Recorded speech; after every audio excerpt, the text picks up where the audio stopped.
Vamos lá.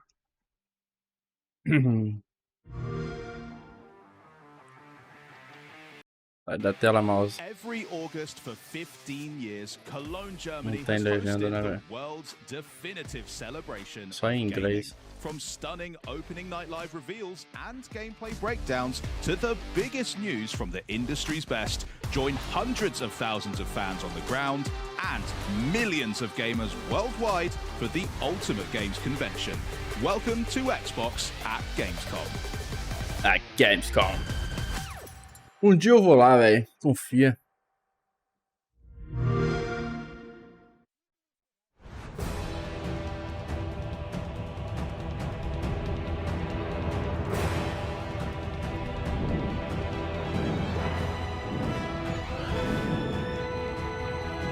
Já começou como? Com o joguinho. Aquele coroa do cabelo branco me lembra o Sigurd. É Sigurd? Aquele cara que eu achei o design dele da hora lá em Fate. In her glorious entirety. Roland! Lord Wolford! There is no saving me.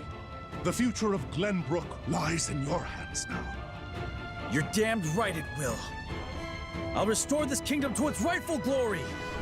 I care only that you and the legacy of House Wolford are safe and secure. As long as I keep walking, there will always be hope. You are responsible for more than just your own life now.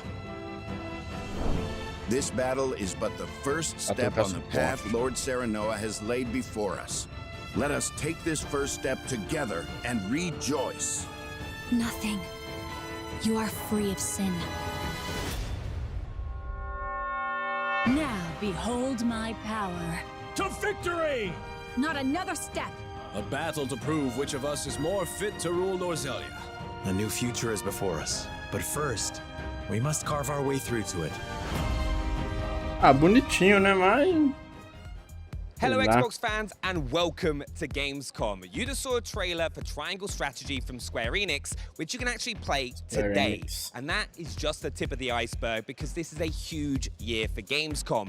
We've got tons of great reveals, in-depth interviews, and first look gameplay presentations. I'm Benny from the Xbox On team, and we're going to make sure that you're getting wall-to-wall coverage all event long, so you don't miss out on a single thing. But first, let's head inside and catch up on all those big reveals from Opening Night Live. Thanks so much, Benny. Charlie and Bex here, and I am thrilled to be in Cologne, Germany for Gamescom 2025, holding down the Xbox booth at the biggest gaming convention será que eles vão mostrar pouco mais do ROG Xbox Live, velho? In the next 2 days, and we finally get to see gameplay for some of the year's most anticipated titles and catch a glimpse of gaming's future in the form of fresh reveals and some surprise drops. I mean, just today, Charlie, we've got a full demo of Dying Light the Beast, tons of new info on Keeper from Double Fine, a custom controller giveaway, what's next for World of Warcraft and Call of Duty, o pessoal tá teorizando que o preço disso aí vai ser ele caiu com da bunda, archaeologist with a whip.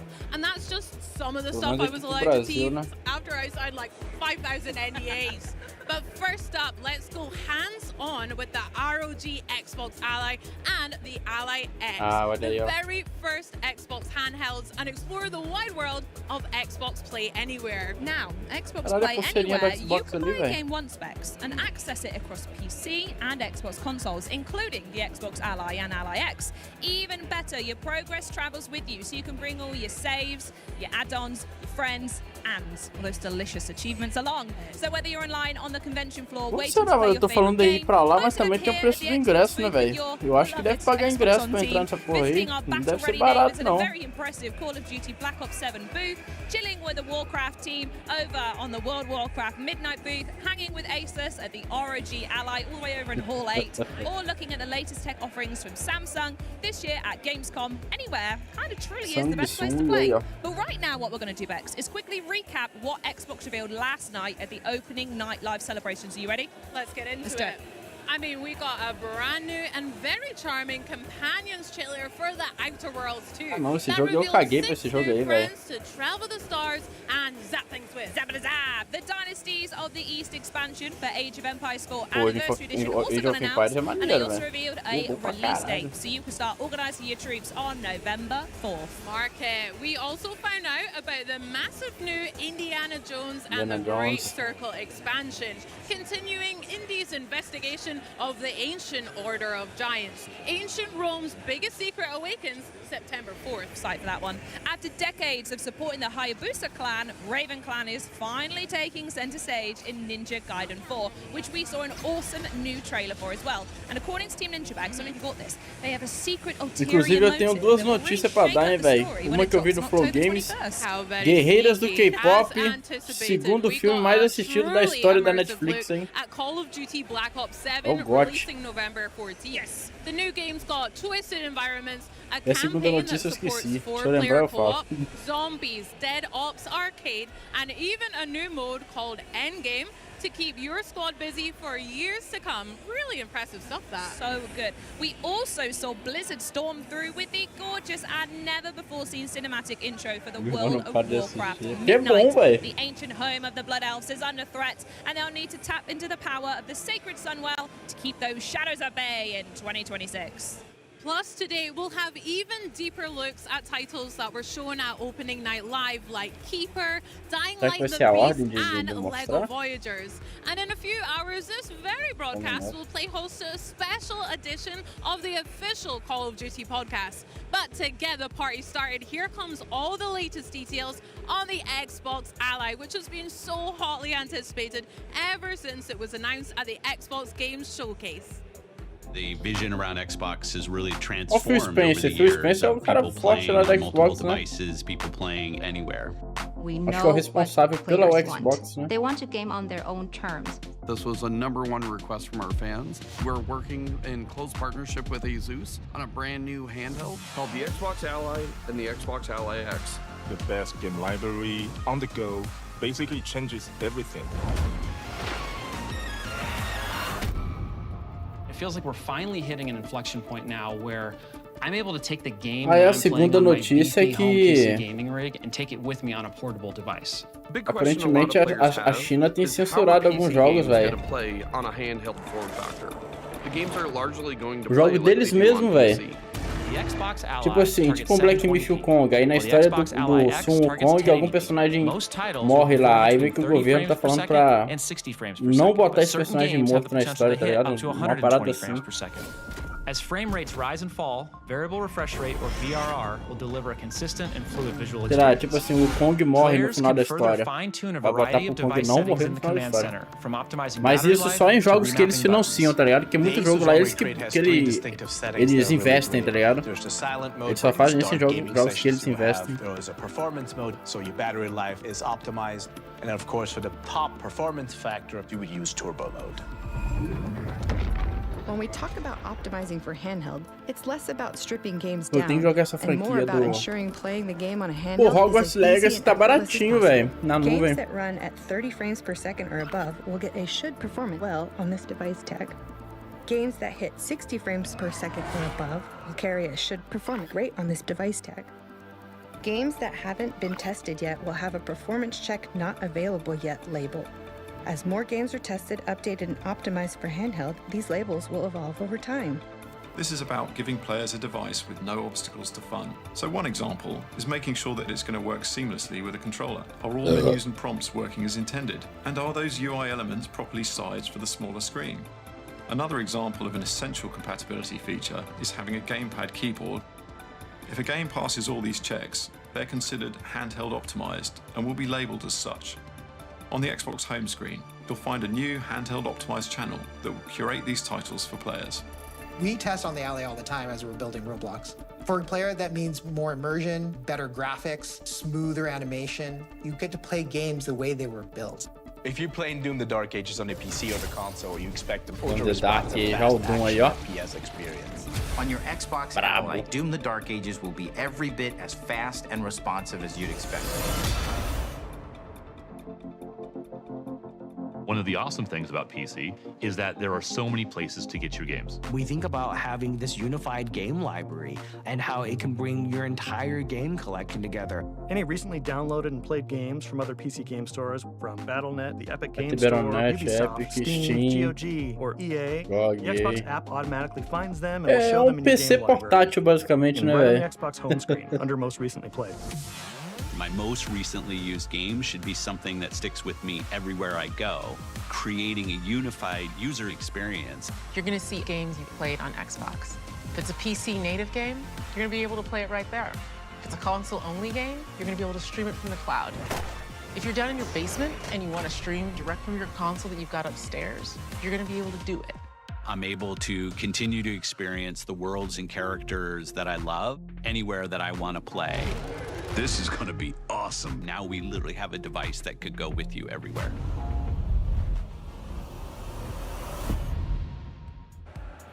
Hey there everyone, I'm Henry, and today I'm joined by Dom and Brianna from Xbox and Gabe from our friends at Asus, who are going to tell us a whole lot more about the ROG Xbox Ally and the Xbox Ally X, which are the very first handhelds giving Xbox fans the freedom to play anywhere. Thank you so much for being here, and welcome to Cologne, guys. How you doing? Thank you for having us. It's been busy getting everything ready, but we're super excited to be here. Well, I gotta say, it's incredibly distracting having the Ally X in front of me. I want to just grab it and have a go, but why don't you tell us, why is Xbox making a handheld right now? Handheld gaming felt like a really natural next step for Xbox. Being able to break out of the living room and play anywhere is so central to our vision of putting players at the center wherever and however you want to play. And we saw this wave of innovation happening in the handheld space from brands like Asus, and we knew that we could fuel that with so much more energy from Xbox. So we started talking detalhe to tão Asus, simples, it que became botãozinho apparent colorido how ali, much more we porra, could do together. muito foda. We share the same obsession with our players and our devices and gaming in general. And we just realized that by building a device together, we could do something much more special and much more quickly than either of us could do alone. And so that's what brought us to the Xbox Ally. The Xbox Ally really brings together that power of Xbox with the full freedom of Windows. Xbox ainda mantém pouco da sua identidade, velho. Natively from across storefronts. You can play your Xbox Play Anywhere games natively, and you can stream your console games as well. And really, this is just the beginning. Like, we have such a huge roadmap. Até a Nintendo deu uma mudada com o novo, mas deve sair uns Joy-Cons novos aí com vermelho e azul. Quite unique look about it. Gabe, can you tell us a bit about the hardware design of the Ally? Absolutely. The design of the ROG Xbox Ally features natural ergonomics, comfort, and user familiarity. These solid contoured grips familiar with that Xbox controller we all know and love. And so design starts with your hand, right? We think about our opposable thumbs and the Eu posso não entender porra nenhuma, velho, mas pelo menos um lado bom é de tanto eu ficar escutando os caras falando inglês, calejar um pouco a audição é bom, né, velho? Pelo menos pra entender algumas palavras. And so when you think about the devices as they are in their current generation, it really rests into your palm, and you're using your palm to pick up these devices. And I say it's kind of like a tray-like feel.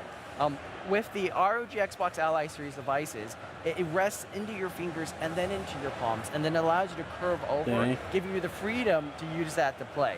On our wonderful new ABXY keys with the tactile feel and color coloring of the new Xbox controllers. It's not as simple, though, as just taking a controller and splitting it in half and putting a panel inside. Really, that would cause you to flare out. So there's a subtle detail of how you kind of want to have you fall in and be natural.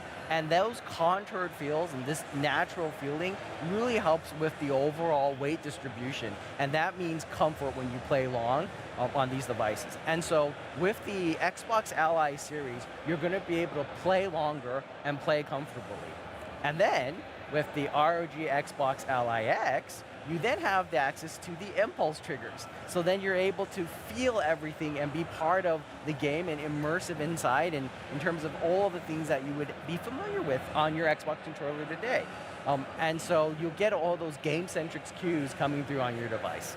It's so like fully fledged and very well optimized for gaming, which is why I need to ask, how is the Windows coisa que eu valorizo muito na Xbox é a pegada, velho. O controle tem uma pegada, até que a própria playlist também mudou um pouquinho o formato para esse formato aí.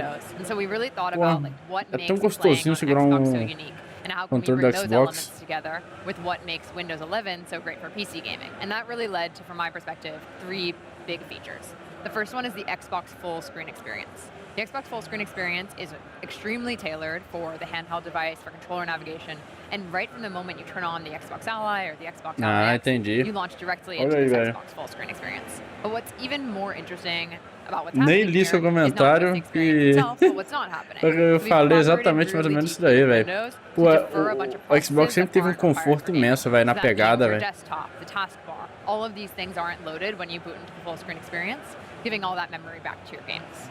The second feature is the aggregated library. So because this is Windows, we know that our players have catalogs of games that span across different storefronts. We want to bring your full library together in one place in the aggregated library so you can see all of your installed games from different storefronts. This makes it super easy to launch your games, kind of stay in that Xbox full screen experience for more of your experience, and just really experience the full value of the device. Muito bonito, velho. The third feature that we've really invested deeply in is the Play Anywhere feature.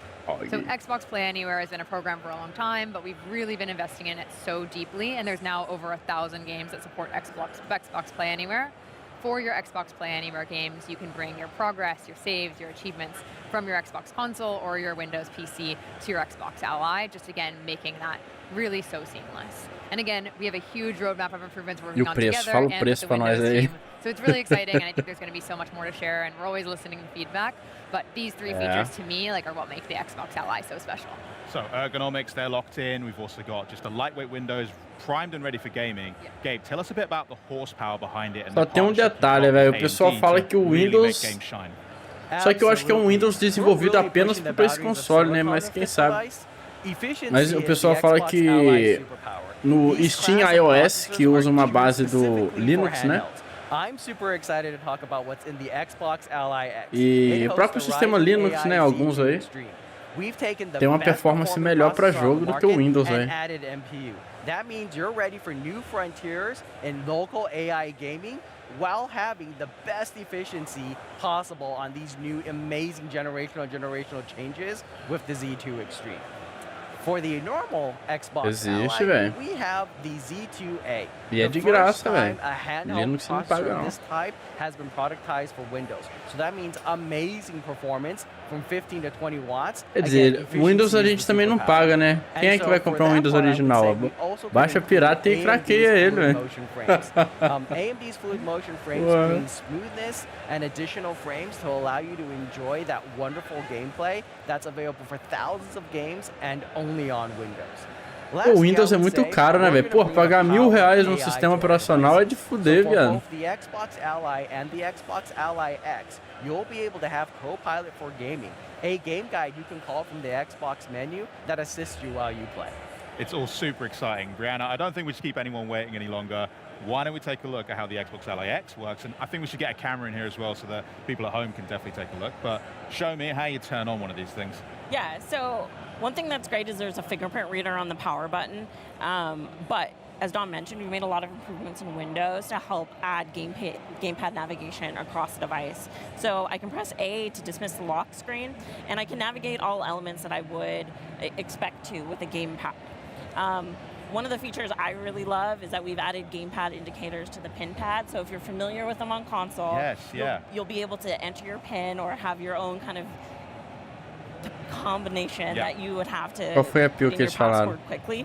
You can also use directional navigation, and we really want to give the flexibility to the players of how O Windows desenvolvido pro próprio console? No one's going to look like what the pin is. I'll get my own later, don't worry. Yeah. So I'm going to quickly put in a pin for this device, and you'll boot right into the Xbox app. Cool. And what's the first thing we're kind of seeing here? Yeah, this is that Xbox full screen experience that we've talked about. So it boots directly. É, já era esperado, velho. Muito improvável que eles vão botar qualquer outro sistema operacional que não seja da marca deles, né, velho? Windows. In some of our initial estimates, this shows an estimated 2 gigabytes of savings in memory, which can all go back to your games, which means faster startup times and less idle power draw. Absolutely. I mean, that was super snappy. Bom, agora é esperar sair as reviews, né, velho? Pois é, esperar sair as reviews da rapaziada aí que jogou aí, tem aí. Vai comprar e vai falar pra nós da pio, velho. Porque uma coisa é ser mostrada, né? Até a Nvidia falou que a placa de vídeo 5070 teria a mesma performance com as 4090. E a real não foi nada disso. A realidade foi completamente diferente do que foi mostrado lá. Aí é pica. You might be like me and you own the same game across multiple storefronts. Your save files yeah, are I'm so very important. guilty of that. Yeah, and so you want to make sure that when you launch your game, you know where it's coming from, and you're able to kind of get that jump back in where you expect. Amazing. Can you launch up a game for us? I'm going to let you choose. Yeah, so let's launch up Gears of War. Aí, ó. Gears of... You can see that tem que jogar essa franquia, velho. Launches full screen. That really takes you to kind of that immersive experience, so you're not seeing those desktop elements that Dom mentioned previously. Very cool. Because there's something I use at home on my desktop, which is Game Bar. I use it to access my screenshots. I use it to access all of my friends lists, party chat. Yeah. We have a little look at that. How does that operate on the Ally? Yeah. So one of the main differences between the original Ally and the Xbox Ally is now there's an Xbox button on the device. And so by pressing it, you quickly bring up Game Bar. And this is the optimized view that we shipped last year. Pô, eu já vi meu primo jogando no 360 dele, velho. Mas eu mesmo nunca joguei, não. But it puts it in a more streamlined, optimized form for these handheld devices. So it lets you quickly get access to device settings and, most importantly, Command Center. Nice. So instead of having multiple overlays that you're juggling, it's all in one overlay and it's all in Game Bar, and so you can get access to some of those awesome AMD features as well as the ASUS features that you've been known for before, to be able to navigate those and adjust those kind of performance settings on the fly. As a person who is already a multi-device user, it does instantly feel quite familiar as well. Like across my console or my PC, I'm kind of getting this very fluid and connected system. It's really nice. Yeah. So we could jump back into Gears of War, but we know this is a fully fledged Windows device. Yes. What else can you do with it? Are there other apps that you can use? Yeah, so one of my favorite features is we've added a new custom task switching view. So by long pressing on the Xbox button, you'll get this new experience where you can quickly bumper between existing applications as well as go to the Windows desktop. Ah, maneiro, você pode sair assim, fazer outra coisa enquanto o jogo roda em segundo plano. And it really kind of makes it feel fast and fluid, and so if you're using Discord or getting a little hint and edge, you can quickly bumper between them and then go back to your game really smoothly. So snappy. I absolutely love it. Dom, is there anything else you'd like to add as well to what we're seeing here? Yeah, I mean, this is really our Xbox experience reimagined for handheld gaming. Builds in collaboration with ASUS, Windows, Xbox, and allows you to have that full immersion and effortless play. But really, games are at the heart of what makes a great Xbox experience, and that's why we're developing a new program called the Handheld Compatibility Program. And this will help you really easily understand what games play well on your device across things like text size, controller navigation, and so we're really excited to announce this program and work very closely with our developer partners on it as well to help you have the best possible gaming experience on your Xbox Ally. That's so awesome. So all of that, and I hear that you've also brought a little video for us to check out. Should we just load that up now? Let's do it. This is going to be awesome.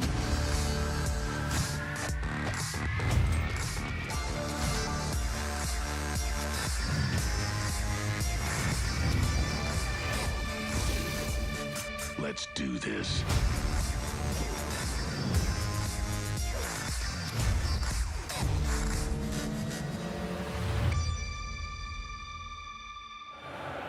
So, now that you've seen what the Xbox Ally and the Xbox Ally X can do, I bet you want to know when you can get your own one, huh? Well, Brianna, if I ask really nicely, is there anything you can tell us on that front?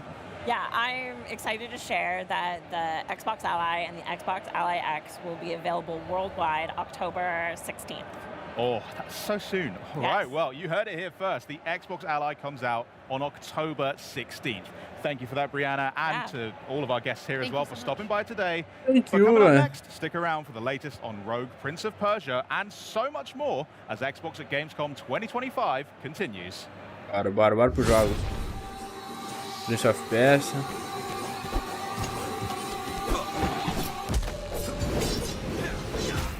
Dia 6 de outubro.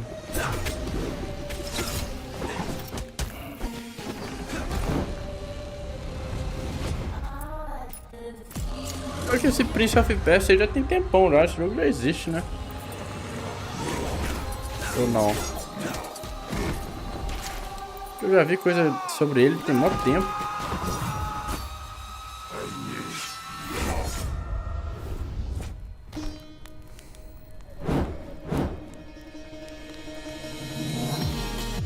É DLC, será?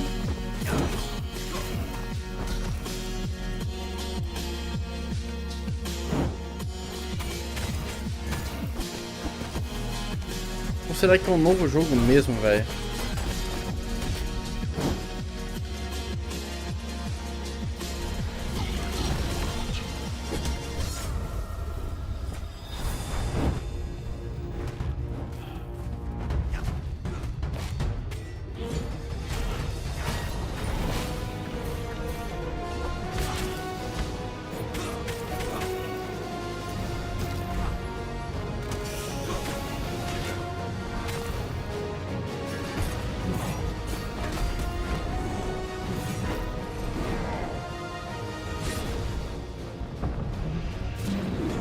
Porra. Pô, parece maneiraço o jogo, viado.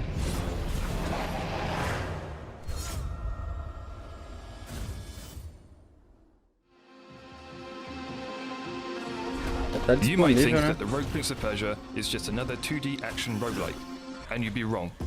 Yes, we have plenty of deadly weapons, powerful abilities, and game-breaking builds, but what makes it different?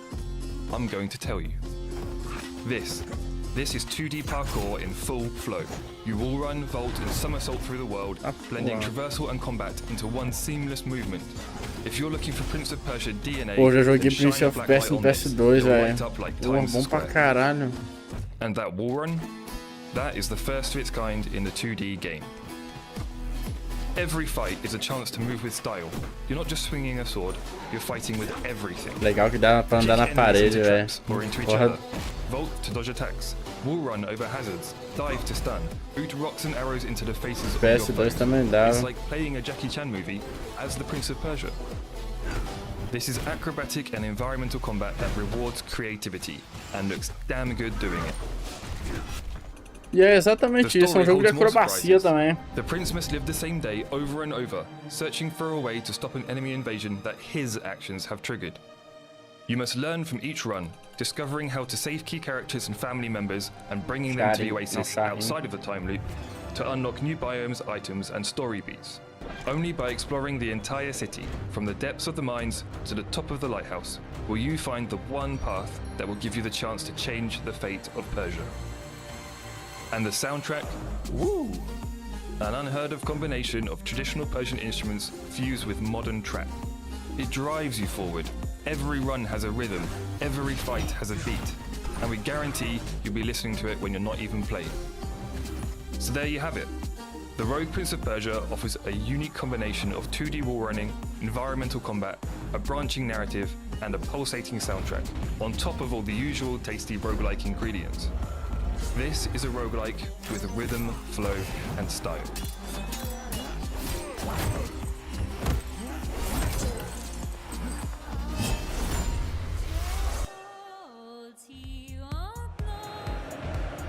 The Prince of Persia is going rogue, known for those smooth acrobatic wall runs and intense boss fights set against an inspired vibrant Persian-inspired landscape. It's clear why it's the most anticipated action platformer roguelike of the year. And here to tell us more from Evil Empire Artistic Director Dylan Erlings and Marketing Manager Matthew Houghton. Gentlemen, welcome. Now, first thing, thanks so much for joining us. And I've got to ask, was that, from what we saw in the back of that trailer, did I see what I think I saw? I think so, yeah. Are people, which one of you would like to reveal it? Famoso cosplay now on Game Pass right now. You can go play it as you want. All right, amazing. And also, like, for those that don't know as well, this game reinvents a classic franchise. And in the past, you've worked on games like Dead Cells, the Evil Empire, and fantastic DLC like Castlevania. How has it been taking a beloved franchise like Prince of Persia and kind of bringing a new genre to the mix? But it's kind of like, it's tough and great at the same time, because obviously like we've got a load of fans of the franchise in the team, like lots of people who played Sands of Time, even people who played like the original back in the 90s. Yeah. And so there's like a pressure to take this franchise into a different direction. But it's great because it actually gives us something like to really focus on. Like we knew we wanted acrobatic combat, we wanted a wall run, we wanted this like real Persian-inspired vibes. So that helped to kind of like keep us on the right Pô, path. while integrating é uma our, like, dopamina 2D no action cérebro knowledge ver to umas make gameplay something assim, we porque think parece is que é unique. tão gostosinho, velho, Absolutely de jogar, gorgeous. fazer And esses you've been having the game on comandos early aí. access recently, but for those Dá that um haven't been able bagulho to no play early cérebro. access, what can people expect when they hop on to Rogue Prince of Persia? So yeah, basically you can expect 2D action roguelike with kind of acrobatic combat mixed with a wall run, which we think is unique in a 2D game. So basically you have a whole moveset on top of that. So you've got like a kick, a vault, a dive attack. So basically you're going to be flowing through traversal into combat and back again. And there's also like a branching narrative behind that as well. Yeah, nice. And also, you've been asked, you've had early access for a bit now, and you've been asking for loads of feedback from players. What's been some of the ones that has like kind of been the most surprising or inspired bits of feedback that you've taken on board? Well, we've gotten tons of feedback from players, especially from the guys we have on Discord. We have like a very supportive and dedicated community of players there. And it's like, it's almost day-to-day talking with them. It's like they are part of the team. So we just work with them as if they were part of the development, you know. And so one guy, Opelit, he's making the wiki for the game. And it's super detailed, even more detailed than what we have in the studio, you know. These guys, they know the game by heart. And so it's so cool to work with them. And another one called Andrew is a super fan. And, Bom dia, a good iPhone. anecdote is that he had a baby Xbox during mil the grau, velho. production Salve of the pra game. ele. Yeah. And so we celebrated it. I did a sketch of the prince with the baby and everything. Oh, that's Tá gozando lá, velho. Yeah, these guys are truly part of the team, and I want to thank them truly for this early access. It was great. I think that's one of my favorite things these days as well, is how much the Cara, community não can get apareceu nenhum involved jogo in bom até. games Quer now dizer, and, like, esse kind do of give Prince feedback and of kind of work Persia directly aqui, with the velho, studios. roguelike, It's not something we really had in é the past. maneiro, mas Yeah, that's something truly unique. nada de And, tão like, absurdo. the Apareceu mesmo se instantaneity for of o... it is awesome, mais because eles you can falando just sobre o... ask a question, brainstorm an O idea Rogue about Ally, velho. game design Xbox or Rogue whatever, Ally. and they would like answer directly. Yeah. And it's so great. Now, also, one thing, a lot of fans Os have been jogos devem asking começar about the agora. story of Rogue Prince of Persia and how it's going to evolve over time. Can you go a bit more into Pô, that? eu odeio quando Yeah, dava so isso no basically meu the óculos, story, velho. you basically start off and you've kind of accidentally triggered an invasion of Persia, and then you've kind of got to figure out a way by going into the city each day and trying to find clues, and then by finding the clues, you unlock biomes, and then maybe you have to like take an item and do something with it to then unlock something else, find a character who then tells you somewhere else you can go. So it's basically kind of like a puzzle in real time as you go through each run to basically find the one true way to finally save Persia and rectify your mistake. And like you said about clues, right? Something that we will expect, hidden elements in the game. Are there some of those for us to find? Yeah, there's definitely hidden rooms where, you know, like you'll find characters and stuff. Aquele bagulho no óculos aqui, velho. Por ali é quando você tá suado, fica aparecendo aquela porra lá.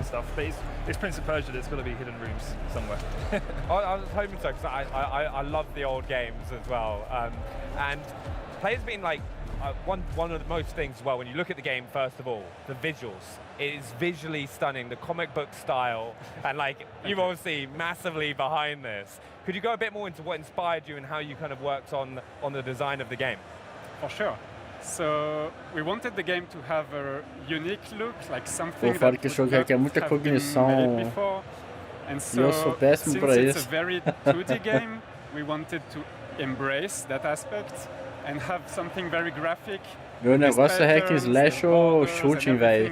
Andar dando tiro ou andar batendo, velho. É isso. Miniatures, which are art from like back in the days in the ancient Persia, and this would be very graphical images painted by hand. And so we tried to incorporate some of this element in the art direction of the game. And the other inspiration is the French comic books. Yeah. So we really wanted to have some of this in the game because in the art team we are big comic book lovers.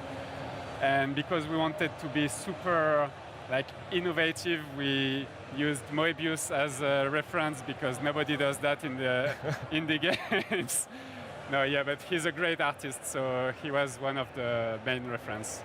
And also, you mentioned Discord earlier. Caralho, velho, botaram o Prince of Persia ali, o coisa. Some of the art that you've used in the game. For sure, we had some fun Eu contests vi on the Créditos Discord. ali, ou a impressão minha? And so, for example, we had a skin contest at some point, and player would like draw whatever. Pô, eles são malucos, velho. Isso aí deve ser filtrado, né? Porque o chance de aparecer um caralho ali, velho. Voting for the favorite skins, and I think 8 or 9 of them ended up in the game. That's amazing. That's great. That must be. I can already see though how much you kind of work with your community already, and if there's anyone else who wants to get involved, are they able to do that as well? You mean the players? Yeah, like the players can get involved to give feedback. Yeah, for sure.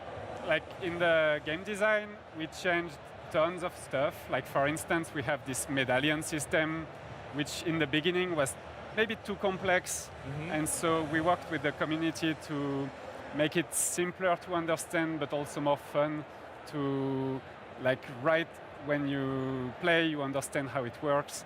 So we iterated a lot of like game design elements. Yeah. Yeah, along the game design as well, you did a major art revision for the game as well from when you started. So much so, you made a mini documentary about how that happened. How was that?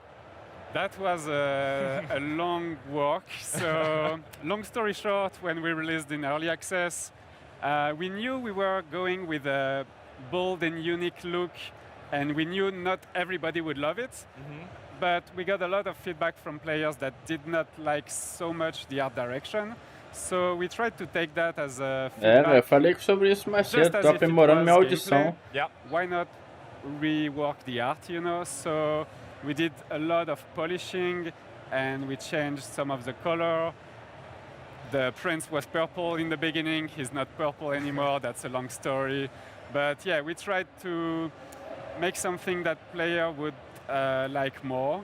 And so this was like, big rework. I think it's one of the first things anyone notices as soon as they see the game. It's so vibrant and colorful, and it's like so pretty to look at. Like you've done like an incredible job putting that together. Thank you. Have you got any personal favorite pieces that you worked on in the game? I mean, we tried to be as diverse as we could in the biomes that you are going through. So each biome has a very unique color palette. Tô vendo o pessoal reclamando aqui que tá muito blá blá blá pelo evento da Xbox, velho. Não quer ver jogo, velho, quer ver assunto. He's the best one because it's the last one that we made and we put a lot of Bosta love jogo in this aí, because porra. it's the final objective of the game. And it's really nice, I think. I think we've also, you talked about all the different biomes that are available.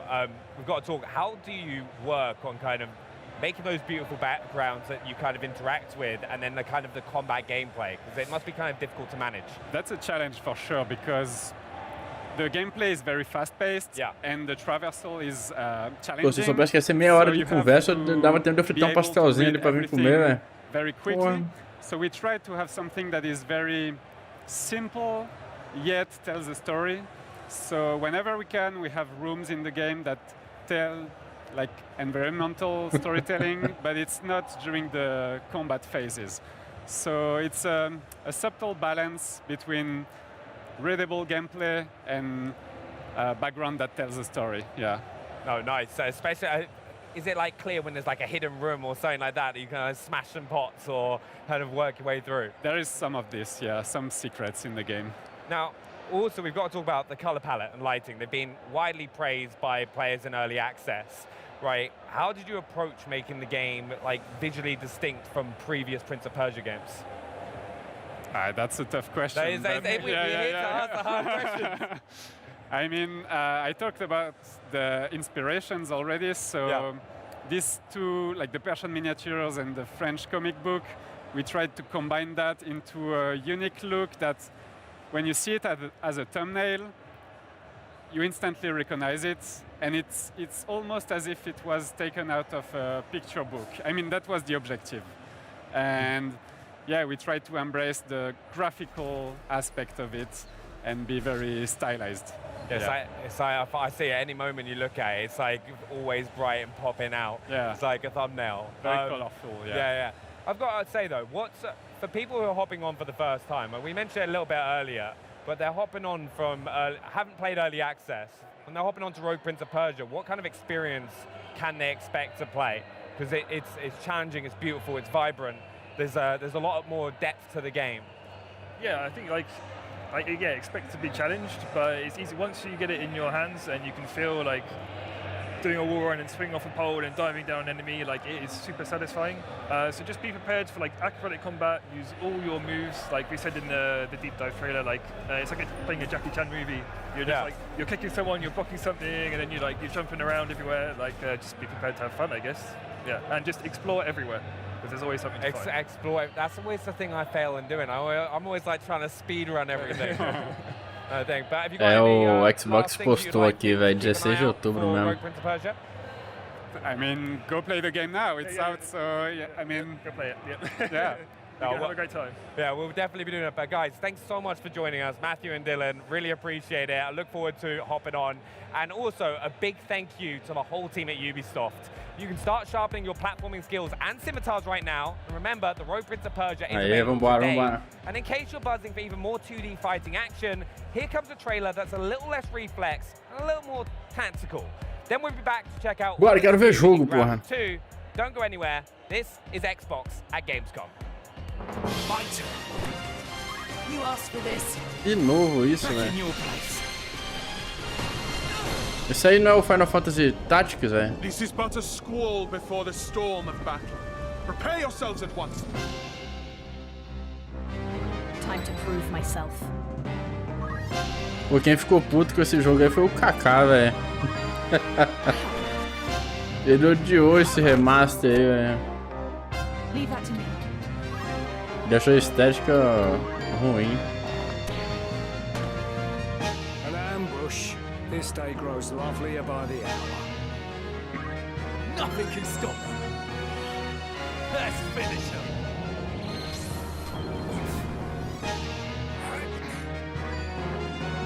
over. On my honor. A good choice. This will suffice. Feel my wrath. Embrace inevitable end. Judgment blade. Bring sinners to account. É que eu não sei como é que é o antigo, né, velho? Talvez ficou um remaster meio... Eita, porra. Ah, tá. Indiana Jones. Do nada eu vi Game of the Year ali. Eita, porra. Sabe? É que eu não lembro qual foi o que ele falou também exatamente. Né? Não sei se parece que só botaram um filtro por cima. Pope Paul IV had an item of this crusader in his possession, his helmet. I'll tell you what, I see the helmet, I'll leave it exactly as I found it. Sound good?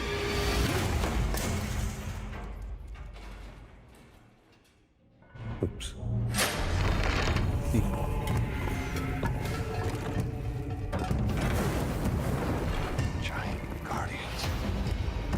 Pô, mano, lembro que na época que saiu eu tava olhando as especificações e vi que tava meio pesadinho pro meu PC, velho.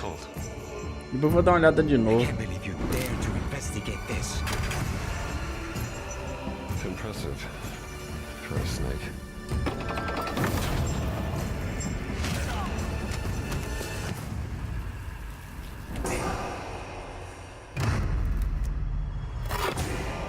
It says Semper Vivus. Always living. Not dead. He's not in a tomb.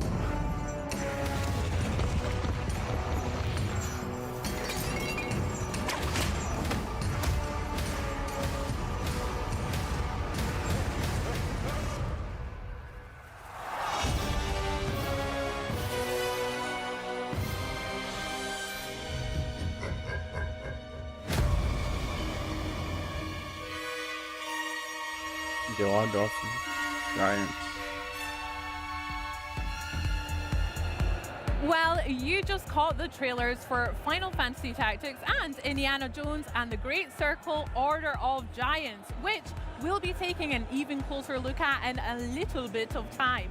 But now it's time to dive into a game that hits a little closer to home as we learn all about the big bosses, bigger biomes, and brand new big buggies coming to a park near you in Grounded 2. Gentezinho do Xbox, velho. Legal. Justin Vasquez here from Obsidian and Eidos to break it down into very small, teeny, tiny parts. Pô, agora eu acho que é o momento que eu vou mijar, né, velho? Eu acho que vai começar meia hora só falando desse jogo. Ah, não é do Grounded 2. O pessoal fala bem desse Grounded, velho. Yeah, doing great. Super excited to be here. I'm honestly so excited to gush all about the fun I've been having in Grounded 2 since it launched now a month ago into early access. So I've been having a blast, but how's the experience been for you two? It's been an incredible experience. We're so blessed to have such an amazing community around Grounded 2. Everyone just reacted so well to the announcement and the fact that the game was coming to them so quickly.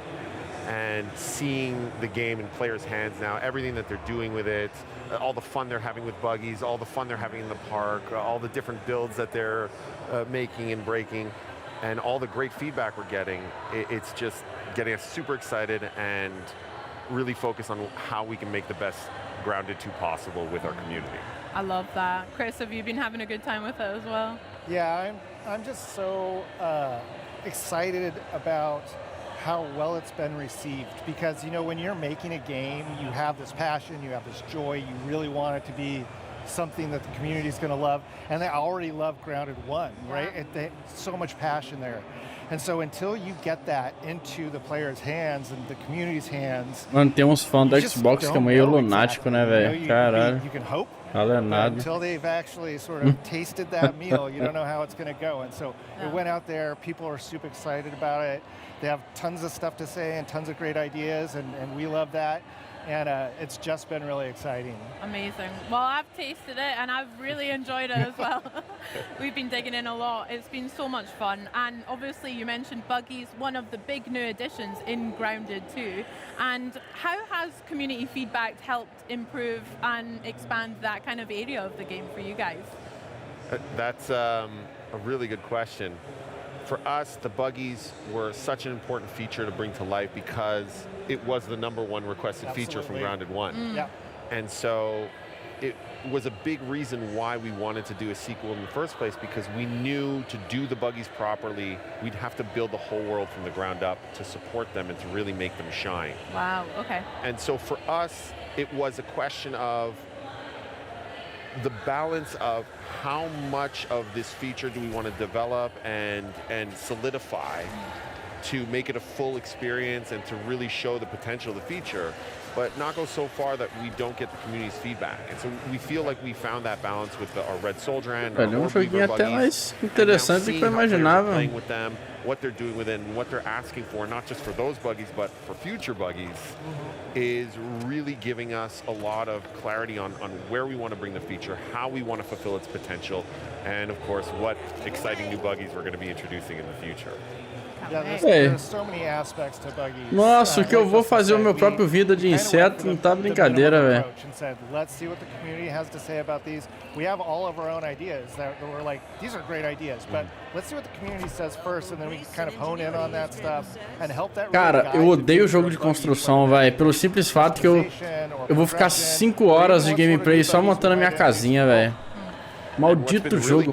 Tem duas coisas que eu odeio, é jogo de criar personagem e jogo de construção, velho.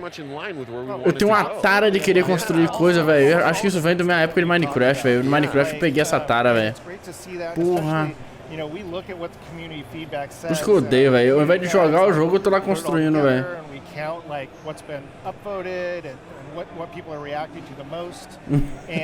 Pô, é muito bom, mano, muito gostosinho, mano. Enquanto eu não faço uma construção bem boa ali, do jeito que eu quero, eu não desisto, velho, eu não paro, velho. Mania de construtor, velho.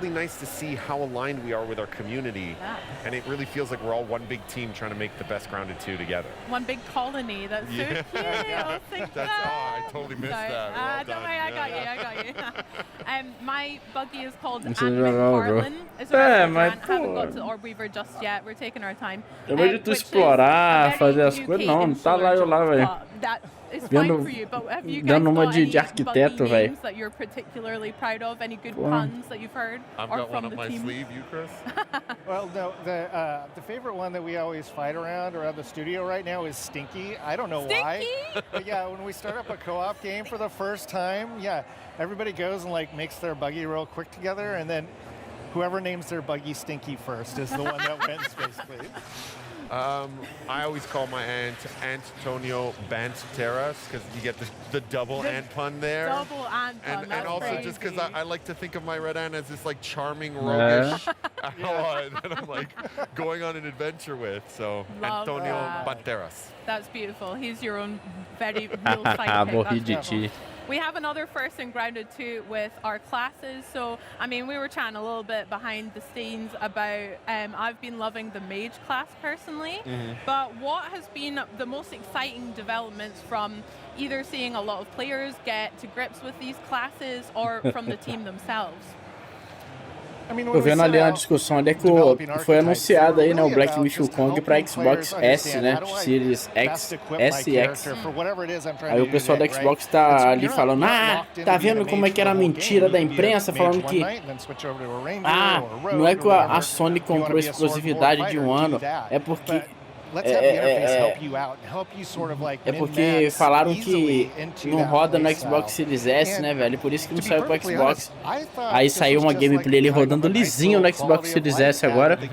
Aí o pessoal tá lá puto da vida. Tá vendo? Eu avisei que era exclusividade da Sony, não tinha nada de desempenho. Eu não sei, não quero saber. Tenho raiva de quem sabe, velho. Arquitetura no Minecraft, já fiz muito, velho, por muitos anos. Pergunta a Teninha lá, velho. A Ju Gamer lá. Everybody loves it. It's great. It's been really positive reception. From our point of view, it felt like a natural extension of what Grounded was already doing and what made Grounded joguinho special legal, as a hein, survival game was Achei a really interessante. rich RPG fighting system. And to speak to what Chris is saying, that's also the shared DNA between Obsidian and Eidos Montreal, is that love for both RPG mechanics and progression and player choice. And so this felt like a natural extension of us working together, of us collaborating. And to see it in players' hands, not only them finding really cool ways to break the builds and push them to really cool limits, like the dual wielding rogue that can, one-shot, even our biggest, toughest foes. Yeah. But on top Pô, of that, tem seeing joguinho them que na época eu fiquei curioso também pra jogar, era o tal do simulador de formigueiro, like velho. you said, speak to their play style. And you're not locked into anything. If you want to be a mage that whips out a sword and a board, you can do that. If you want to be a ranged who is still packing a mallet, you could do that as well. And so we really want the players to express themselves however they want, and we want to get their feedback so that we can find new ways to help them express themselves over the early access of this game. Love that. I mean, with new classes, we've also got some new bugs as well in Grounded 2. How has that been for putting those into the game, implementing them, and how have the community received some of the new ones, like our new scorpions, our caterpillars, etc.? Are there any fan favorites that you've seen emerge? I don't know about favorites, but I mean, I think all of them have been really well received, but like for different reasons, of course. So like, we've got a ton of feedback from folks who are like, man, the caterpillars are so sweet and they're beautiful, and I have to kill them. Why have you done that? Why have you ruined my life and blackened my soul? Esse sinal de que tá duro, and velho. then, another example is this cockroaches, where they're like, I can't deal with cockroaches. Why have you put this in the game? And we're like, oh, well, we put it in there to be gross. That's why it's there. It's serving its purpose. But the reception to those has been really fun, very exciting. And on the other side, what was nice for us is when Pô, we primeira first pessoa eu started achei talking esquisito, about, mano. Prefiro mais a terceira pessoa what ali, achei creatures we legal. wanted to bring to Grounded 2. I think it was universal. Everyone was like, we need something That Pô, is on the imagina same enfrentar uma level aranha as assim, terrifying velho. as the wolf Nesse spider primeira from pessoa, Grounded assim, o cara que tem And the aracnofobia #1 morre. contender was the scorpion. Uh-huh. And it was a huge Aí é request from barata, the né, velho? community for a Barata é a long peste, time. velho. Olha só, And barata being é o able to bring caralho, that to velho. life, but in a way that like does justice to it being this terrifying predator coming after you, and seeing all these reaction videos online of people in their camps being, you know, hunted by the scorpion and popping out, them freaking out, trying to hide. Like, this thing is coming after me. What do I do?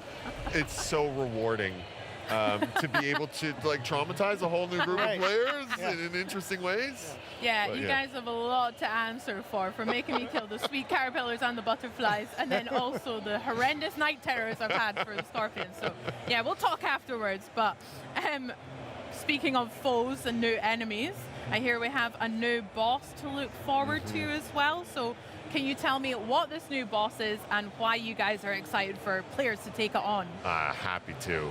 So our new boss is a giant tarantula named Axel, who has gotten loose in the park. And this is what we're calling our first park boss.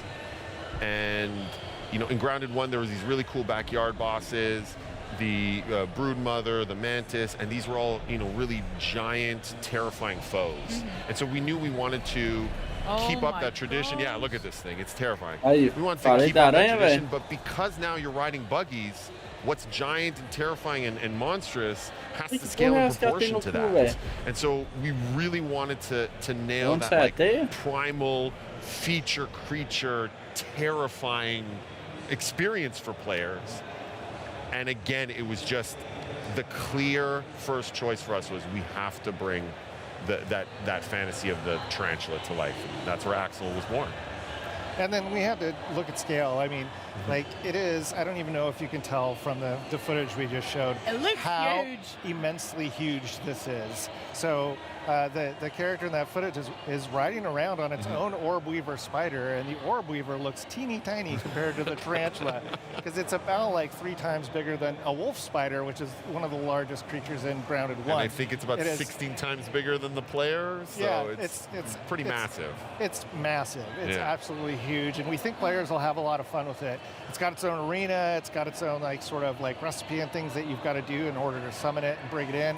But we think it's a pretty exciting boss. Yeah, it looks huge and terrifying for sure. How did you guys land on the name Axel? That's so cute. For Comentário aqui agora, até engasguei, velho. As well, that someone just found. Cara perguntando que hora one of the best começa o things about evento. our franchise is it's set in the 90s. This one's set in 1992s and 1992, and so there's all this nostalgia around that era that means a lot to all of us. And Axel is actually a reference to Home Alone. In Home Alone, the older brother has a pet tarantula called Axel that gets loose, and so that's our little Easter egg.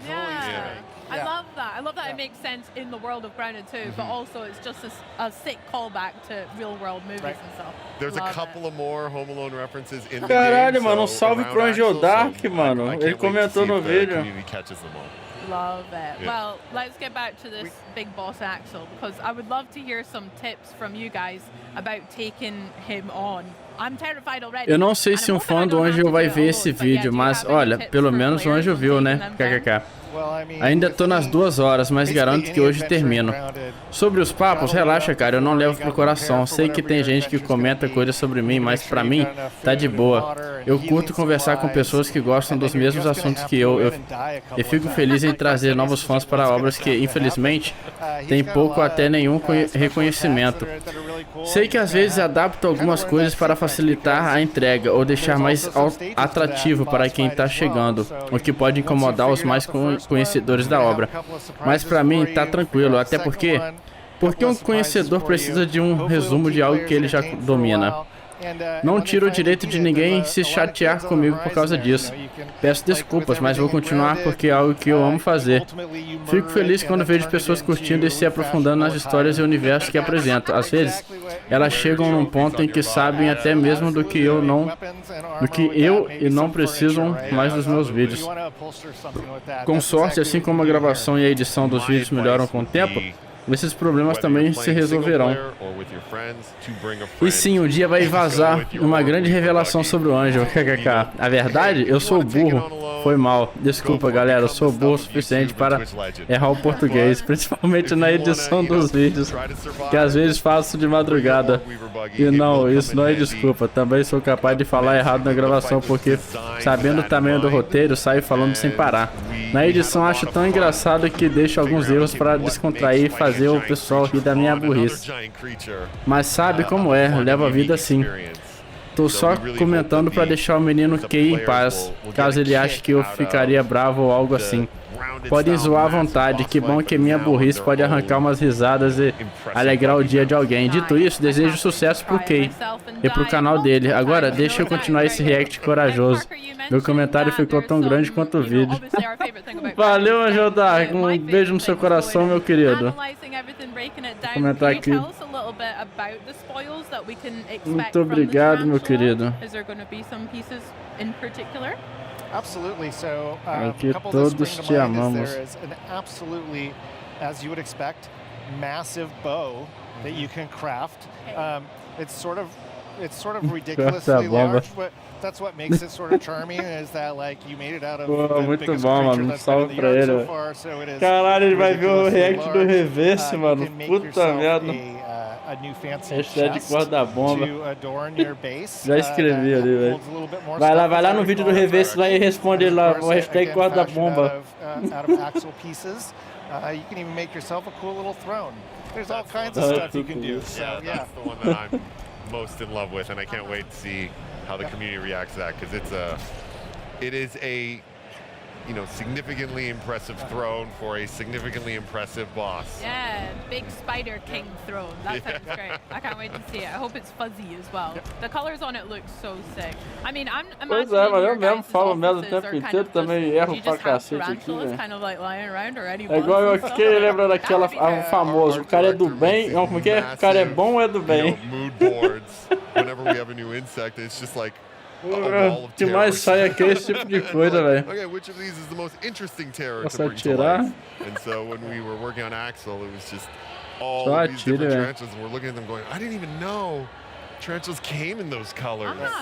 Tem que mandar meu clipe do leite de boi pro anjo, velho. Aquela lá eu errei, mas eu errei feio no vacilo, velho. And the new tarantula, I hear we've got a new biome on the horizon Leite as well direto for do winter. boi. Could you tell me a little bit Caralho, aí é about what foda. we can expect to explore there? Absolutely. For our winter update, we're going to be introducing our first new biome in the park. It's our garden biome. And what's really exciting about it is that the park allows us to explore areas that are really a good mix of human crafted, handcrafted areas, as well as the more natural, organic areas. And so the idea of a community garden was very appealing for exactly that reason. And so we get to see, our pumpkin patch or a vegetable garden or a greenhouse. These all feel very organic and very wild and very grounded, but have this new layer to it of, no, this was carefully cultivated by humans to be laid out in a specific way.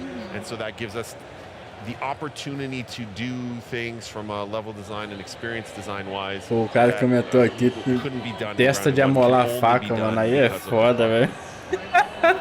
Chris, did you want to? Yeah, no, 100%. You pretty much Aí nailed que é everything there. complicado, I'm velho. just super excited about running around amongst giant pumpkins. The greenhouse gives us the Eu tô opportunity vendo to make no a X aqui, velho. humid environment, which is E something no that we chat have de not outras had lives. before. Porra. I think we have with the vegetable garden, we're doing some interesting things there that almost turn it into sort of like a hedge maze experience. Like there's a lot of things that we're doing that I think are really fun, and and this was all sort of planned in our heads, at least loosely, from the beginning, where let's nail all the foundational stuff with our first early access release and make sure that all of those pieces are there, and then we can do some more experimental stuff. And so when we get to, after we have the tarantula update in the fall, our winter update is going to be this first big one where we've got some new biomes and a lot of new stuff, new insects, of course, more equipment, all kinds of things on the horizon that we're really geeked up about. Heck yeah, lots to look forward to there then. Yeah. Oh my gosh. Well, is there anything else that you want to share with us just now, right around the corner for Grounded 2, that we can look forward to? Well, I think there's two things. If you look at a roadmap, you could see that with the garden biome, we'll be introducing our first new buggy, which is the ladybug. Yeah. So we're very excited about that. We think she's going to bring something unique and fun to the players. And in general, if the community wants to get excited about what it is that we're doing, the roadmap is a good place to go check out everything we have in mind. And we want to hear people's feedback. We want them to join us. We want them to help sort of help mold what it is that we're planning to do right now. Like right now, we have a very loose idea of all the things that we think would be super exciting, that would be great to add in the game.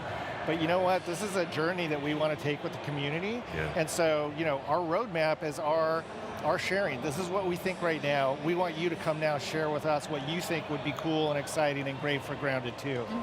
I love that. I mean, I'm really excited to think of some new names, I guess, for this Ladybird mount as well. If you guys had to have one in real life, what do you think you would have for a real life buggy? A Red Soldier and the Orb Weaver, or the new Ladybird? I would definitely take the Red Ant Soldier. The reason why is at least right now, it can kind of do everything, which is fantastic. It can harvest, it can build, it can fight, it goes really fast. It seems really cute when I pet it, even though it's terrifying. So like cute. everything about it is like really great. Like Orb Weaver's cool too, but it's still maybe a little too terrifying for me. You don't see that parking that in your driveway anytime soon. I'm still not down with that. So we'll see. We'll see as other ones come online. Maybe I'll change my mind.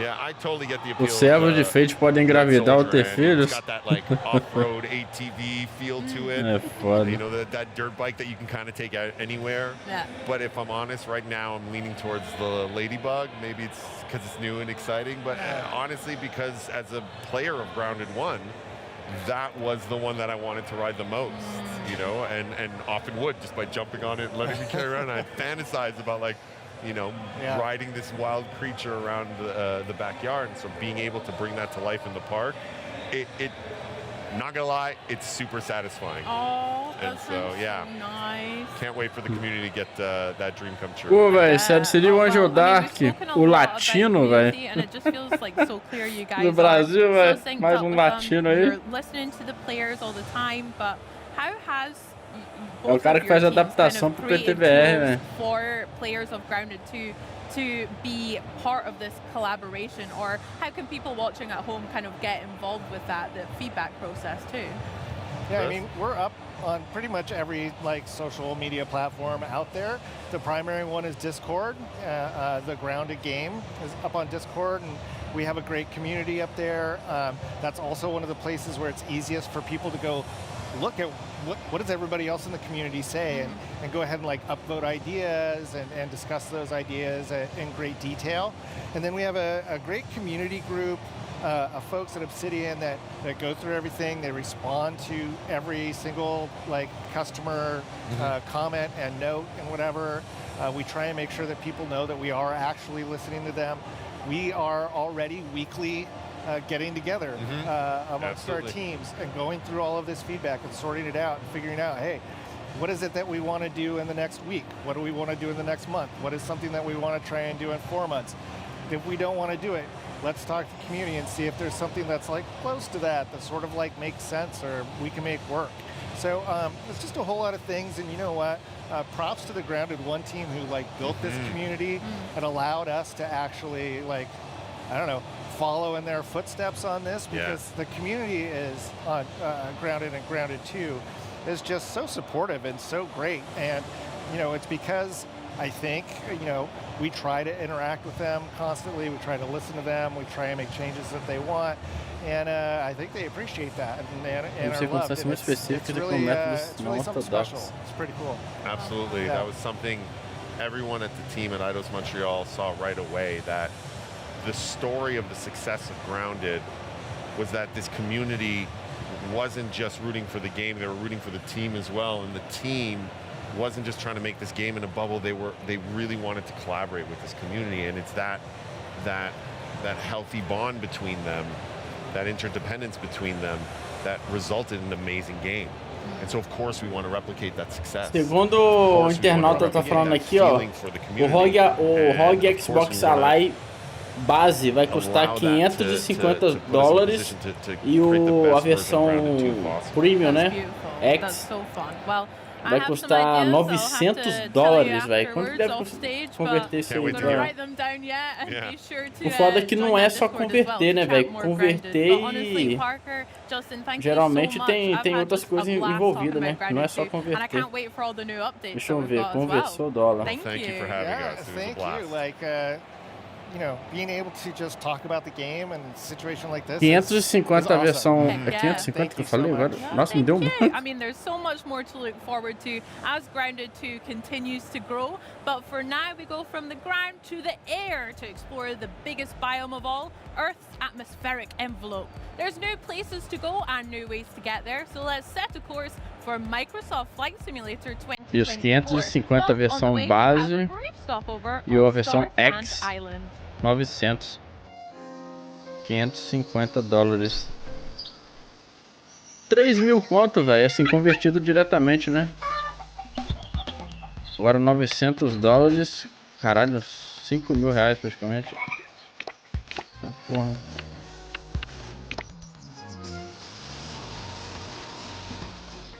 Mas se for o preço convertido, até vai, dá pra aceitar. É um preço justo, eu acho.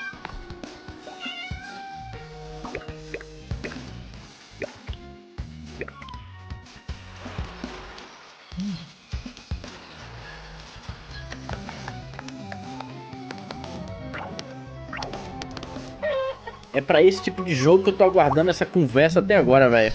É isso que eu queria ver, porra. Vambora!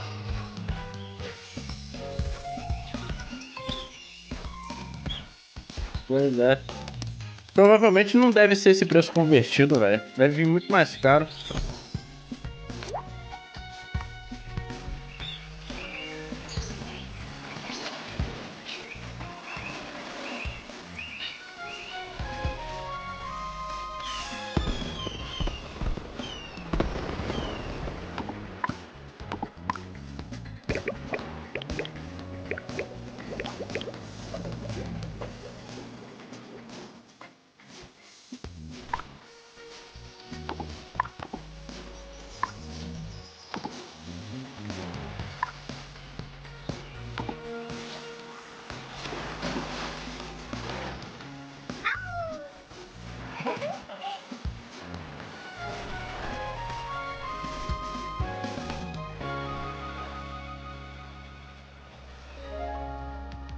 Tá sem deslane. When you think of Microsoft Flight Simulator, you might picture soaring over iconic skylines or navigating through turbulent weather. But the sim is so much more than just a sightseeing. And here to tell us all about the latest updates is head of Microsoft Flight Simulator, Jörg Neumann. Welcome to Gamescom. So great to see you, Maxi. It's great to be back in Cologne. And you always bring some delightful surprises when you're here in Cologne. What does Microsoft Flight Simulator have in store for the fans here today? Agora é o Flying Simulator, velho. Yeah, I mean, you know, Flight Simulator is a worldwide hobby, but Gamescom and Germany are actually critically important for us as a team because it's frankly the second biggest audience, and so we always try to prepare something special.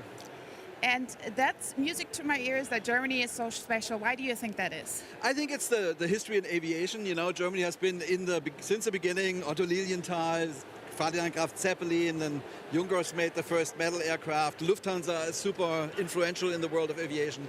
So I think it's sort of in the water or in the air. You know, like Germany is the country with the most registered private planes, for example, in all of Europe. So there's a huge audience. Some of our longest fans are here, most dedicated. So we always try to bring something, and we brought two things today, and we made some trailers. So let's run the first trailer.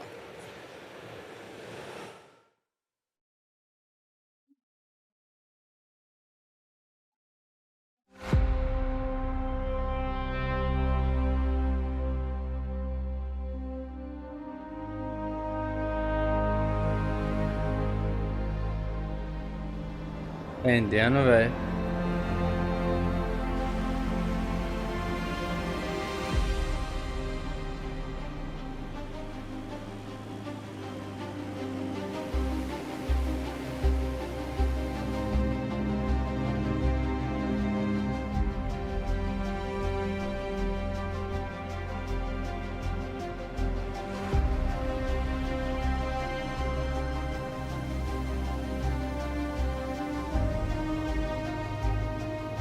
Ah, mano, simulador não é muito pra mim não, velho. Tem uns simuladores que eu até curto, velho. Um simulador, tipo o Euro Truck Simulator. Já joguei Euro Truck Simulator, eu gostei, velho, mas... Pô, é um joguinho que tu joga ali e depois vai embora, velho. Não joga nunca mais, velho. Pô, maneiro, velho, tem um tanto de avião, velho. No dia seguinte você já não abre mais o jogo.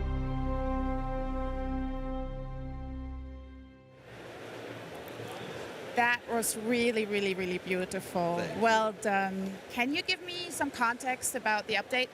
Yeah, I mean, one of the big jogo de dreams of flight simulador simulation doido has bom always é been o to fly Gold highly Simulator, realistic velho. O planes Gold over Simulator é beautiful, o Gold. detailed landscapes. And in Microsoft Flight Simulator 2024, we actually got further than ever before. Our aircraft are very detailed, and what you just saw shows you how detailed we can get with the countryside. So what we do is we fly planes really low over the ground, like so over the country or over the cities, and we take millions of pictures and LiDAR. And out of that, we construct three-dimensional cities. The resolution is 3 centimeters. And because Germany is so important, like we already had 25 cities. We had Hamburg and Berlin, of course, Munich, Cologne. And now we added 7 more with Bremen. And we're really wanting to fill out the country. And now we're at 32 cities, and we're going to just keep going. And one day, Pô, mano, fã de Xbox é foda, mano. O cara comentou aqui, velho, 40 minutos do Xbox na Gamescom já foram mais legais que as 2 horas da chatice de ontem, velho.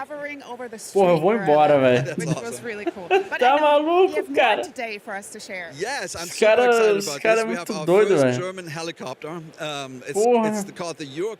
O cara não quer ver jogo, o cara quer ver conversa, velho.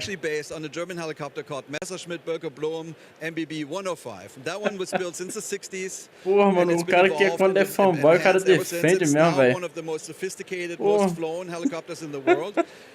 Tá maluco, velho. Ontem teve Black Ops, Resident Evil. Deve mostrar o Black Ops aqui, né? Ele vai mostrar, né? Obviamente, que é deles, né? Porra, o jogo do trem, tem muita coisa legal. Foi jogo atrás de jogo, velho. Porra. Tá maluco? Esse evento da Xbox aqui tá bucha, velho.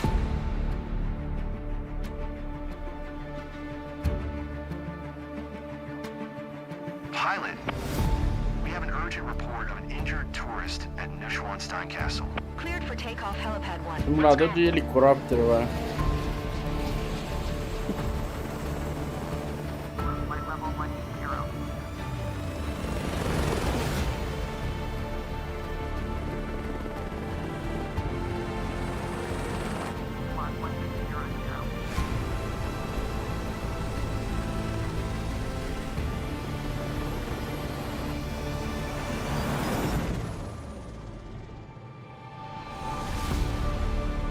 Flight Simulator, na verdade.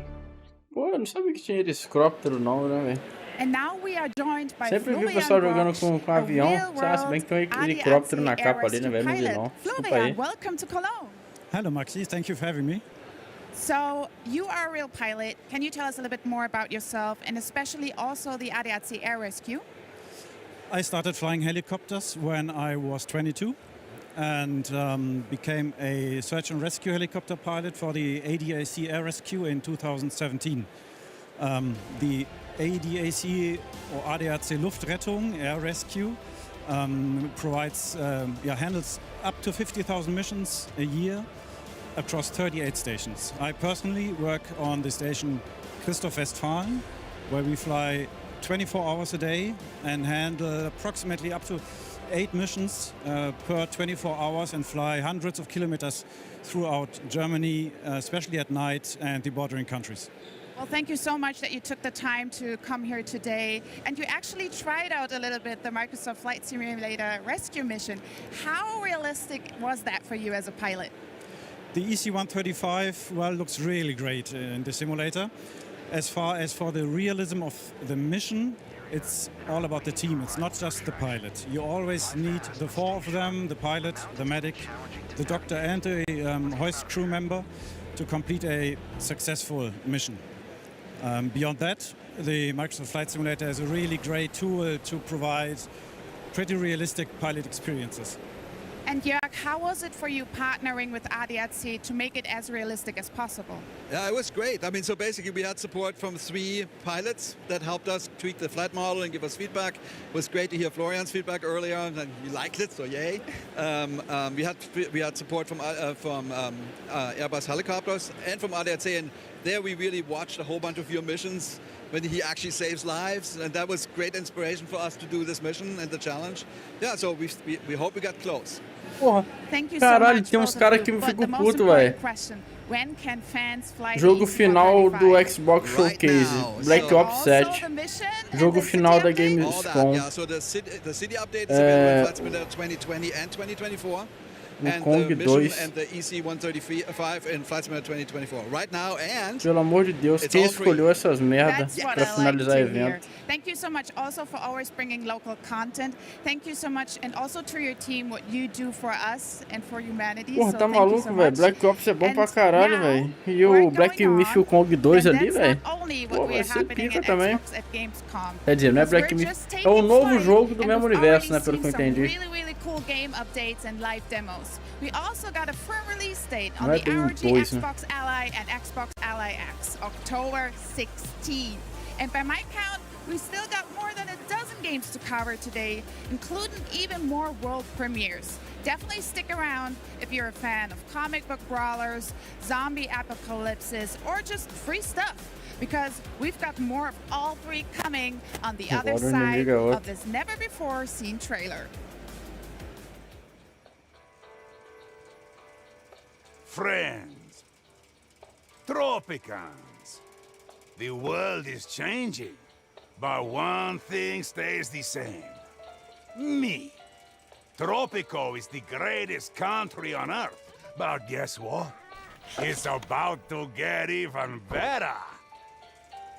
I know what you're thinking. Can it be done? Can Tropico rise again, be even bigger, even better than before? Ha! My dear friends, anything is possible when I'm in charge. Pure, untouched potential, waiting for greatness. Imagine a Tropico. Ih, é jogo de construção, velho. SimCity 2. The best Tropico in history. You're welcome. Oh, too vague? Patience, my dear Trópico 7, velho. Que porra é essa? Alguém já ouviu falar disso aí, velho?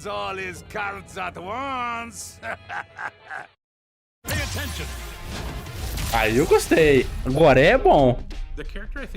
Não, velho, aí é foda. Já por feio, né? Omni-Man. He'd probably smash me through a building of some sort.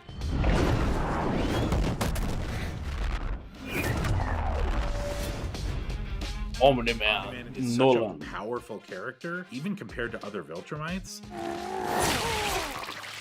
We just wanted to capture his brutality. His brutal fight style is very evident. There's no frills in his gameplay. He doesn't have wasted motion. He doesn't quip unnecessarily. It just conveys the strength of all the years that he has spent fighting as a Viltrumite. What we wanted to do was give him techniques, give him moves that are powerful, that deal lots of damage. It should feel like a bit of an uphill battle to fight this guy. I think we just wanted Omni-Man to be really strong and badass and fun to play.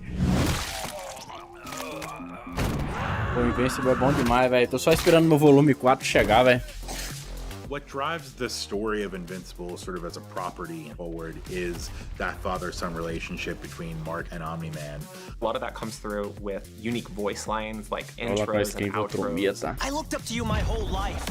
You're just a lying piece of shit.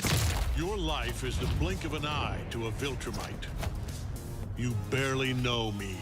It's that father-son dynamic where they still love and care for each other, but they are at odds with their morality. I also love his moment where he's considering killing his only son and reconsiders and flies away. You've got those two sides of Omni-Man. Aqui vai He's just flopar. brutal, a mind of steel, and this superhuman side of him. His brutal style of fighting is so evident in all his gameplay movesets. Omni-Man is one of our balanced characters, so he actually has an anti-air. He's got like this uppercut style move.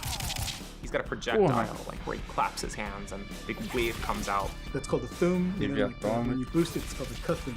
We're pulling from when he fights Cecil. Explosão, lembrei o nome do cara ali. Where he like comes flying from above and he slams your head into the floor repeatedly.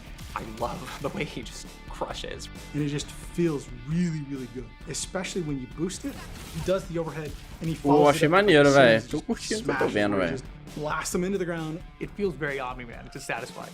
There's this one move Ele tem where cara de he ser does árabe, this like velho. trio of hits and he says, "Not even trying yet." Probably isn't trying, and that's terrifying. Indiano, sei directly lá. from the show as well, from when he's beating Mark, ping-ponging him around the sky. Cara, o pior que o bom do ser caixista é que é o lugar mais barato que tu vai encontrar jogo é na Xbox. Por causa do Game Pass. Game Pass é o melhor custo-benefício pra jogo da atualidade, velho. O foda é que, né, velho, o console tá meio carinho pro Brasil, né, velho. He takes the opposing general to this homeworld and just utterly destroys it. So you see him holding the general's body, blasting through a series of buildings. But there was also another beat. Mas o bom é que o Game Pass tem pra PC também. Dizem que tem Game Pass pra TV também, velho. Não sei como é que funciona essa porra, não. Fucking epic. Listen to me. You don't seem to understand.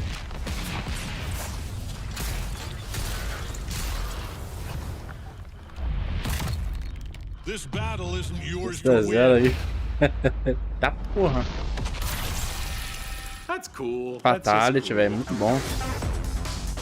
I would put him as an anchor, the last character on a team. He's got great wisdom and leader. Take advantage of these moves that he has that work well on their own, that are also somewhat risky. Obviously, we gave him some really powerful moves that are really cheap, and players are going to enjoy using them, but they have a drawback. They are punishable on block, for example. We gave him incredible air mobility, so he's really fast, can close the distance really fast, but it's a little bit more of a technical thing that you have to learn to do.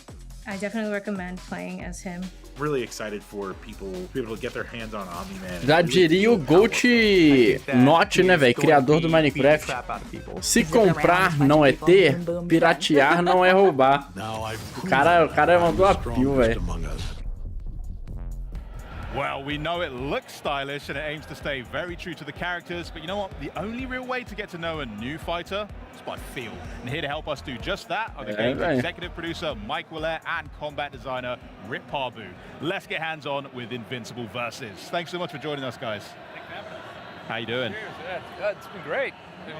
No, it's been fantastic. Yeah, I mean, you go back to Evo, and just Evo was just absolutely amazing. We had a fantastic showing. It's our first time having people publicly touch the game, so I think that Evo was just a really great. O bom de quem compra se bem que a mídia física, não, acho que a mídia física funciona também. Acho que a mídia física, acho que quem tem mídia física é mais seguro, né, velho? A Ubisoft lançou a pio lá que se for cancelar o jogo lá, sei lá, eu não lembro como é que é o negócio. Eles vão mandar um comunicado pedindo pra você quebrar o seu jogo, tá ligado? Tipo, pra quem é que nem eu que compra a versão digital, tá fudido. Se eles resolverem tirar da loja, fudeu. Como é que nós vamos jogar, né? Agora pra quem tem um CD da mídia física lá é mais fácil. Baixa o conteúdo ali, deixa no PC e acabou. Ou no console e acabou. Pô, mas como é que a Ubisoft vai te obrigar a quebrar o CD, porra? Vai mandar um fiscal vir na sua casa aqui, porra?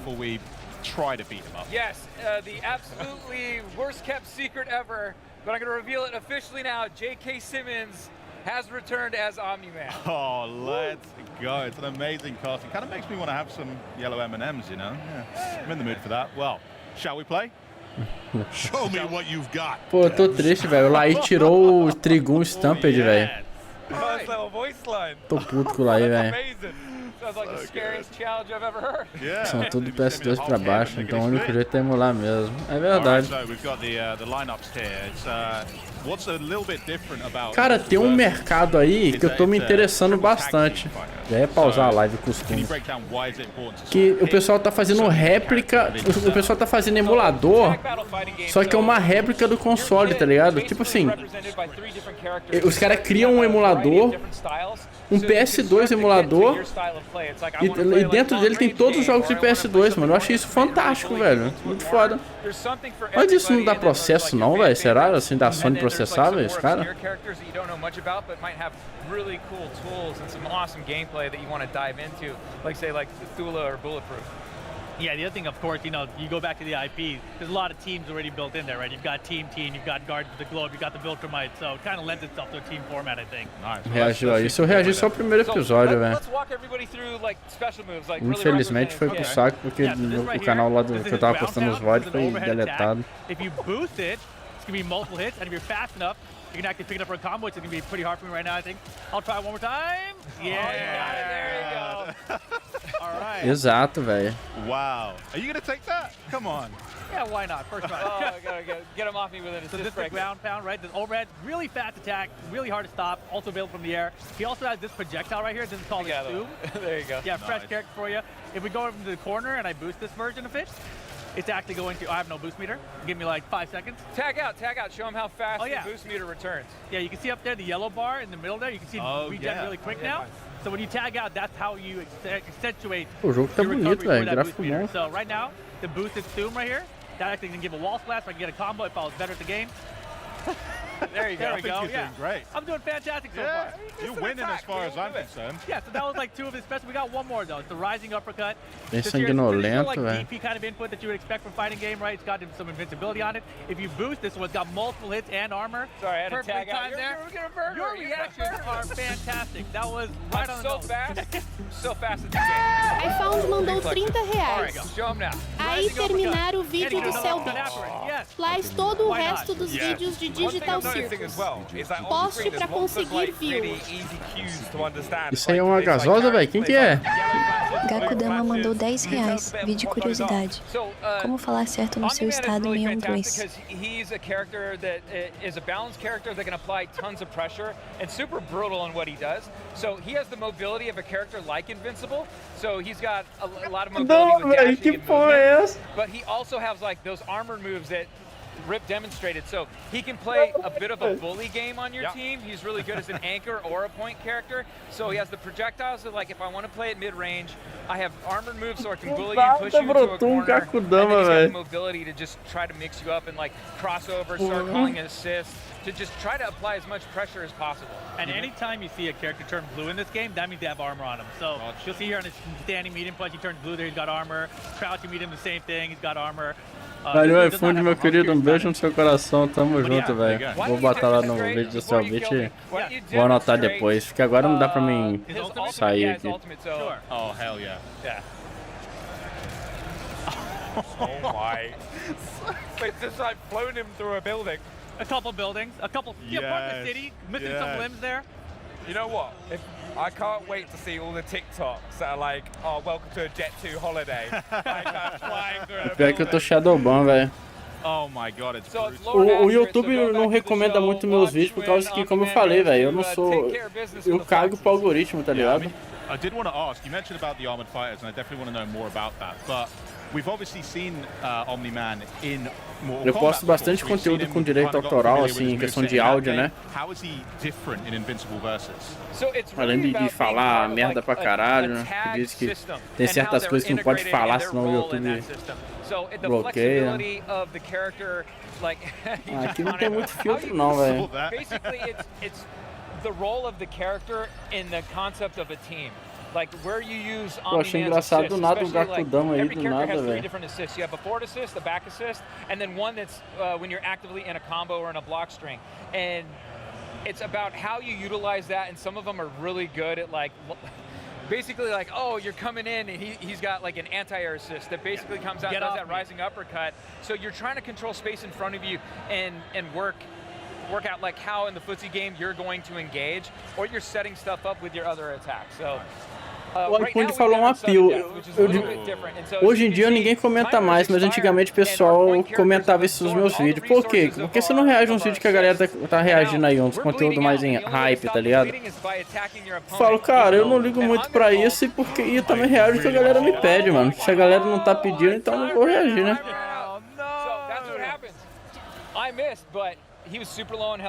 Time expired, he lost his head. É mais ou menos por aí. Um vídeo meu, os react meu que foge a bolha, por exemplo, é bucha verso. Bucha verso fura a bolha pra caralho dos meus reacts, mano. Quer ver? Deixa eu ver quantos views tem aqui no meu bucha verso, velho. Bucha verso é um bagulho hypado e que quebra pra caralho a bolha. Bucha verso. Kheiku TV. 3.800 views, velho. Tem um aqui com 6.000 views. Outra com 3.900 views. Então assim, pô, pega bastante view, velho. Pro nível do meu canal, né? A gente pega muito mais, né? O nível do meu canal, porra, pegar mais de 1.000 é excelente.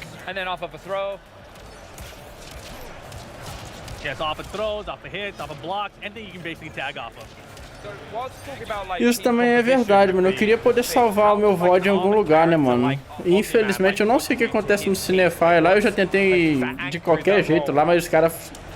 Só quando eu atingir a meta, né, velho? Pô, atingiu a meta, você pode entrar no Cinefy. Mas, cara, eu não sei, assim, pessoal... Eu recebo comentário do pessoal falando que tem gente muito menor do que eu lá, né? E que tá lá, tá ligado? Não teve que fazer meta nenhuma. Eu não sei porque, enfim, sei lá, foda-se também. Caguei. Um dia, quando eu conseguir a meta, eu entro lá. Eu não vou ficar julgando aqui não, né, velho? So sick. That combination between like kind of range attacks and then kind of those assists is key. Yeah, really cool. I did notice straight away though, you're right about his dashing. That seems like really rapid, especially like the down dash.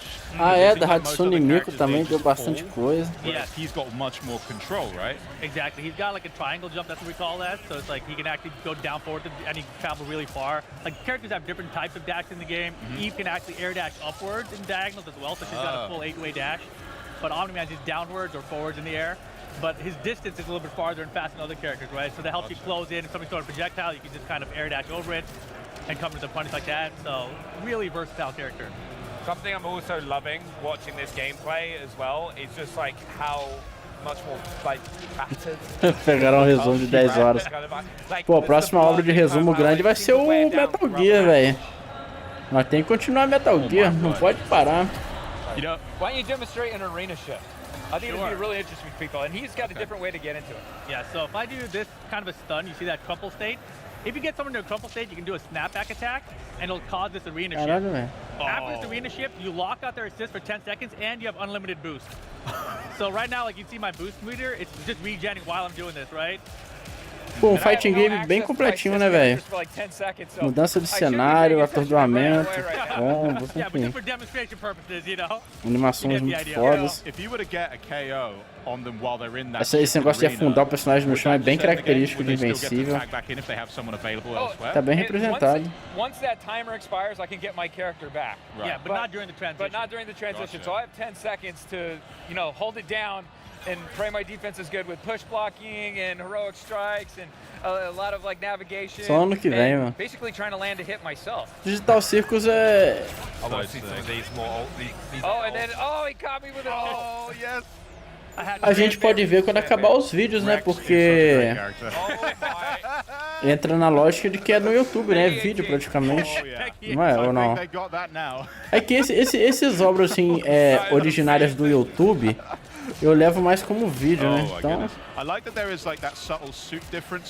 não entra na fila de anime. Okay. And I wasn't paying attention there. I probably had an opportunity again. Let's see if he dashed out of the way. Oh, he got out. Caralho. That was pretty sneaky. You gotta be quick. So Omni-Man's ult, you can get out of the way if you just can't panic, and you have to like. We should have mentioned it is unblockable. It is unblockable, but you If they miss, you have to dash out of it. You have to dash out of the way. Nice. And it does cost 3 meter to do any ult, and you have to do them from the ground. Supers can be on the ground, can be in the air, but ultimate moves, you have to take your opponent back down to the ground. Well, I think we got enough time to maybe do one more fight. Should we make this run a proper O meu fight? react mais assistido é o de Jojo, Bizarre Adventure Opening lá, velho. Tem 13 mil visualizações, 944 likes. Em segundo... Ah, é Bonda, foi um que quebrou muita bolha também no meu canal. Bonda também deu bastante view. É o segundo mais assistido meu aqui com 12 mil. Esse aqui do Oma versus o Akatsuki, do Sociedade Z, eu sei porque é o terceiro mais assistido do meu canal, 11 mil visualizações. É porque o Jeter privou esse vídeo por causa de direitos autorais, tá ligado? Eu corro o risco de deixar esse vídeo no ar, mas vou deixar, foda-se. Então, como o Jeter privou só pra clube de membros dele, tá gratuito no meu canal que eu fiz react, né, velho? A pessoa tá indo lá e vendo no meu canal. No, thanks. You asked for a real match. This is your doing. Hey. You saw how I used that Omni-Man assist. Oh, I didn't even see you tag, brother. I was taking come back. I was in the middle of a sentence. Get off. He counter-tag. I was going to try to come in with a heavy, but... Ah, é? E as músicas do... I really want to see FALHOU, but at the same time I don't because he's on Rip. Caralho, velho. What'd you hit? Come on. Come on. Como é que é o nome do rapaz? Oh, what am I doing? As músicas paródia do... Well, see, I'm in bad shape right now because I'm all out of moves. And while I was talking, I wasn't paying attention. I should have done a counter. Yeah, now I'm going to tag back in to get you back in. Swap out, right? If you get a chance. Oh. Yes! Castor Guerreiro, as músicas paródia do Castor Guerreiro. Tá tudo no meu canal também, porque ele teve que excluir quase tudo, né? Porque os cantores geek aí mandaram ele parar com essa porra. Senão iam derrubar o canal dele. Sorry, I got scared.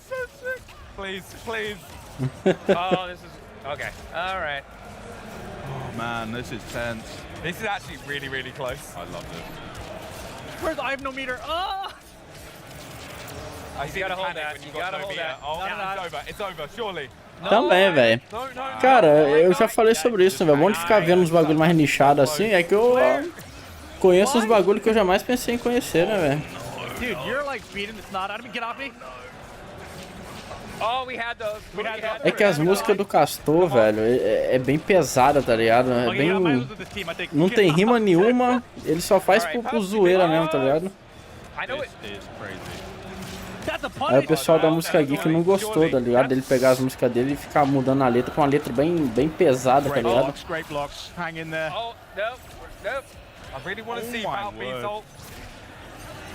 Jogado. Come on, Mark. We're starting to tighten up. We're starting to tighten up. Come on. Oh, you can pick up from there. Yeah. Eu também acharia de boa, velho. Eu não ligaria, não. Mas, né, mano, os caras não curtem. Foda-se. Oh Caralho.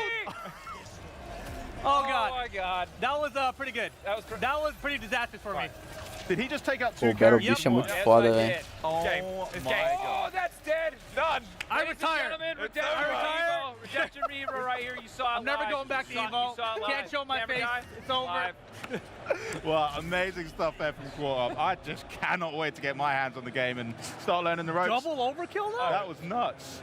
Thank you so much, Mike. Thank you so much, Rip, for showing us what Omni-Man brings to the battle. And you guys, don't forget to wishlist Invincible versus today. That was amazing, honestly. Thank you. And of course, after you're done tearing your family apart, just like you've witnessed on the Gamescom stage, you couldn't be blamed for needing a breather. So we're going to run back a couple trailers.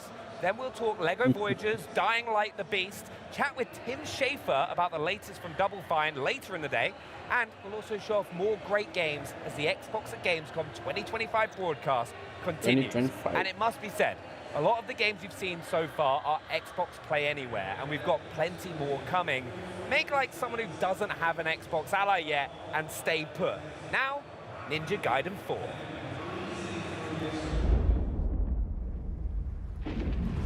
Since Since ancient times, the Hayabusa Ninja Gaiden. ninja clans have fought to keep peace. With the Pô, esse Ninja Gaiden tá maneiraço, viado. But your clan, the Raven clan, has always had a secret motive. Thanks. I owe you one.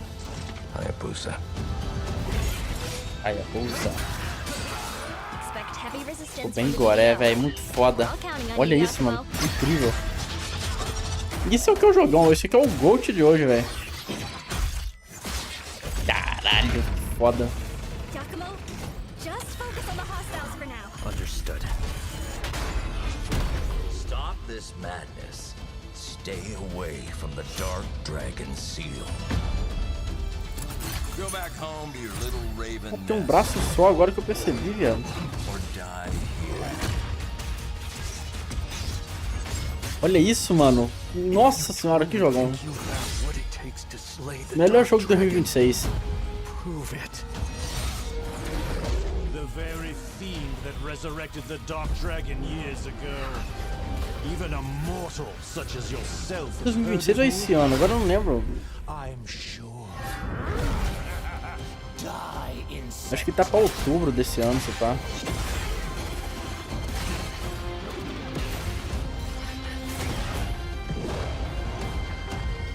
Please, don't kill him.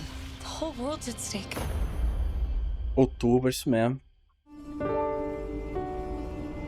Olha aí, velho. Isso aí que é o GOAT mesmo, velho. Pô, para tudo, velho.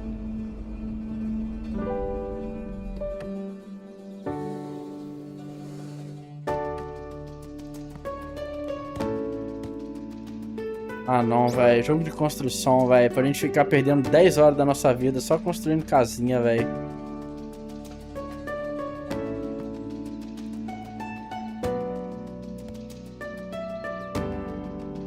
Caralho, me lembro pra olho agora isso aí.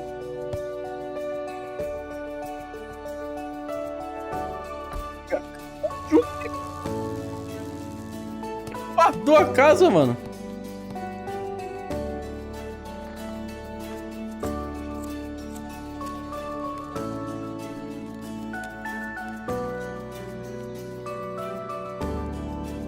Cara, o pior é que é muito gostosinho construir coisa assim, cara. Eu curto. Eu falo zona que eu não gosto, mas... Nossa, eu adoro construçãozinha assim. Só que eu acho legal jogar sozinho, mas com amigos é ainda melhor, velho. Amigo que quer jogar sério, né, velho? Construir também bagulho direito. If you're watching on Twitch, follow the directions you see on screen to enter for your chance to win. And you too can become a Monster Slayer with the Witcher 3 10th Anniversary Special Edition controllers and celebrate the lasting legacy of the Witcher 3 Wild Hunt. These will include 3 Elite controllers and 1 standard controller. The giveaway closes at the end of the show. Só que perde pro Doom, né, velho? O controle do Doom, ele é único. Único não, né? Deve ter outros no mesmo estilo. É que o do Doom tem umas texturas assim, né, velho? As ranhuras são impressas no controle, enfim. Não é só essa pegada ali, tá ligado? Que tem textura. É um controle todo personalizadão mesmo.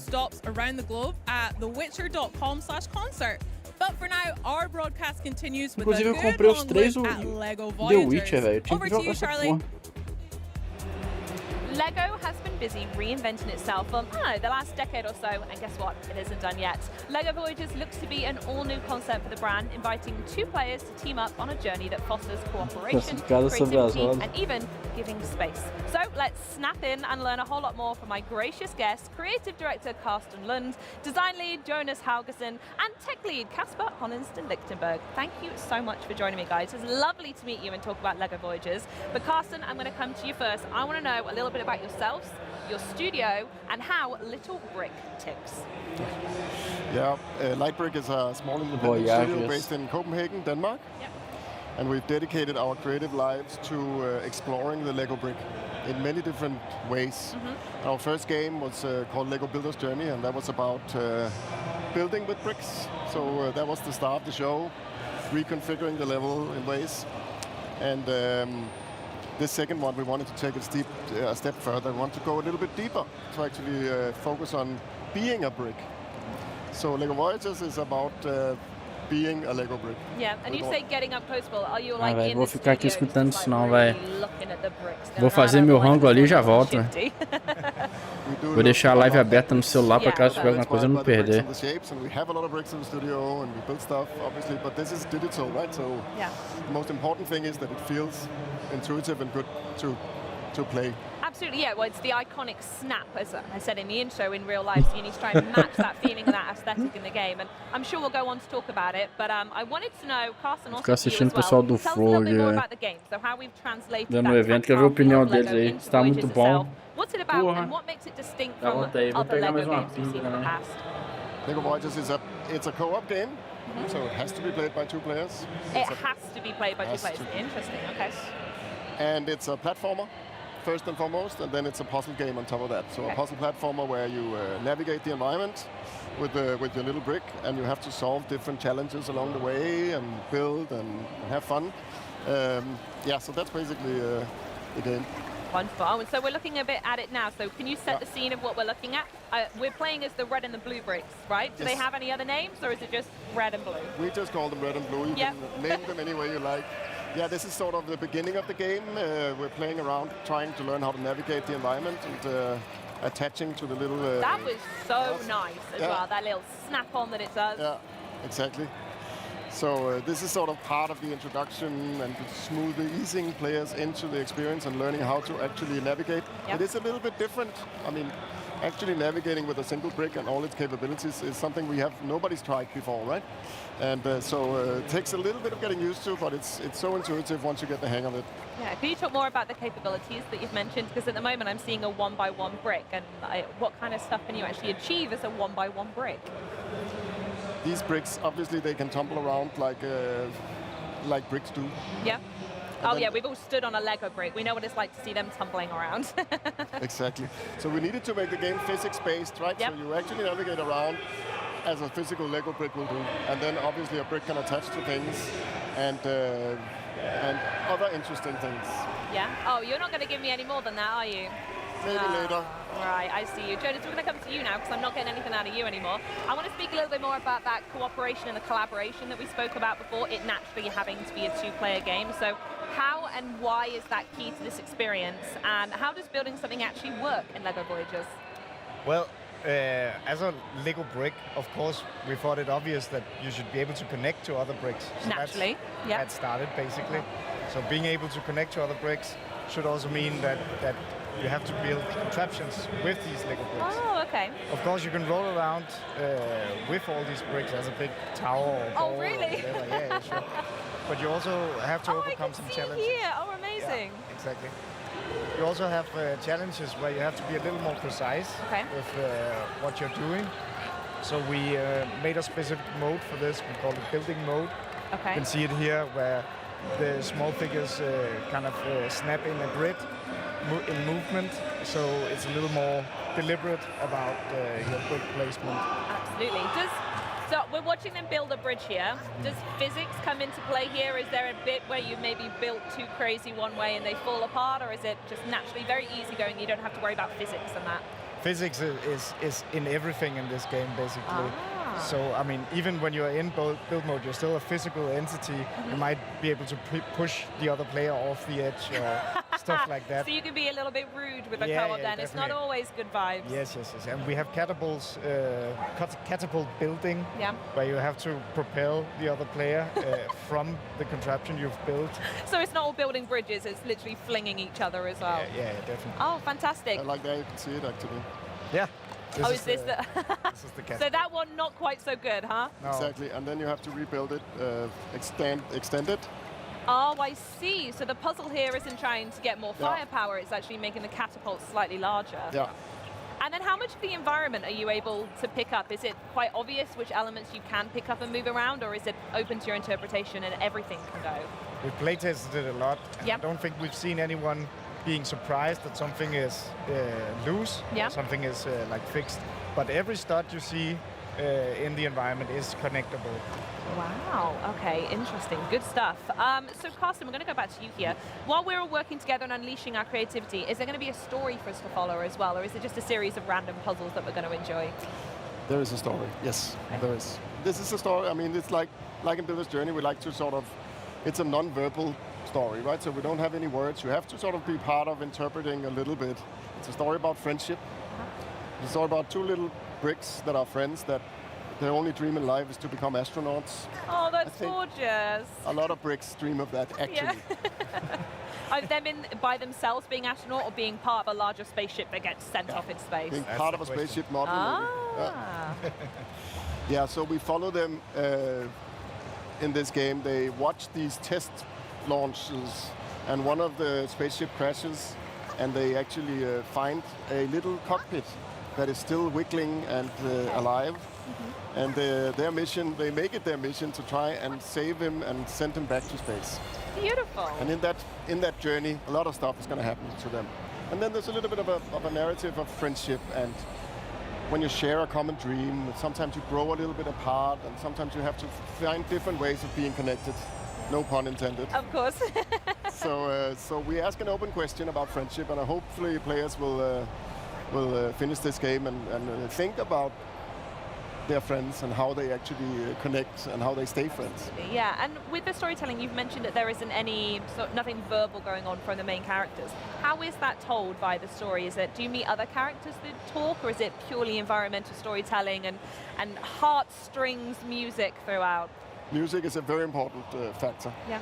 And we have the same composer as in Builder's Journey, Henrik Lindstrand, composing. Oh, wonderful. They smashed it the first time, bring them back. Exactly, yeah. And he's been very meticulous about the scenes in the game and the emotions and the characters, so he's doing motifs that sort of tell a story along the way, and so that's a very important part of the storytelling. Yeah.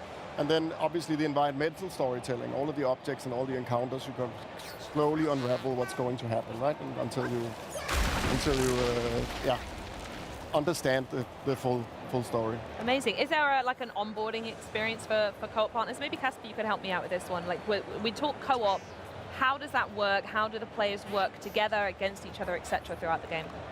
It's a co-op experience, and they have to help each other and teamwork, collaborate, and build these bridges and face these challenges throughout the way. So, as you can see here, you can also just spend some time to just play around. Have some fun, yeah. Have some fun. You can make up games where you have to compete, but otherwise it's a collaborative experience. Oh, so there is a competitive element to it in there, but mostly based on the gamers.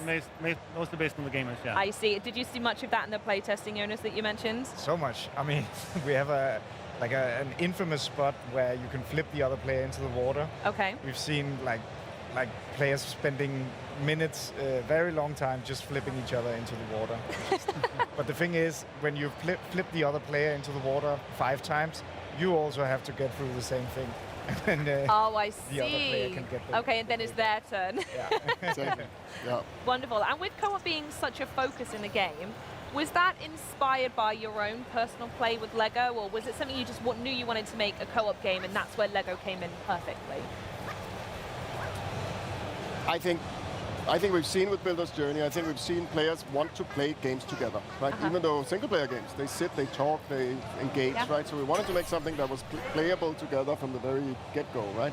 And then we just love co-op games, and this whole idea of playing and being creative is just so much more fun when you're doing it together with a friend, right? Yeah, I totally agree. Yeah. And it's nice we're seeing more couch co-op games come through in recent years as well. There's been some very successful, highly applauded one recently. So it's lovely to see that story keep going. So Carsten, question for you. This all looks really lovely, naturally. So the question you probably knew was going to be coming from me, which is, when are we actually going to get our hands on the game? Very soon.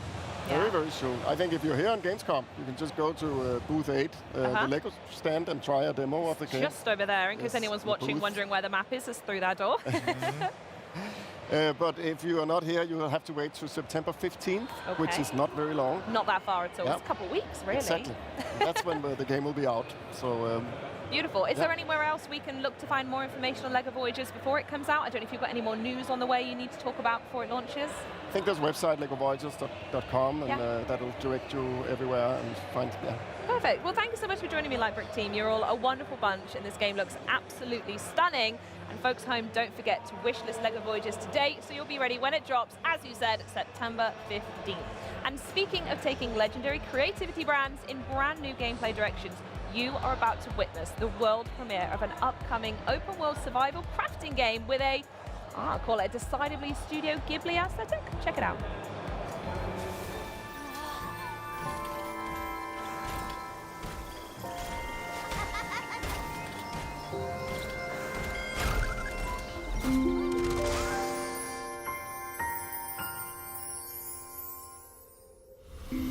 Rampant pollution has depleted the world's resources, and only your moving house and its mysterious power can cleanse the pollution. In this world, you will meet Kororu, whose hot-tempered personality masks his secretly warm heart.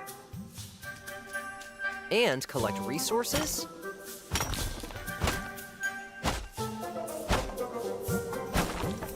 craft items for survival, gather oddlings, and decorate your settlement. You'll face danger on every step of your journey, and riddles to test your wits. But in Boomwalker, your companions have your back. Kettle Kid, a fiery pot of purification, and the moving house that you travel the world with. Don't forget the oddlings that help you on your adventure.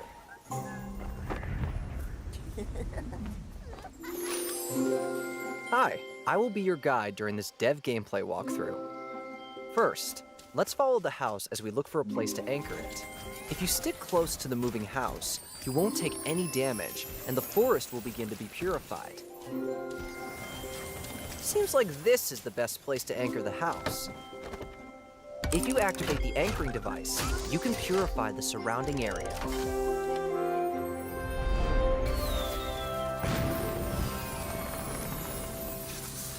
Let's purify the forest. You can find uncontaminated ingredients in the purified area. But there are also fruits like apples that you have to climb a tree or shoot them down. Let's toss those tasty-looking ingredients into Kettle Kid. The oddlings will then help stir them just right so they cook a delicious soup.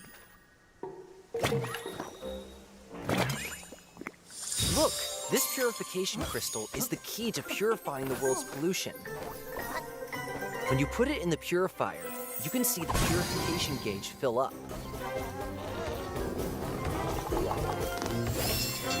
The purification gauge is now full. Let's operate the purifier. Oddling statue. There's something new up ahead in that glowing area. Oh, it's an oddling statue. Look here. Don't the colors of the orb and the pedestal seem to match? Oh, one of the orbs is missing. Maybe it's on top of that mushroom. If you put the orb here in the spot from before... Wow! A bunch of new oddlings have appeared.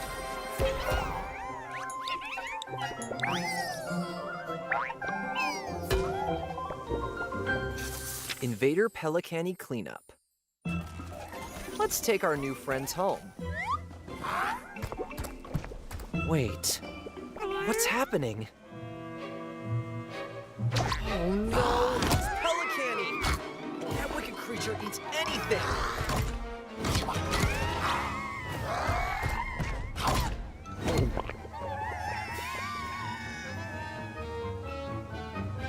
It's too dangerous up close.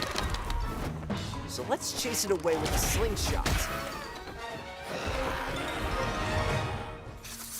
Building a settlement. We have a lot of oddlings now, but there doesn't seem to be enough houses for all of them. There also seem to be some oddlings exhausted from overwork.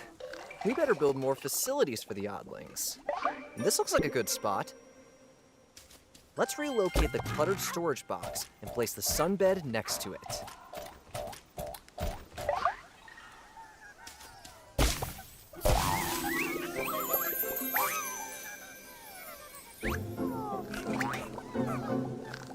We filled enough purification gauges to restore the entire mushroom forest we explored. This was just a taste of the amazing world of Bloomwalker. We look forward to seeing you create your own story.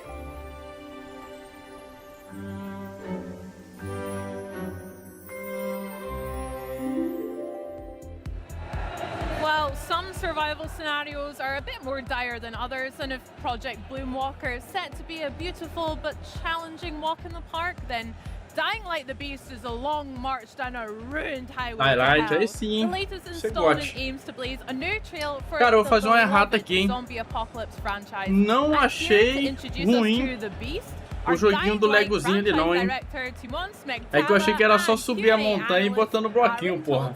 with some live Mas eu vi que não era gameplay. isso, não. This is so exciting. Welcome to the show and welcome to Gamescom, guys. Hello, Bex. Hello. How has your Gamescom been so far for both of you? It's my first time, so very, very exciting. Yeah, it's cool. Yeah, busy, Quer dizer, se crazy, for o mesmo and jogo lots que eu of vi ali, fun. né? Yeah. Love it. Well, you've got some live gameplay for us, so can you show Absolutely. us what you've got? Yeah, absolutely. Very excited Yes, to let's see. start the demo. And the mission that we have here, of course, it's Dying Light the Beast, right? So it's going to be scary, going to be full of zombies, full of open world, exploration, parkour, melee fighting. And the mission Esse that we último have que here is apareceu do actually menininho ali, achei quite funny, legalzinho, right? velho. Because it's one of the side missions from the game. And it Survival starts with a thing. very classic Dying Light dilemma. There's like a small group of survivors struggling to survive, live to another day, hiding in the town hall here, and suddenly Muito obrigado the pelos water 25 source meses, is Guilherme. gone. Like there are no water in the taps, and like they 2 don't know what anos e happened. mês. Like is something trying to hurt them? Maybe something is broke. Maybe something is trying to get rid of them from this place because they want to take over. So it's kind of like a classic Dying Light problem, but then there are some twists, there are some turns, there's some mystery to uncover. Probably we will not see all of it here, but let's just give it a go and let's see how far we can go. Let's see what we uncover. That is one of my favorite things from the previous games, when you have this little hub community kind of safe space for most part, and then you do have to go out and protect them or gain friendships as well as take on the challenges outwards. And that's exactly what Kyle Crane is doing, because like that's a side mission, but also the basics, right? So Yeah. you play as Kyle Crane, and that's a very unique, very special type of a hero for a survival horror game, because he's not only the master survivalist, like he's not only able to survive as long as he wants in this difficult, challenging environment, but in this game he also has access to a set of very special, very powerful beast-like abilities, which really allow him to kind of unleash all of the rage, all of the everything that he has in it. And like the tagline for the game is that they were trying to break him, but they created a beast. And why they were trying to break him? Because he was captured by this guy named the Baron. Baron is a crazy Que scientist versão who's trying calvo, to velho. achieve Cheio de something falha very, no very cabelo, vai ver. sinister. And Puta Baron merda. was experimenting on Kyle for a number of years. Caralho, porque eu tô me sentindo bonito Kyle hoje, managed to velho. break out. So they didn't break him, and now he's ready to unleash Tô me his sentindo wrath. lindo He's hoje, ready velho. to Por take isso que eu tirei o revenge, chapéu. but for that he needs some help, and that help comes from the people that live in this beautiful valley that we see on the screen right now. This is the valley. The region is called Castor Woods. Okay. It's modeled after Swiss Alps, Hoje eu tô like bonito, little velho. touristy towns in Swiss Alps. Lots of nature, lots of very beautiful vistas. But of course, this one has lots of zombies in it. Perfect holiday. Yeah, exactly. I mean, if there was a zombie apocalypse, I'd probably go to the Paris. Swiss Alps as well, Yeah, just of course, to see it. of course. But yeah, of course. Like the high season for zombies is there all the time. And actually, what we have here, so the town in the middle of the map is actually built to be almost like a parkour paradise. We really wanted to squeeze as much as possible out of this location, so players are able to seamlessly showcase all of the parkour skills, jump, run, wall run, slide, connect all of that together. How are you feeling? Do you want to fight some zombies? No, I think we could, we got it. There's plenty of them around. I think, We'll warm up to that, that's yeah. fair. Let's see some parkour, because Yeah. obviously that's so intrinsic to Yeah, Dying absolutely. Light So as Dying well. Light was built on parkour. parkour, right? Like we have, when we started working on the series, we actually asked David Bell, who's the grandfather of parkour. He's the inventor of modern parkour, to help us to share his insights, his expertise. We got him in our studio, we mock up his moves, we asked him to basically tell us how close we are to reality, because one thing about Dying Light Eu nunca... Olha o Frost comentando, velho. O Frost falou. We really want to make players feel like they are part of this world, like they are. O testosterona é foda. No vídeo do Nintendista, eu não entendi. Como assim testosterona, velho? It's a lot of pressure for a live. It's all part of the plan. It's Dying Light, you know. But I think it's worth saying that this is like, you might look at the game, you might look at the screenshots and think, oh, okay, I see a machete, I see a guy, I see some zombies. Salve pro Frost aí, Frost que tava junto com o Mercenarras lá, velho. This is a survival game. Fazendo live juntos. This is a thinking man's survival game. Narras tava na cara, ó. Tava na casa do Frost. Even if you are as a good player as Aaron, you have to constantly look at. You have to look at every step that you take. It happens to the best of us. And I can understand why. Sobre o Sojano, né? Before coming here, we had a conversation that actually the whole QA team, from which Aaron is, they were aware that he'll be playing, so they are watching right now, putting extra pressure on the guy. I kept it quiet, and it was. But don't worry. Aaron, you're doing amazing. Thank you. And by the way, if I just made using the opportunity, let's just wave to our QA guys, because they are really putting a lot of work into this. They are the most important part of the dev team in this very final stretches of the production, because we are basically just 4 weeks from releasing the game. So exciting. Yes, so very close. Actually, maybe we can loot some stuff, right? Yeah. I think it's a good chance here.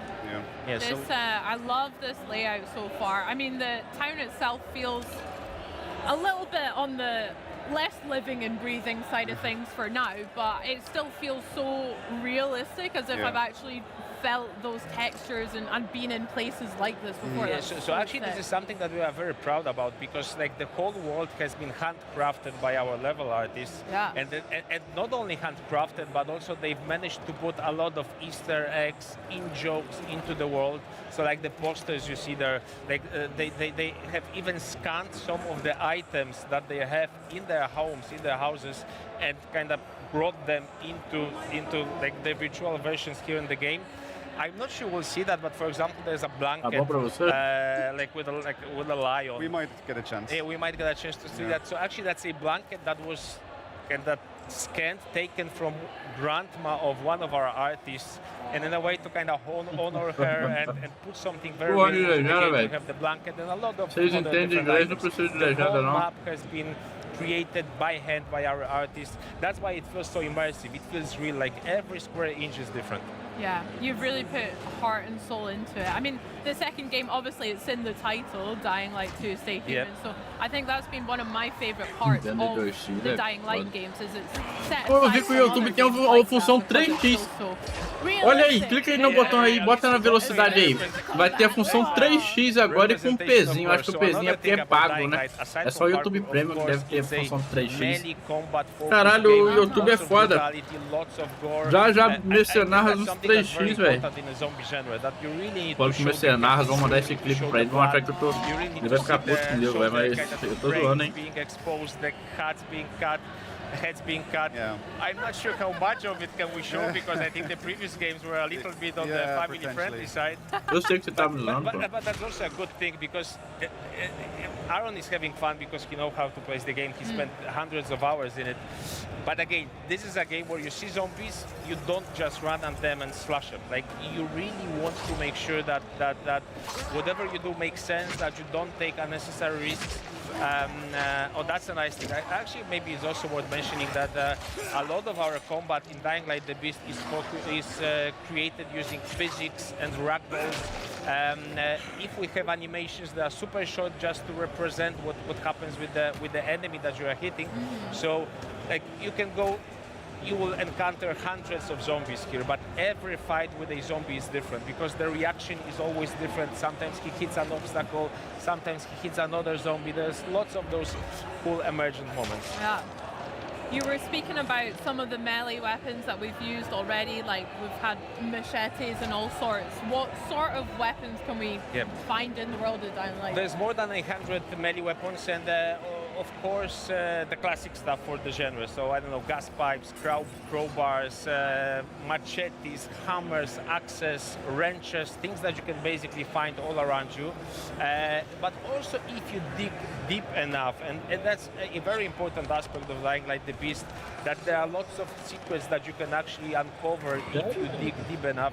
You can find weapons like medieval swords, very unusual creations of the survivors. So really a lot of very fancy looking and fancy working and effective weapons that are really a lot of fun to play. I like the sound of a medieval sword. That sounds pretty badass, to be fair. Do you guys have favorites? What's your favorite weapon of Samurai sword? sword. Samurai, of course, like a classic. It's probably a boring answer, but yeah. But for me, actually, it's a flamethrower. Tá com o pezinho vermelho, ó, 3x, For velho. some reason, like even though we are making Pode que não zombie vai games, we focar. didn't have a flamethrower before. So Pra mim tem um 3x aside ali. from the melee weapons, and a Boa tarde, big mano. focus on firearms as well introduces a number of new weapons. So flamethrower, grenade launcher, saw blade launcher, and a number of additional hidden stuff that you will have to find as you play the game. We are now living the time, we are now living the town, and actually that's Será an que é example só a of live one of the deles open também? world Deixa eu abrir outra live aqui activities, pra ver se like aparece. places like this spread all over the world with which you can interact. If you manage to survive, Aaron. It just came out of nowhere. Remember that your whole team is Survival horror. I'm demonstrating exactly what we want, right? Yeah, Tem outras lives, that's tem true. também. So, like military combos like this, if you manage to kill all of the infected here, or if you manage to outsmart them, because that's also an option. You can, for example, use a decoy, draw them to like away from this place, and then try to loot it. That's a very good place to find some ammo for your firearms. And as I said, firearms have really received a lot of love from us as developers in Dying Light the Beast. Okay. He's a bit too big for now, I think, this guy, right? Yeah, this one, yeah, like looks, let's not risk it. You already died once, so I don't It They're playing with so fire. fun. like the guys back at home are making bets, like will he die again? Yeah. Oh, so firearms, there's a little bit more of a focus on. Yes, on absolutely. Maybe we could actually use the rifle. What do you think? It will get messy because the thing about firearms is they make a lot of noise. Got you. So as soon as you start shooting, there's a chance that the virals, the fast-moving zombies will come. Actually, I think there's one guy over there. Let's go inside. Yeah, let's Safer. try to hide. Like, we'll see if that works. Safer inside. Oh my. Yeah, gosh, but okay. Relatively. a little bit, like it's never safe in the world of Dying Light. Like what I like to say is that it's actually one of the most dense open worlds out there, because basically every part of the map is something where you play the game, where you do some kind of interaction. Either you parkour, which is also like interaction, you click buttons, like you're trying to get somewhere, you make decisions where you want to go. Combat the same, you get surrounded, suddenly there's a group coming from one direction, group from the other. Constantly something is happening, like you are never bored. It's very intense, very dense Pô, vem 2x é foda, velho. Ah, esse vem 2x, eu vou ter que zoar ela, velho. Every kind of trip outside of the safe Aí zone is não, probably velho. not going to be exactly the same as before. Yeah, so Dying Light was built out of emergent moments, and we actually Não, o Dark deve estar me vendo em 2x, velho.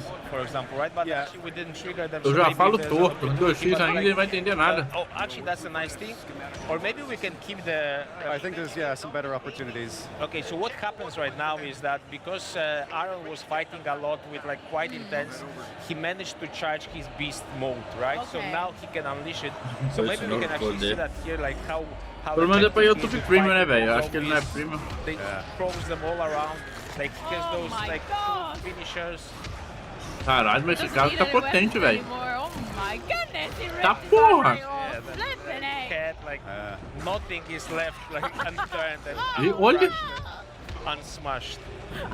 Who's laughing now? o cara usou uma maconha muito doida ali, ficou potente, velho. That sounded like you are saying it in the QA, guys. Like, who's laughing now? Like, I'm here on Xbox and I'm playing this awesome game. I can't confirm it. Oh, zombies don't need brains. It's fine. Yeah, some of the new visual designs for our enemies. So of course, like you can see the game is really beautiful to look at. Even the zombies. Like if you are into zombies, it's good to make a pause or go into photo mode and try to see how detailed the models are, especially when you do some damage to them. We have increased significantly the number of places on their bodies which you can damage. We have, like when you cut a limb, you can cut it in 3 different places. You can really leave a lot of scars, wounds, like broken places on. Yeah, let's try to. Oh, that's nice, quite brutal. I saw earlier like when that. you just left someone crawling because you cut his leg off, so that was quite mean for that poor zombie, I feel, as well. A nice flame. Also, as you can see, there's a lot of versatility, yes, like, emotions. There's a lot of varied ways how you can solve combat situations. That's also something that we were always thinking about when we were working on Dying Light games. Que dava pra andar de carro, não. Não lembro nem se não dava, hein? Where they go anywhere, climb anything. Freedom, how they fight. Actually, we're leaving the mission area, so that of course in the full game you're not leaving mission area, so the freedom is open and you can go everywhere you want. Yeah, I like the tactic of running away. That's my favorite. But that's also like that's your choice, right? And again, like vehicles, another thing that's new to the beast. Actually, maybe we can also show the FPP, right? Because you can drive from that perspective, like keep the immersion. So it is like it's nice to roam through zombies, blast through zombies with your vehicle, giving you a little bit of those Carmageddon vibes, but again, like a little reminder, this is a survival game, right? So like you need to think about how damaged your vehicle is, and the gas. We're about to run out of gas. Exactly, doesn't have gas. So I think we are slowly running out of gas. So. Got to find a gas station. Exactly. I'm not sure they're still working. You know, agora que eu vi que tem combustível ali no cantinho. So with our new vehicles and things, is there different areas that we can explore around the world then? No, so actually we decided to choose this one because it fits the environment most, right? So Aaron, when you get up, maybe let's just have a nice look around the place. So taking the view, I love that. Yeah, take the view, and we'll talk about vehicles. So we have chosen those off-road pickups because they fit the environment most. We didn't see that much of it yet, but the whole world is actually quite varied. We have the town in the middle, we have an industrial park, we have swamps, we have mountains with hiking trails, we have farm fields, so a lot of very uneven terrain. So off-road pickups seem to be most fitted to this kind of environment. So yes, you are driving that vehicle. There might be some things hidden, but I'm not spoiling that too much. But then you're also able to customize the visuals of the vehicle a little. So there's still quite. Oh, I think that's the blanket that I was. Yeah. This was the. So this is actually the real blanket that you can find in one of our level artist grandmothers. Actually, at one of the playtests, some guy met me. He said the same thing. Like he recognized the blanket. So it's a very iconic. That's so wholesome. So there we go. That's a challenge for everyone playing. Are we ready to go into the night part? Because we might do that. But a word of warning, because like Dying Light generally. Let's maybe look at some Vista before us. Okay, let's go to the night. So what happens is that Dying Light basically is a game of two halves. The day part that we have just experienced, if you are a good player, you are in control. You know what to do, like you know how to behave. You will kind of find your way around in this apocalypse. But the night part is something completely different. What happens is the volatiles, and I will scare you a little, so kind of sit tight. The volatiles, like the scary monsters, the apex predators, the kings of the night, they are coming out, they are roaming the whole place. And with those guys, you don't fight with them. Like when you see them, you try to run away as quickly as possible. Okay, maybe at the end of the game, where your beast mode is fully charged, where you have unlocked all of the skills for the character, because there's like a big skill tree of various beast skills that you unlock. If you are kind of fully formed beast mode Kyle Crane, you can fight with them, but without that, it's really, really scary. So maybe we can actually try to sneak upon those guys so we see them from close. We'll go sneaky. You can see where they are if you use the survivor sense. So that's like a special senses of Kyle Crane where we can see the threats and be aware of the threats around him. But it seems the volatiles are everywhere.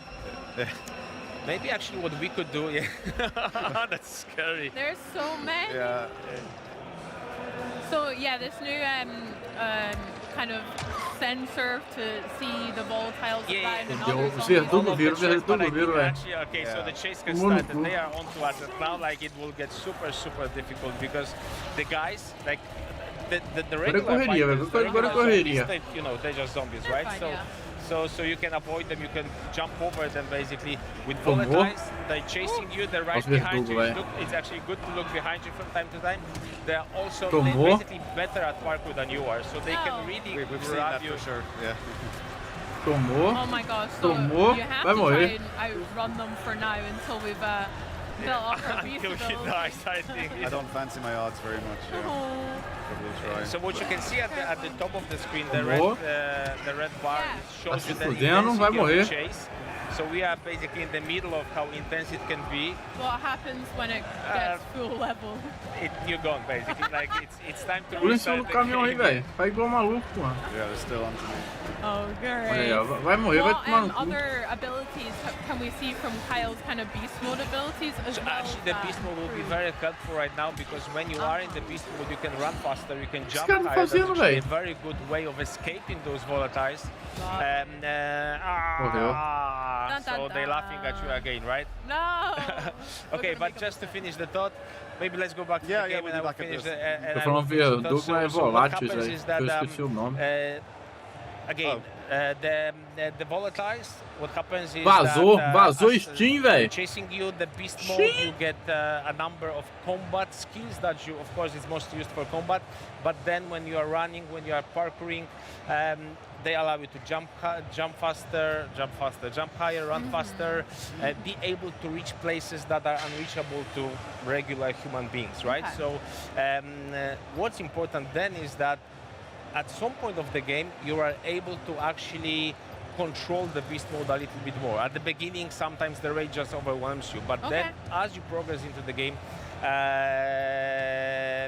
you get full control of it. You can trigger it whenever you want, and then you can use that to actually reach places, find secrets that you would not be able to do when you are in the human form of Kheiku.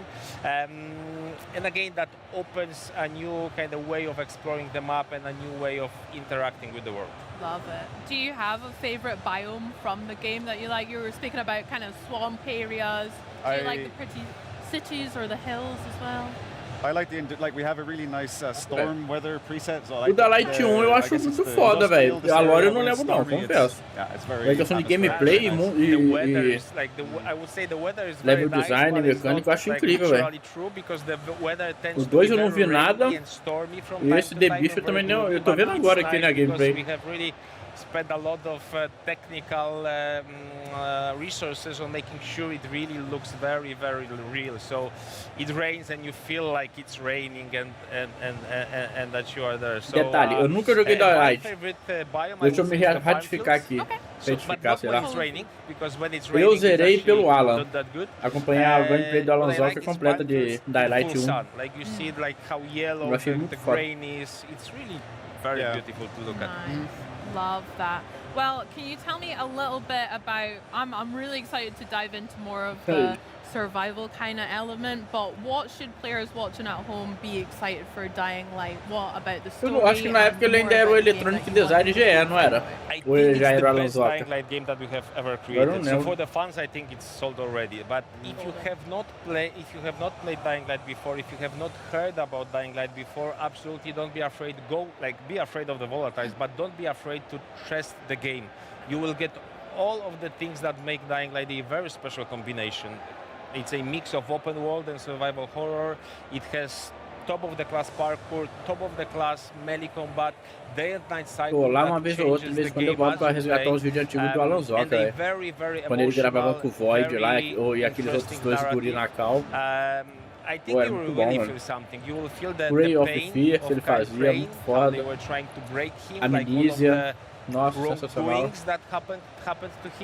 O próprio da Light 1. When he gets free, and you will also get free in the game, and you get a chance, you shot at revenge, it will really be very cathartic. You will feel how good it is to unleash this power in the game.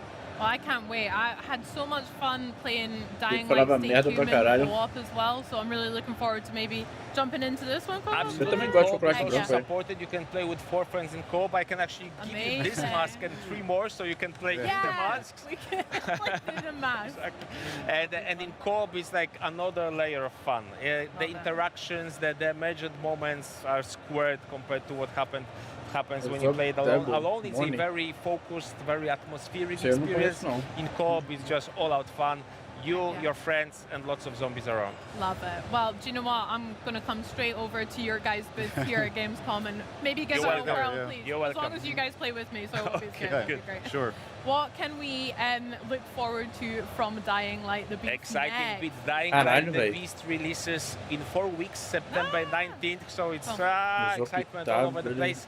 PC, PS5, Xbox Series S and X. We can't wait for you to play the game. Amazing. I can't wait either. Timon, Aaron, thank you so much for showing me a little bit about Dying Light the Beast. I can't wait to play more. Thank you. But for you guys at home, don't forget to pre-order your copy today. Now then, the Xbox Gamescom broadcast continues with some more trailers, including a world premiere trailer for a game that uses deck building esse as a Presentável metaphor for Liberty, picking esse eu whip up something conheço. entirely unique. Then we'll Esse hear Mônio eu from nunca vi, não. Double Fine's Tim Schafer O Liberty, about their que ele new fica na prisão Opus ali, eu Keeper. conheço. And don't forget, we've still got World of Warcraft and Call of Duty updates towards the tudo end of the mesmo day. criador, né? And not to mention some news on a little indie game, and that's INDY, Se não me engano, not INDIE.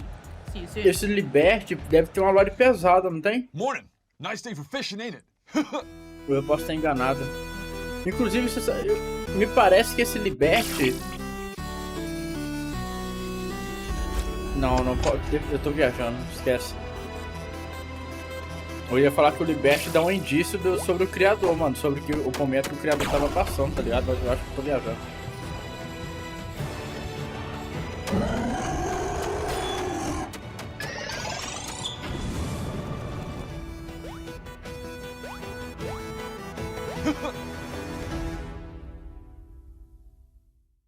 Things are peaceful here in Palopori.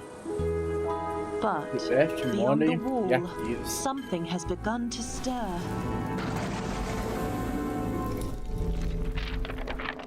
Pois é.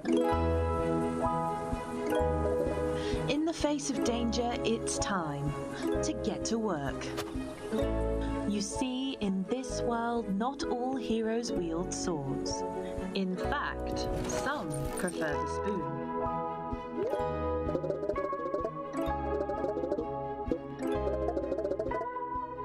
There are some who believe that in order to save the world, you've got to start with a really good meal. And that's exactly what our caretakers need.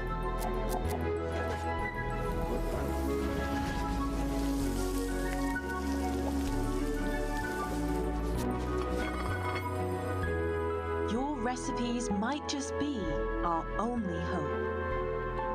Because let's face it, who can save the world on an empty stomach?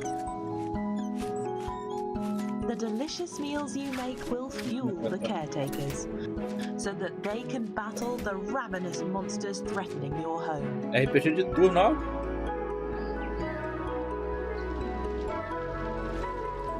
Opening soon, Bistro. It's Bistro! Beasts who run a bistro! It took me a minute, but I got bistrô. I don't get it. Well, Bistro is Xbox Play Anywhere, so if that game looks to your tastes, consider it just one more reason to get excited for the ROG Xbox Ally and Xbox Ally X. But now, it is our sincere pleasure to dig into the latest title from Double Fine, Keeper. Keeper has been turning heads since it's revealed during June's Xbox Showcase, and here to bring us some never-before-seen gameplay. It's Double Fine Productions studio head and fan favourite Tim Schafer. Tim, thank you so much for joining us. First off, it's so exciting to have you here, and this game, we're going to straight out the bat. It's clearly Lee Petty's baby in many, many ways. Bit of a Double Fine legend, I hear. Yeah, he was our art director on Brutal Legend and Broken Age. I mean, some of the best games you could ever reel off that someone's worked on. I want to know a little bit more about what it's like working with him and your team bringing his vision to life. Well, Lee has a really, as you can tell from those games, a really strong idea of what a game should look like and how it should feel. Yeah. And he's someone who I've just come to really trust and rely to just have that kind of vision, also be able to execute it. He's really good at technology as well as art, and also leading a team full of people at Double Fine, because it's a very collaborative environment, so you have to have the right touch, you know. Absolutely. And so mostly what it's like working with him is I just leave him alone. Especially you can trust day one he turns up and he knows by day end, he knows exactly what needs to happen. And as you say, it's an element of trust. I think that's really important. Yeah, especially in a game without any dialogue. So I don't have to worry about him sneaking in any bad language. Posso mandar, Pio? Trabalhar em ambiente assim deve ser muito foda, velho. Um ambiente mais familiar, um ambiente mais caseiro, tá ligado? Do que você ficar sobre 4 paredes num escritório de fato, tá ligado? Todo mundo engravatado. Pô, eu acho que trabalhar num ambiente assim, velho, você parece se sentir mais à vontade, tá ligado? A couple of things when we're talking about what his next game should be, we're like, well, what could we do now? Because things have changed for us. We became part of the Xbox family. We have like support and resources we didn't have before. And pior que é mesmo, velho. Você vendo aí que o Xbox aqui tá foda, velho. Tipo, eu já sabia os jogos que iam ser apresentados aqui, né? Pelo menos boa parte deles. O problema é que a conversa tá demais, velho.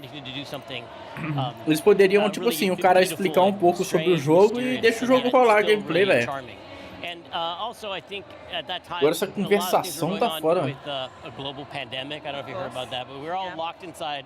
And the only way Lee found a lot of escape from that was to go on long hikes through nature. He'd go into the mountains and look at the nature around his house and think about... I can see where this is going, yeah. About how humanity is really threatened. We didn't know what was going to happen. We were kind of scared, and yet nature just kept going and changing and evolving and interacting with each other, and that was really inspiring to him. And he's also a weird guy who has like a lot of interesting tastes. Grew up on like the Dark Crystal and Cronenberg films and surrealist painters, and so put those things together to make something that was chill like nature, but also a little weird. Yeah. And I think you'll see that in the game. Yeah, when you mentioned Cronenberg films, I am now slightly worried for the seabird, but I'm hoping that you're going to leave that bit out. Well, you're just going to have to... The game's we're not getting anything today on that. It's all about surprise, but it's not a horror game. Yeah. Although it's an interesting... Lee's vibe with this game is that it's not some super violent horror game with a lot of blood, but it's also not like just when you think of a cozy game, they're sweet and they're cuddly cats in it. It's got a weird vibe where the unexpected might happen. Like atmospherically off. There's something amiss. Yeah, something lets you know that you don't know what's going to happen next. Yeah, for sure. What was it like when you started off with the initial sketches? That must be quite a fun time during the development process where you are still sort of hashing things out, but then moving forward to what we see today, how's that sort of transformation been? I mean, it was fun to watch Lee and his whole crew get together when they just started. They were just trying different gameplay ideas out. You know, it really was a blank canvas for them to just experiment and experiment with things that are not just, when I mentioned surrealist painters, like it's not just melting clocks, but it's also like the procedure they came up with their art by like tearing up words to make new words, and so that it was fun to watch this process of when the sky's the limit, what you come up with, and watching it evolve to, of course, it just had to be a walking lighthouse. Yeah. Oh, absolutely, yeah. And I want to go back to what you're saying a little bit about the surrealists and paints. I want to stick on art for a moment, because naturally everything we've seen so far just screams beauty in Lee's deranged way. Screaming beauty is what we call it. Screaming beauty. Tem que acabar antes das 1:30, pelo menos. Can you tell us more about the art direction itself and how that ties to the actual mechanics of the game now? Yeah, I mean, the art direction is, very specific vision of Lee's, but it leads to the interactions that you have in the game it is an adventure game that has puzzles, but they're light puzzles because it's really much more of an atmospheric experience, not supposed to get stuck on a puzzle. You can't die and you can't fail in the game, but you use the light that the lighthouse has to interact with the world and cause changes to happen. And you also have a companion named Twig, which is this seabird. The seabird, yeah. Twig, you can send Twig out to interact with the world too. Very nice. I mean, you guys are very typically known for quite a lot of experiences that are somewhat reality warping, mind bending. Are we going to see those kind of same shades? What's really the vibe of Keeper? Well, I mean, I think we talk about the films that inspired Lee, like we mentioned Dave Cronenberg or David Lynch. Those films all have really weird, unexpected things happen in them. But it seemed at first like nonsense, but there's a kind of a dream logic to it that makes it make sense. Yeah, it means something, but it's not necessarily clear what it means, and it probably means more than one thing, and it's really open to the player to have this experience of playing this game and try and think about what all the different things mean. That's going to be interesting when it comes out and see other people's interpretations then, potentially, of what Lee's getting at the game with the relationship between the seabird and the lighthouse. That's really fascinating. I do love it. Now, I am going to ask you a really important question about the seabird, Twig. Unfortunately, it's going to completely shape my opinion of the game. So, can you pet Twig? Well, that's an interesting question. I don't want to give away everything that happens in the game. This is a simple yes or no answer, Tim. The lighthouse has no arms. I know, but you guys are weird and you find ways to make things happen. Smash it with a little leg. Can you... Smash it with a little leg. That's also a nickname we call Lee. Can you pet something with light? Let me answer that question with a question. Okay. I think that's above my intellect to answer that. I'm going to just say yes. Yes. To basically make you rather than just a simple pet, the companionship you'll feel with Twig is something much deeper and beyond physical affection. Oh. Am I going to fall in love with this bird, Tim? It's the most. Am I going to fall in love with the lighthouse? It's a yes to both those because it's a game that has no dialogue, no spoken words at all, but it is a very emotional storyline. Both the lighthouse and the seabird Twig have character arcs, and they go through changes and metamorphosis. Yeah, nailed it. It's in there somewhere. Yeah, you got it. Yeah. It happens to both of them, but it's all. We're only showing like the very early gameplay footage because things, believe it or not, get a lot weirder than what you're seeing. With you guys? Never. Come on. No, absolutely. So I just want to touch very quickly then, if we're not hearing them speak per se, is it environmental storytelling? The music, I'm assuming, is a really important part as well? Yeah, the sound design, the animation, a lot of our animators try to make scenes work if you have the volume off, just as like it's the expressiveness of the lighthouse still has a face-like level of expression. Yeah. The bird is very expressive, obviously, and there are scenes that will make people cry in this game, I think.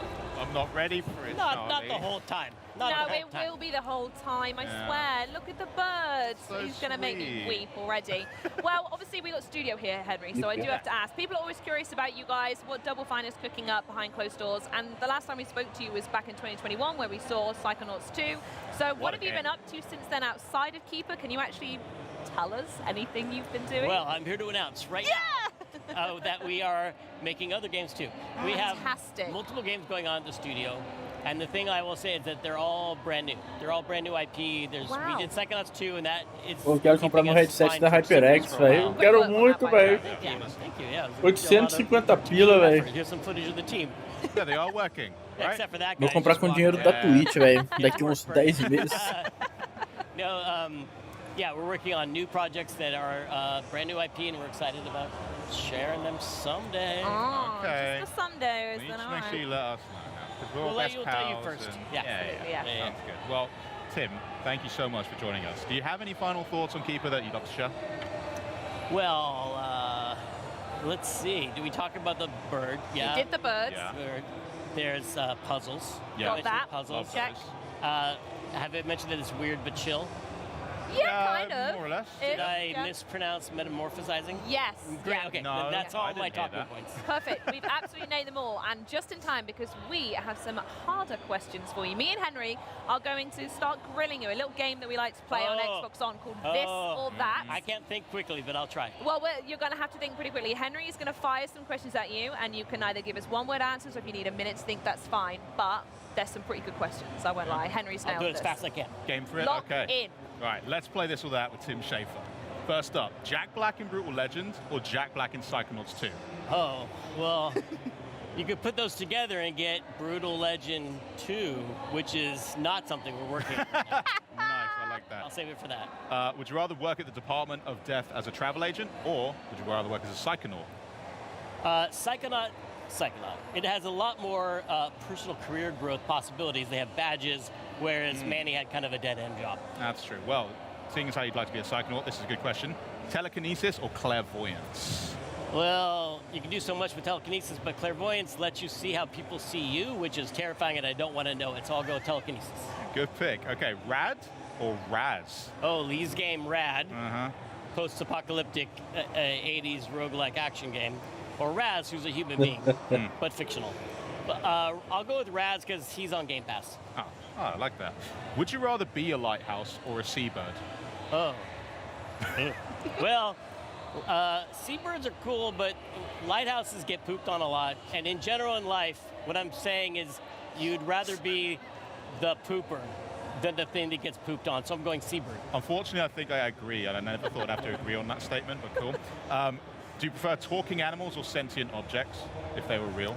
I mean, it depends on the object and the animal. I'd rather know what, like, my cat is thinking than know what my toilet is feeling. Oh. And I'd rather my toilet not have any thoughts at all. Yeah. We're going down a real gross theme here right now. I apologize for the gross examples, you guys. I don't know why. We are never doing this game again. Picture of a safe and a rat. I could have gone with that. Fantasy or sci-fi? Science fiction, sci-fi. I like the music better. Yes, my guy. Okay, would you rather have tentacles or 2 heads? Instead of, well, I'm going to go tentacles because 2 heads is just like another mouth to feed. Yeah, oh, that's true. Okay. Do you prefer boss fights or platforming? I like platforming on the way to a boss fight. You can have a boss fight at the end, but platforming. Okay. Now for the big question. Okay. We're in Germany, I have to ask this. Currywurst or strudel? Is that what it looks like? Oh, currywurst and yeah, that's the best ones we could find. One's sweet and one's really goopy, but the Schaefers come from a long line of German sausage makers. No joke. Right. So I'm going to have to go with the currywurst. Okay, there you go. There you go. Currywurst. I think they'd say currywurst. You should know. Yeah. Hang on, big up the family Cara tree mostrando and say it comida, velho. Eu vou embora. Well, thanks again, Tim. This has been a lot of fun. Remember, guys, Keeper launches on October 17th, 2025, but you guys can wishlist it today. And of course, there is still tons more to come up, including this exciting update from our friends at Square Enix that should make those of you anxiously awaiting an Xbox Ally on October 16th pretty happy. But then, stay put for the latest developments in World of Warcraft, Call of Duty, and more on Chronos: The New Dawn. Live from Cologne, Germany, this is Xbox at GameScom. Opa, Final Fantasy VII, hein? Xbox ゲームファンの皆様、こんにちは。スクエアエニックスの浜口です。私がシリーズディレクターを務めるファイナルファンタジー7リメイクがいよいよ Xbox プラットフォームに登場します。1作目となるファイナルファンタジー7リメイクインターグレードでは主人公のクラウドとその仲間たちが世界を支配する神羅カンパニーや宿敵セフィロスと戦う姿が描かれます。鋼鉄の都市ミッドガルを舞台に繰り広げられる星を巡る壮大な物語をぜひその手で体験してみてください。さらに Lembrei da época que a gente assistiu um monte de Final Fantasy, velho. As histórias. 番外編も収録されているので合わせて楽しんでいただけます。 Lembrei do grande palhaço lá que eu esqueci o nome agora. Acho que era Final Fantasy VI. Xbox シリーズ X and S、Xbox on PC、さらに Xbox アライでもプレイ可能です。いつでもどこでもあなたのスタイルでファイナルファンタジー7の世界へ飛び込んでください。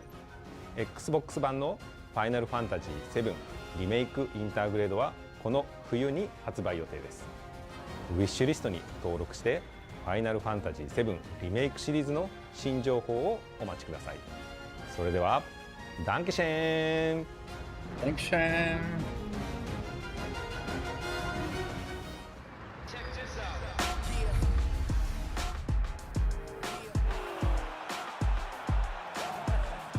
Ah, esse é o rematch, né? Esse é o rematch. Ou não, pior que não. Olha aí, ó.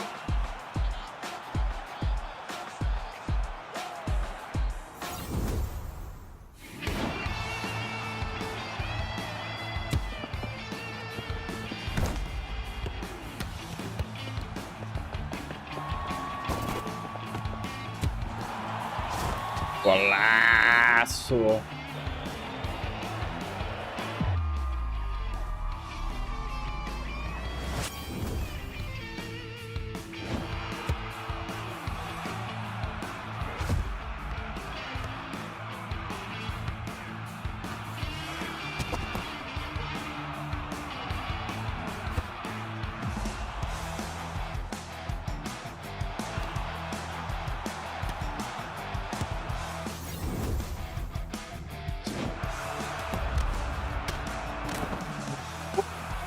Pô, vou mentir não, velho. Parece interessante, velho. Pô, mas já foi minha época de jogar futebol, mano. Joguei muito PES 2013, velho.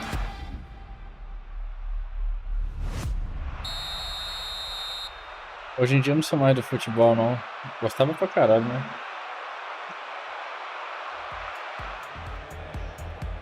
You just saw the world premiere trailer for Freestyle Football 2 here on Xbox at Gamescom. Pô, nem mostrou muito do perfil do gordo, velho. Caralho.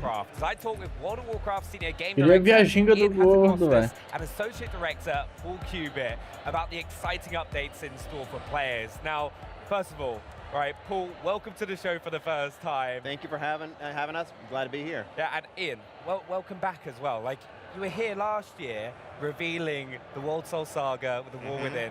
Welcome back. Time for Chapter 2. Pleasure to be back. Yeah, I can't believe I've seen your booth. I'm going to say it. I think you probably got one of the best booths at Gamescom. I was walking around earlier and was like blown away by Achei it. que o goleiro é goleiro, velho. It's really, really cool, especially some of the updates which we're going to be talking Coitado do about gordo, this nem segment apareceu about. direito. But you kicked things off last night with Opening Night Live and that cinematic. Could you kind of explain for people that need to know about what that kind of showed, what's happened up to that moment?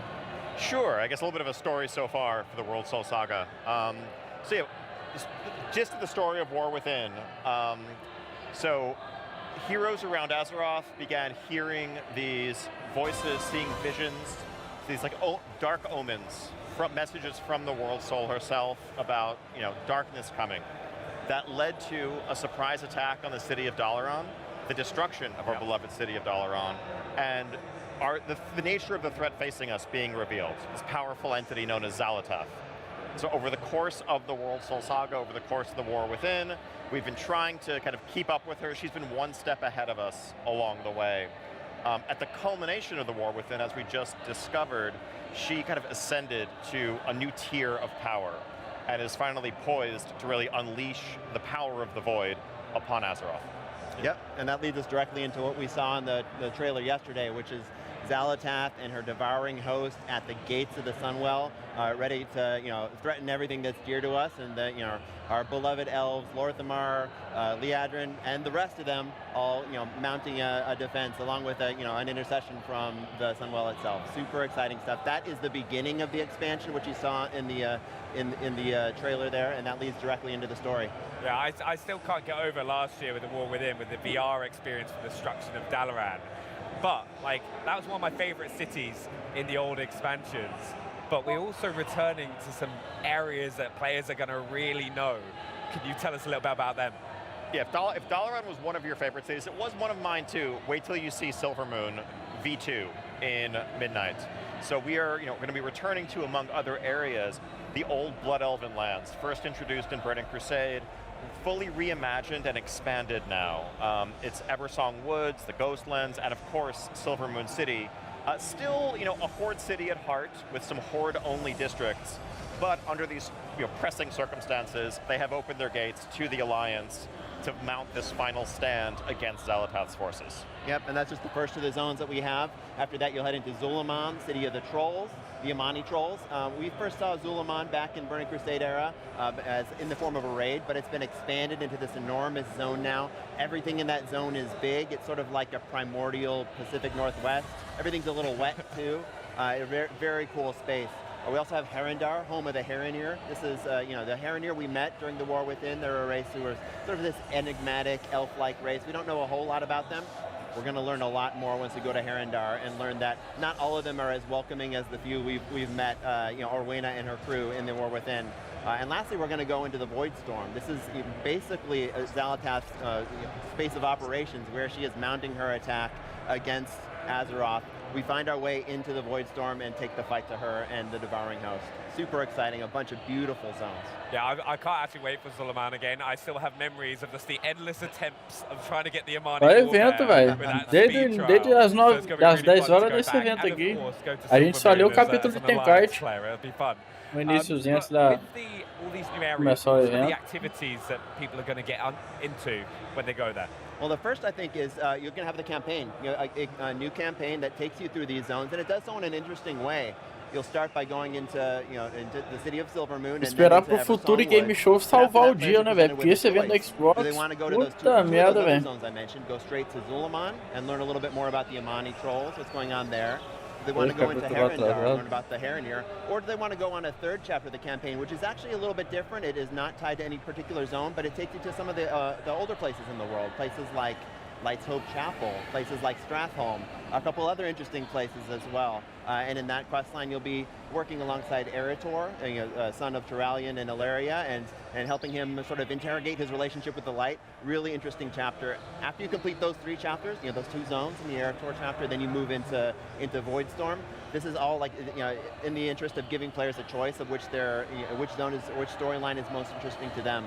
And it's all done in a way which also leads you through a couple different delves. You'll play through a couple delves as part of the campaign, and a couple dungeons as well. And culminating with the campaign leading you directly into a couple of our raids. And those are some really interesting dungeons and raids we have put together. Yeah, exactly. I mean, as of course, alongside the zones, full complement of our bread and butter features for group gameplay, delves, dungeons, and you'll note that Paul said raids, plural. So I think we were kind of breaking from recent tradition in Midnight, and our initial season is going to have not 1, not 2, but 3 separate raid zones for a variety of environments, a variety of foes that will kind of... A Sony acaba de anunciar que vai aumentar o preço do PlayStation nos Estados Unidos, velho. Aí é pica, velho. Hopping in for the first time, right? Because I think the World Soul Saga has been great at bringing in new players and also returning players.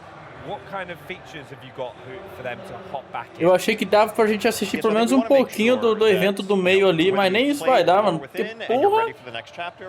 Aqui ele começa 1h45, eu acho, 1h40, não sei. Mas nem vai dar. And so we have a revamped and reimagined new player and returning player experience. The leveling experience seamlessly incorporates both Dragonflight and qualquer coisa acabando no futuro game show, a gente volta e assiste a live lá do higher level but not quite ready to go straight to Midnight. We have a new experience. Não é, velho? Eu tô vendo os comentários aqui, eu tô acompanhando a galera comentando no X aqui. O Vasco me matou, falou que o evento do Xbox na Gamescom tá sendo sonífero, velho. Tá melhor assistir o jogo do Vasco. Or if it's just been a little while and you want a refresher, you can play through all the major beats of that story in one quest line. It should not take the couple dozen hours that it would normally take to play through all 6 zones that make up that quest line. But it'll be. Eu achei que o World of Warcraft era um RTS, mano, é um MMOzinho assim. By the time you're done, you should know everything that happened from the beginning of the Isle of Dorne to the end of Ghosts of Koresh, and be fully up to speed to hop right into Midnight. Yeah, no, that's amazing as well, because it's a bit more like welcoming as well to kind of like drag one of your friends to hop in and play with you and explore that, which I'm excited about. But there is one feature, and it kind of goes back to your booth as well, right, that has been requested for so long, and we've got to touch on it. I was watching it as well, your Creator Clash earlier. Player housing. Can you let us know what we're going to experience with that? Absolutely, yeah. We are super excited for people to start stepping into housing. Housing has been a feature which has been in development internally for a long time. We've been sharing little details as we've been developing it over the last year or so. Here at Gamescom, people are finally able to hop in and start, playing with the decor, playing with those systems for the first time.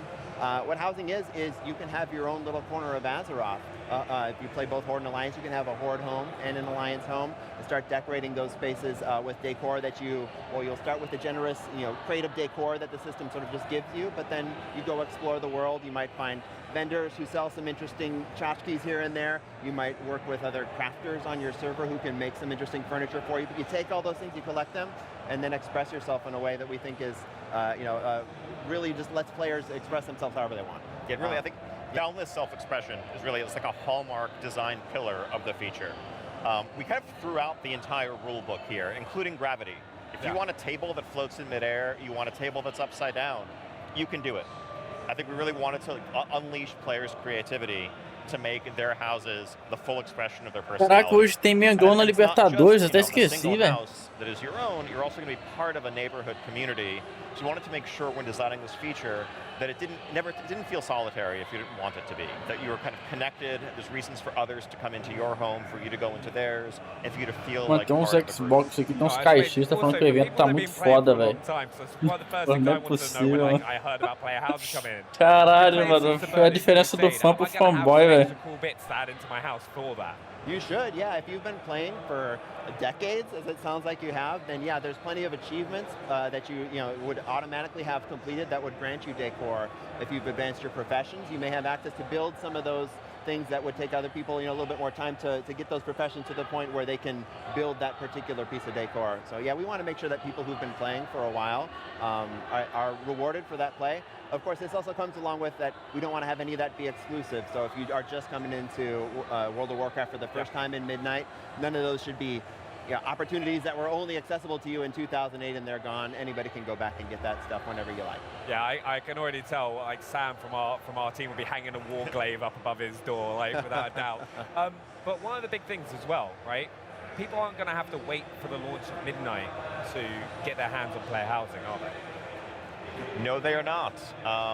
Player housing will actually be coming before Midnight in our final War Within patch, 11.2.7, coming later this year. So anyone who owns Midnight at that point can claim their first house, begin decorating it, and all players, even if you don't yet own Midnight, can start building their collection of decor, though you will need the expansion to actually have a house to put it in. Ah, okay, that makes a lot of sense. I'm excited for it, but what's next for the team? Now, you've kind of announced Midnight, shown the cinematic trailer. What's next? I mean, excited to get back and kind of finish this game. We're going to be talking very soon about our first public alpha tests and then a larger beta to follow. And all of this, que loucura, a Sony anunciando o aumento do PlayStation, velho. Caralho. Caralho, voltou minha coceira na mente, velho. Puta que pariu. Ian and Maria Hamilton will be talking tomorrow about some of the characters and zones within the expansion in a little bit more detail. And then later on in the week, começou na cortina também, velho. Where we talk about a lot of the systems that make up the game. Yeah, I was going to ask about like what else can players get involved, like viewers get involved in with World of Warcraft, because you've got so much going on. We mentioned the Creator Clash earlier. Are there more shows out today? The streams people can go watch as well afterwards? Yeah, exactly. There's, I think, various live events going on from our stage all week, and then we're going to keep rolling information out. I think this yesterday was the beginning of just letting people know what we've been up to, and we're going to have more and more information and opportunities to engage. We'll have videos, streams, and more just coming all through the fall. Yeah. Honestly, I can't say thank you enough. Like, from coming on the show last year to talking to us midnight today, Paul, Ian, thank you so much. And also, from tons of new titles coming to Xbox Game Pass, the Final Fantasy VII Remake integrated on Xbox. We've already witnessed so much cool stuff here on day one of Gamescom, and we're not done yet. We're about to get down and dirty with everyone's favorite archaeology professor, but first, let's refresh with a quick power wash break.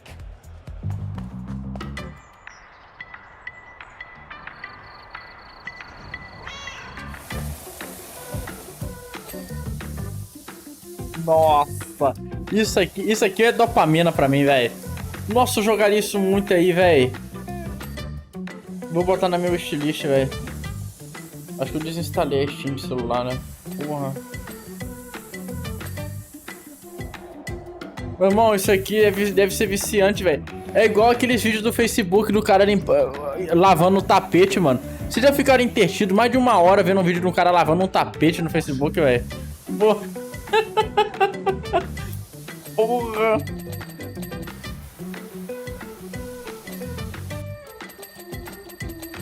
Meu Deus. Pior que eu já. Meu irmão, velho. Power Wash 2, mano. Gosh, it's just so strange. Caralho, mano. Ficar lavando tapete é bom pra caralho, velho. Tem que anotar esse jogo aí depois. Of impressive proportions, the Order of Giants expansion is almost here, and it's set to shake up the world of Indiana Jones and the Great Circle. Joining me to talk through the new locations, new puzzles, and some truly monumental enemies, please welcome Machine Games lead game designer. Mano, é um cara lavando a porra de um tapete, velho. E eu fico lá intertido naquela merda. Welcome, guys. How are you today? Really excited to be here. I'm so excited to talk to you. Zeke, it's lovely to meet you for the first time. Axel, it's great to see you again. I'm so happy to be chatting about the new expansion. So, to catch us up, mano, o canal Extremo, mandar um salve pra ele aí. Ele tá há 5.000 anos comentando o mesmo patrocínio, velho. Padrinhos na sarjeta. Esse é o final mais pessimista e mamador do Devilman. A primeira parte, o Gakudama, que é membro do canal, apoiou, tá ligado? Aí eu trouxe. Só que o Gakudama não pediu a parte 2, eu não tô trazendo, o cara tá desesperado pra me reagir a parte 2, velho. Pô, eu vou reagir, velho. Eu tenho que reagir, velho. Se eu lembrar, eu vou reagir.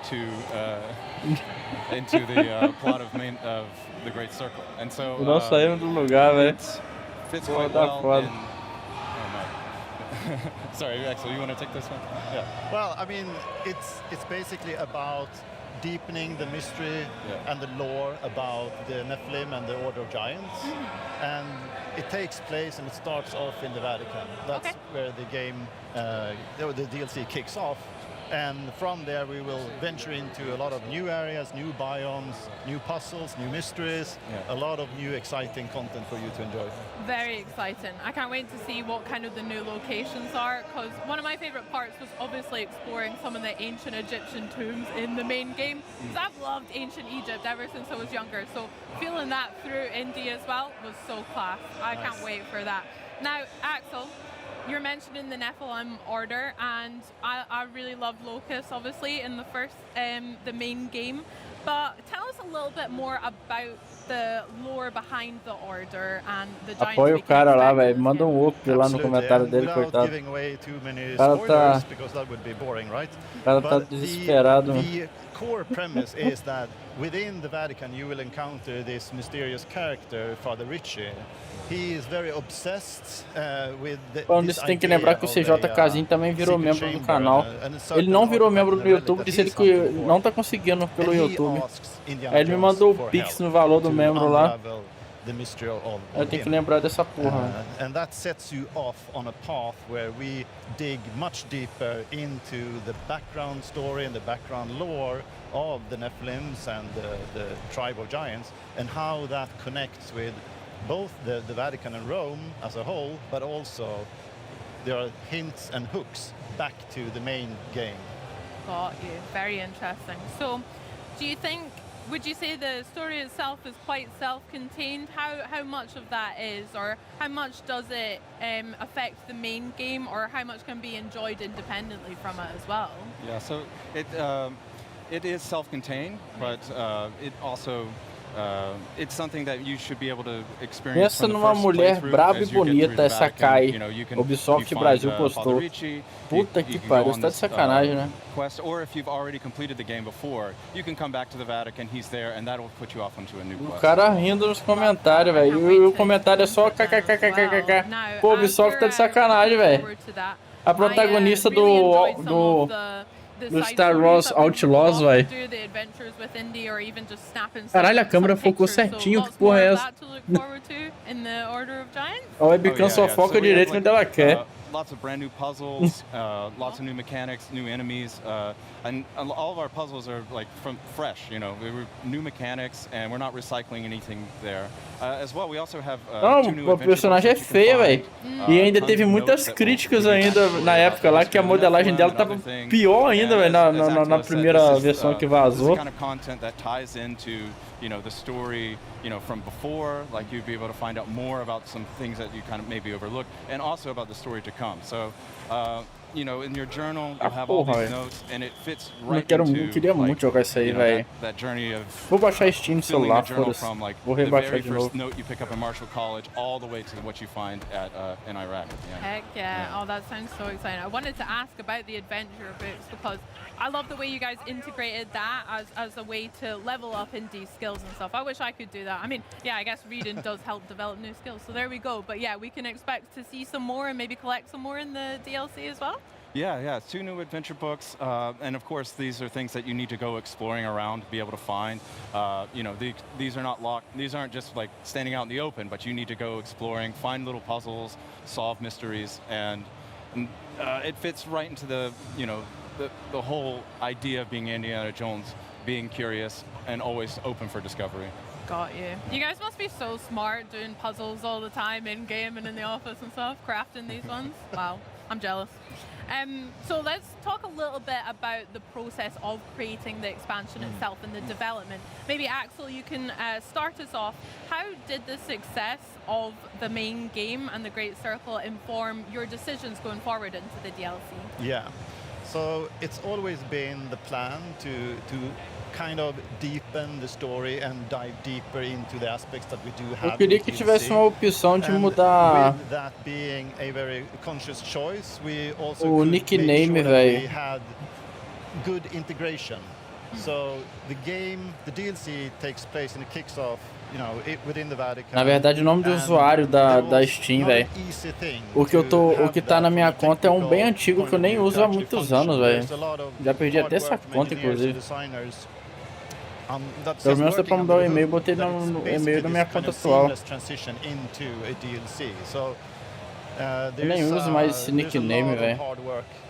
Pena que não tem como trocar.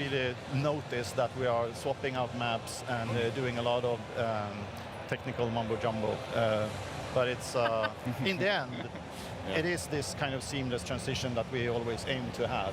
And I think that part of that conscious choice very early on helped us making sure that the experience in the end when you play the DLC is that it fits perfectly within the Great Circle experience. Love that. I mean, I don't want to gas you guys up a little too much, but I just had such a blast with the first one as well, especially with the puzzles and also just uncovering the Vatican and all of the locations we went. And even some of the performances were just so incredible. I was, not to name drop, but I was lucky enough to talk to Troy, Baker and Marius, obviously, about their characters in Indiana Jones and the Great Circle. And Troy was saying about how the main point from himself and also from you guys developing it was to really put the player in Indiana's shoes. Yeah. It's not Troy Baker's Indiana, it's yourself, Absolutely. It's the player's Indiana. So that's so cool. And coming on to the players and how they've enjoyed the game, how do you think the community feedback has really helped shape the Order of Giants going forward and a lot of the decisions you guys have made? I mean, at Machine Games, it's always important. We always listen. We love to get, you know, community feedback, or player feedback, to hear from the fans. And one thing that stood out to us after releasing The Great Circle was that the thing that we really wanted to try to convey with this game was things that were appreciated by the fans as well. And when listening in on certain aspects, like could this be tweaked, could this be polished, that absolutely helped our process moving forward. But we did already obviously had a very strong vision and a plan for what to do. But there are a lot of micro decisions within the DLC and the Não, velho, pior que o Indiana Jones é muito exigente, velho. Principalmente no processador. O processador, o requisito mínimo é uma RTX 2060 Super e um Core i7 de 10700K, velho. Porra. E o recomendado, eu gosto de migrar pelo recomendado, velho. Core i7 de 12700K e uma 3080 Ti, velho. Porra. Indiana Jones é pesado pra caralho, velho. Puta merda. É que eu queria gravar minhas gameplays, velho. Eu não vou jogar em off, tá ligado? You know, having like the success behind it was, and all the fans saying that they wanted more was just like the greatest impetus. It was nice. Yeah. That sounds really refreshing as well, like really gearing up. I love that. Well, e olhando assim os gráficos, velho, nem parece um jogo que existe tudo isso, tá ligado? Behind the curtains and what the team were up to. Was there any like fun fan favorite moments from or experiences that you could share with us? Depois eu vou ver a galera testando o hardware, tá ligado? Porque uma coisa é o que eles colocam aqui, outra coisa é eles testando, né? Depois eu vou dar uma olhada. I think getting one of my favorite parts about developing the core game, and I think this plays into the DLC a good bit. Was just like, we have all this stuff that you're able to use to beat up bad guys. Like, it's a shovel, it's a plunger, it's a like shower brush, and this is a sort of thing that like we had early in the game. And just like God of War Ragnarok, por outro lado, já tem um gráfico incrível também e bem mais leve, mano. Recomendado um Intel de 8ª geração e uma 2060 Super. 150 weapons that I would like to suggest. Bem mais tranquilo. I think that carried on through, you know, the base game, and Isso é actually as we started recomendado. into the DLC, it was just like, what are we Bem mais de going boa. to hit our enemies with now as well? Flip, that's a lot of choice. I mean, India is certainly well equipped there. Qual que é o Black Myth Kong? Qual que tá os requisitos atuais? O jogo passou por uns patches de otimização, né? So on September 4th, it's out. If you have premium Core 7 de 9ª geração, recomendado, né? you will be able to just access E that. If you only have like the 2060, it will be accessible and you can purchase it as a recomendado. standalone as well. But you need to Ah, have the base GG, game to be able Black to Myth, enjoy eu the acho que vai dar pra mim gravar gameplay algum dia. Amazing. I can't wait to play myself and get that theme song stuck in my head all over again. I can't wait. Nice. Well, Axel, Zeke, it's been so much fun chatting all things Order of Giants. Congratulations again on the main game. Can't wait to play it, and maybe we should go over to the Indiana Jones booth over there and have a look at the puzzles there. Yeah, but indeed. yeah, thank you guys. Thank you. Now, from ourselves here at the Xbox at Gamescom broadcast, we have a very special edition of the official Call of Duty podcast. But first, we're about to fall into the disturbing world of Chronos, the New Dawn, the latest nightmare from Bluebird Team. I can't wait to play.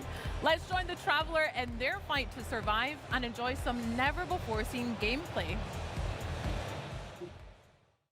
Hello, my name is Wojciech Pinko and I'm a game director of Chronos, the New Dawn.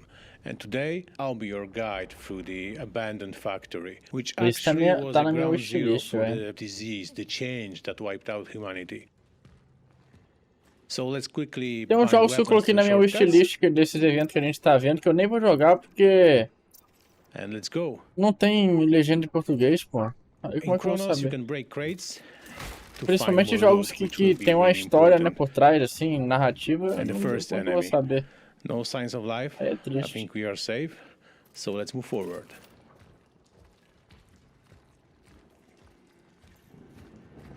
Pô, isso aí eu quero muito jogar, velho. These guys are definitely alive.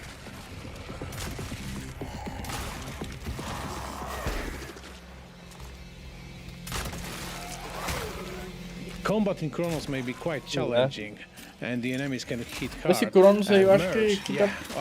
Acho que o único desses que foi anunciado que eu acho que o meu PC não roda em questão de gravar, dá pra jogar em off, mas gravando não vai dar, não vai pesar demais, vai ter que abaixar muitos gráficos.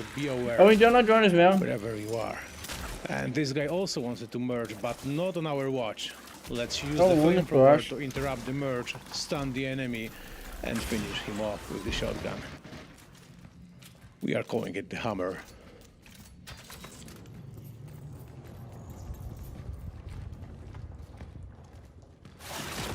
And the new one. I think this one is, yeah, it's the Puker. He has a range attack, so let's get far away and, oh yeah, use a barrel to destroy the enemies. Like, using environment is also super important. Don't forget that you can also charge your weapons. So please notice that the Traveler sometimes presses the trigger to fire like a single bullet, but also sometimes charges it, so the bullet will have more damage, but will also got like a piercing ability. Of course, Caralho, velho, pior que esse now jogo about é the pistol. pesado The também, shotgun viado. works different. The shotgun increases the spread when you're charging the weapon. O requisito recomendado dele tá Core i7 10700K And the big guy just woke up. e uma 3080. Porém o requisito mínimo dele tá bem baixinho, cara. Tá 1080 a placa de vídeo, uma GTX ainda 1080 e um Core i5 de 8ª geração, velho. E F ainda. Não é nem um K. Also the canister that was set in the environment and the enemy. Acho que com gráfico alto deve dar pra jogar de boa, velho. Gravando ainda. Ativando DLSS ainda. 2.0. Se tiver, né? It's worth to exploring the area to find like a supply boxes left by the collective and other travelers. So the trick is that the collective is sending only one traveler at a time to not too much with the time flow, since they are of course jumping in time. So the game, you know, starts when your predecessor went off radar, and then you are picking up his mission. Eu vou ser troglodita, velho.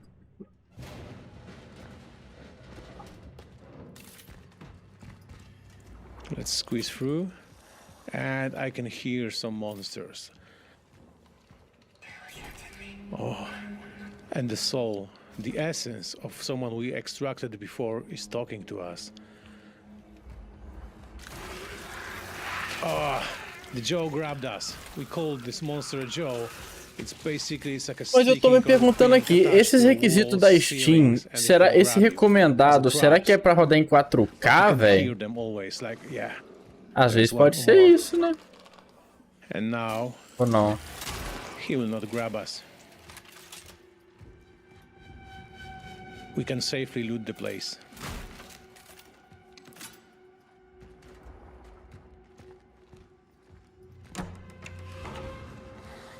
Less biomass, a good sign. Oh no, there is more. And we can hear roars, so more jaws will be here. So let's squeeze in and look for them. Yeah, there's one. Charge shot.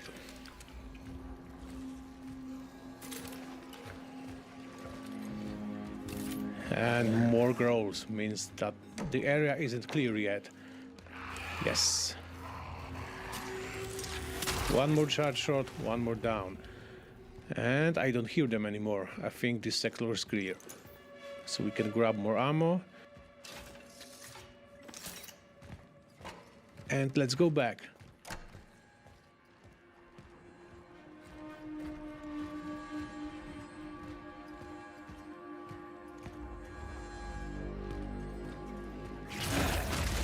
Oh, this one has spikes on its body. It means that, yeah, it's more powerful than previous monsters.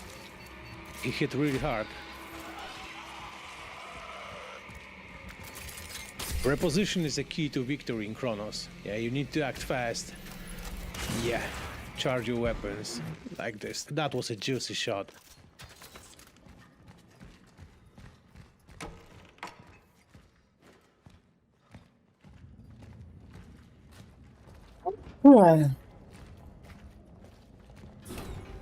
And the shower area. This body has tentacles on it. It means that it may be absorbed by the other monsters. And here they come. Let's grab a flamethrower ammo. Oh yeah. Now we can interrupt merge again.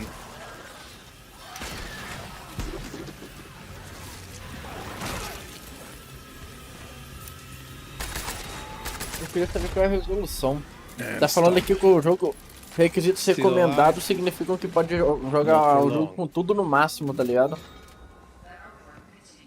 E eu não jogo com tudo no máximo, eu jogo pelo menos no alto. The gates are detecting monsters and they are sometimes closing you with them. But if you dispatch them, the gates will open. Altozinho já tá bom. Those gates are also built by other travelers to lock some areas infested by the monsters.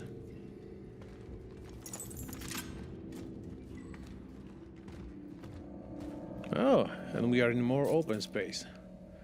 There are some tents left here by the military that was trying to fight with the outbreak of the disease.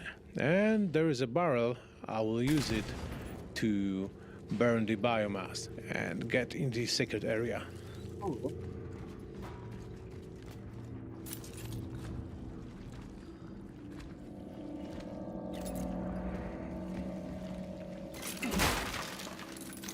Shell patch. Negócio de caixa me lembra Resident Evil, velho. And a lot of loot.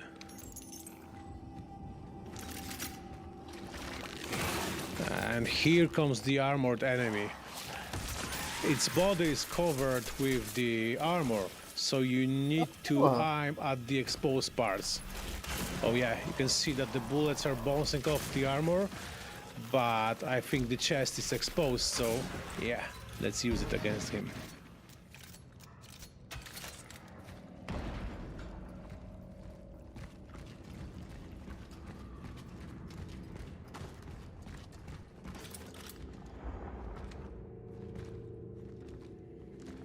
And this stand seems clear. So as a traveler, you must constantly be aware of your surroundings. Like loot every place you can. Also, you can craft some ammunition, for example. We need to make a space for more crafting materials. So yeah, torch fuel also will be needed.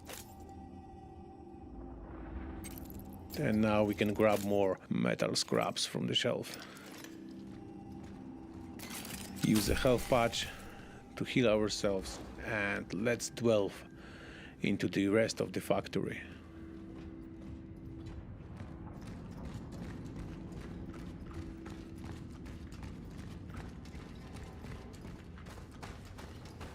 Isolation zone. Doesn't sound good. I think that's a great place to stop. Thank you. Vamos. Já tá na minha wishlist, ó. It's time to wake up.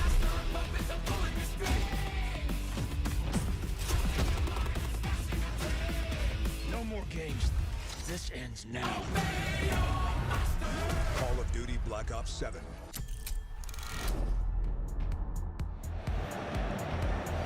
Welcome, everyone, to the crossover event of the century. That's right, folks, the official Call of Duty podcast, the COD Pod, and we are back taking over Gamescom here on the Xbox broadcast. Don't know how they let this happen, but we're in, baby. My name is Miles Ross. I'm the host of the COD Pod, joined, as ever, by my partner in crime at Activision, Stephanie Snowden. How you, mate? Hello, Miles. We took the COD Pod on the road all the way to Germany.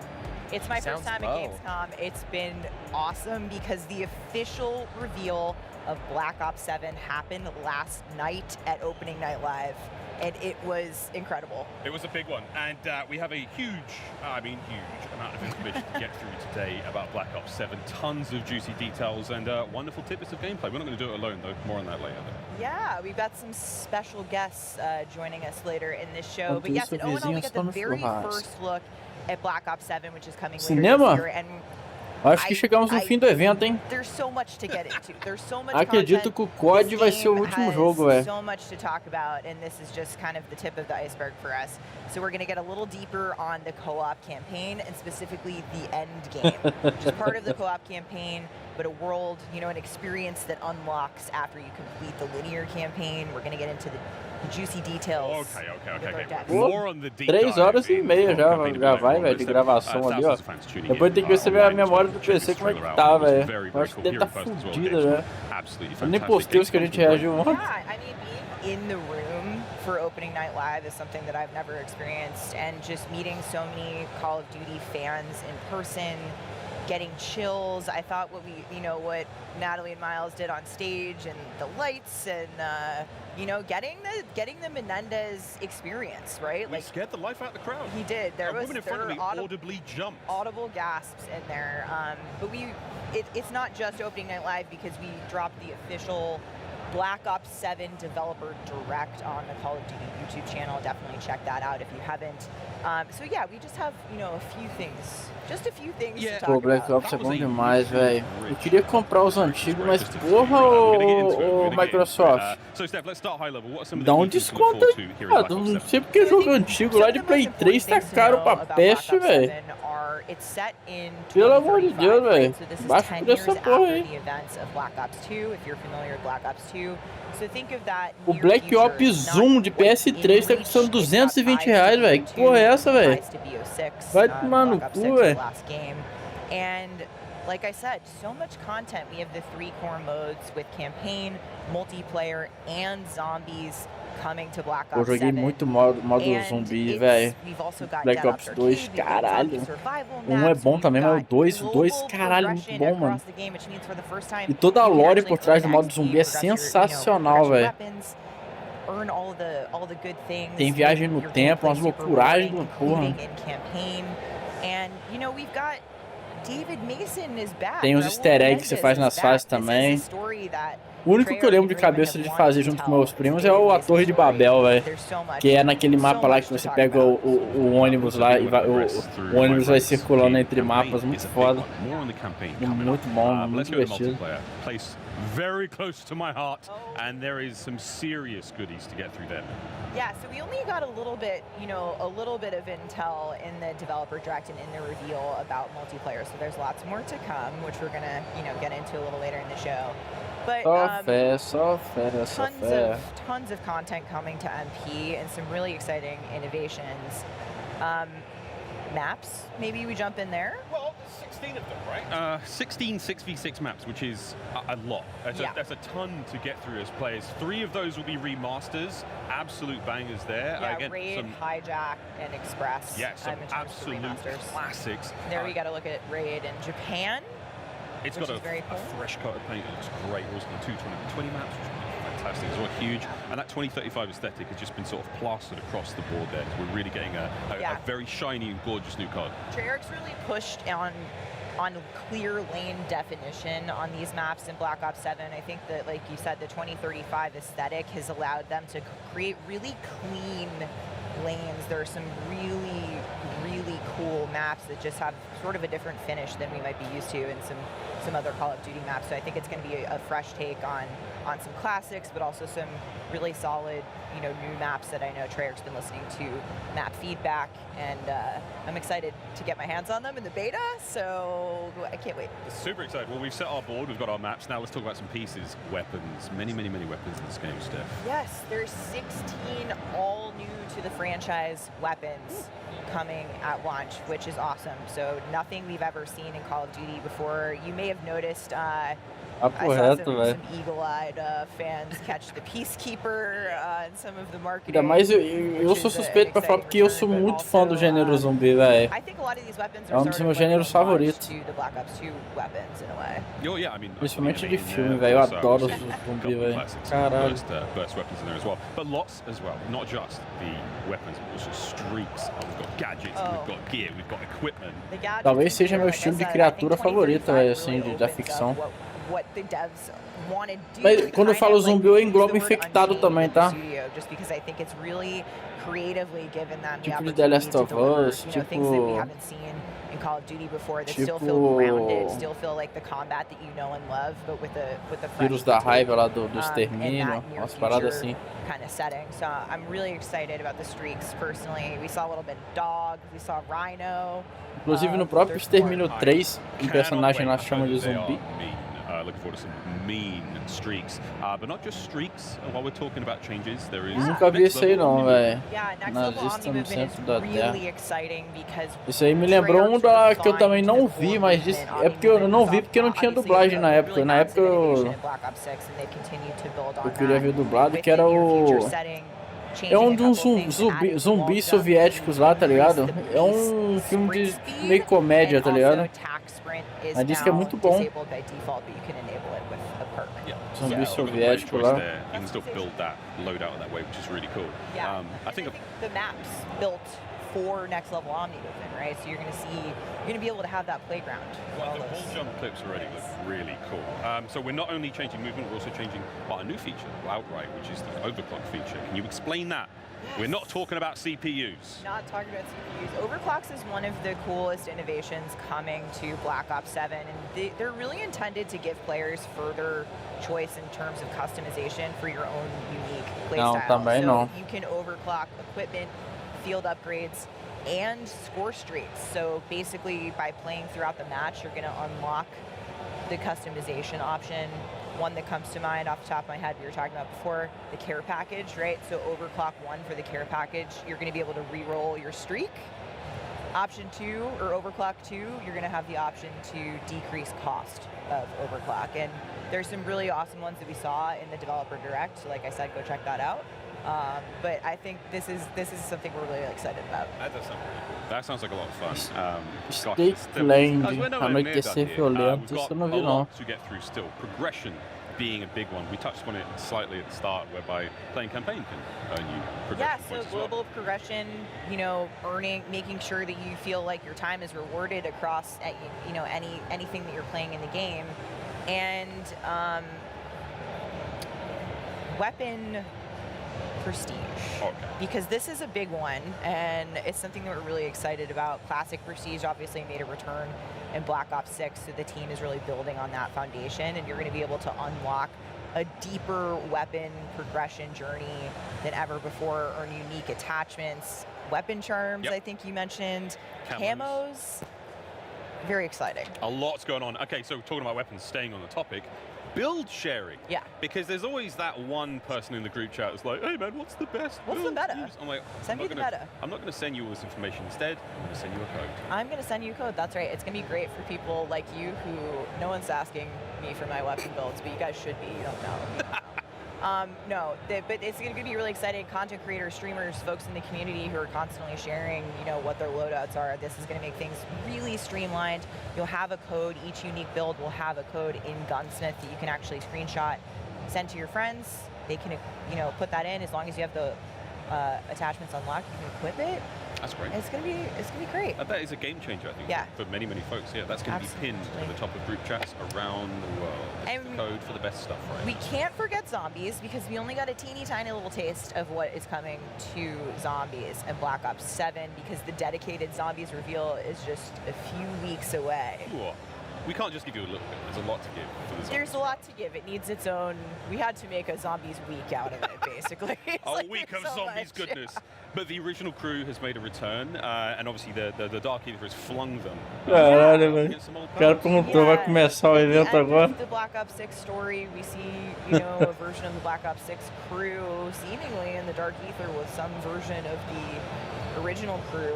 In the developer direct, we got just a peek at what we think could be the big bad of Black Ops 7. Yeah. Definitely an ominous villain may have appeared. So. Well, we've got a lot going on there still. And survival maps. Jinx. So They're back for the first time since BO2. Really, really exciting there as well, Steph. Can you tell us about that? Yeah, I mean, look, I think this is definitely the how long can you last in tighter spaces kind of vibe, and I think that people are going to be really excited for that experience to come to Zombies. So more on that soon before I get dragged off. Podcast infinito. Caralho, você vendo o Xbox tá foda, velho. Só conversa, meu irmão. Puta merda, um trecho do jogo e 50 horas de conversa. Earning XP for your progression as well. Go global. Yeah, there was a lot of hype in the chat last night when the TODOS Arcade 4 announced. Vai começar já o outro evento e esse aqui não vai ter acabado. What TODOS Arcade is, Treyarch, has put this in the last, some of the games, and it's a really exciting experience because it's a game within a game, and now you can earn XP for playing that as well. So more on that. I get to hear the sort of Black Ops 7 rank up sound in every mode I'm playing now, which is going to be fantastic. Well, up next, we're going to be diving into the co-op campaign with our guests from Treyarch and Raven. But first is the official Black Ops 7 reveal trailer. They want you afraid. Fear makes you easier to control. It's time to wake up. Pô, mas é muito estranho, velho. Saiu 6 ano passado e esse ano já saiu 7, mano. Que loucura. Menendez is a terrorist. We're bringing peace and security to the world. He refuses to let me go. Stop looking backwards, David. What matters is what we do next. A lot of people counting on us for answers.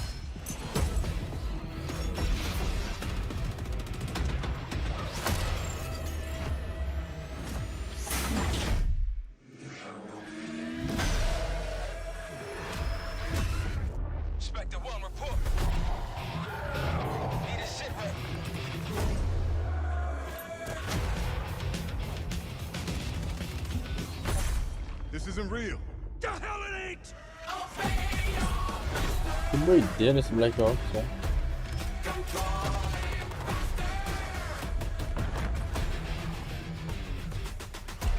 Olha lá.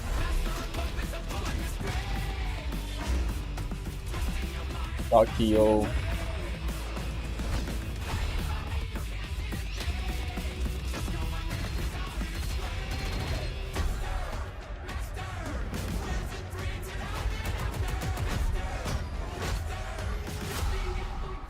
Pull it together, man!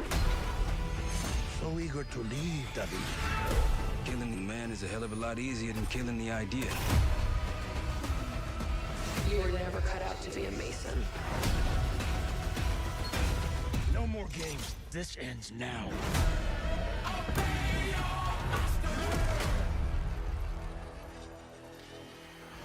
Get the Reznov Challenge Pack when you pre-order now.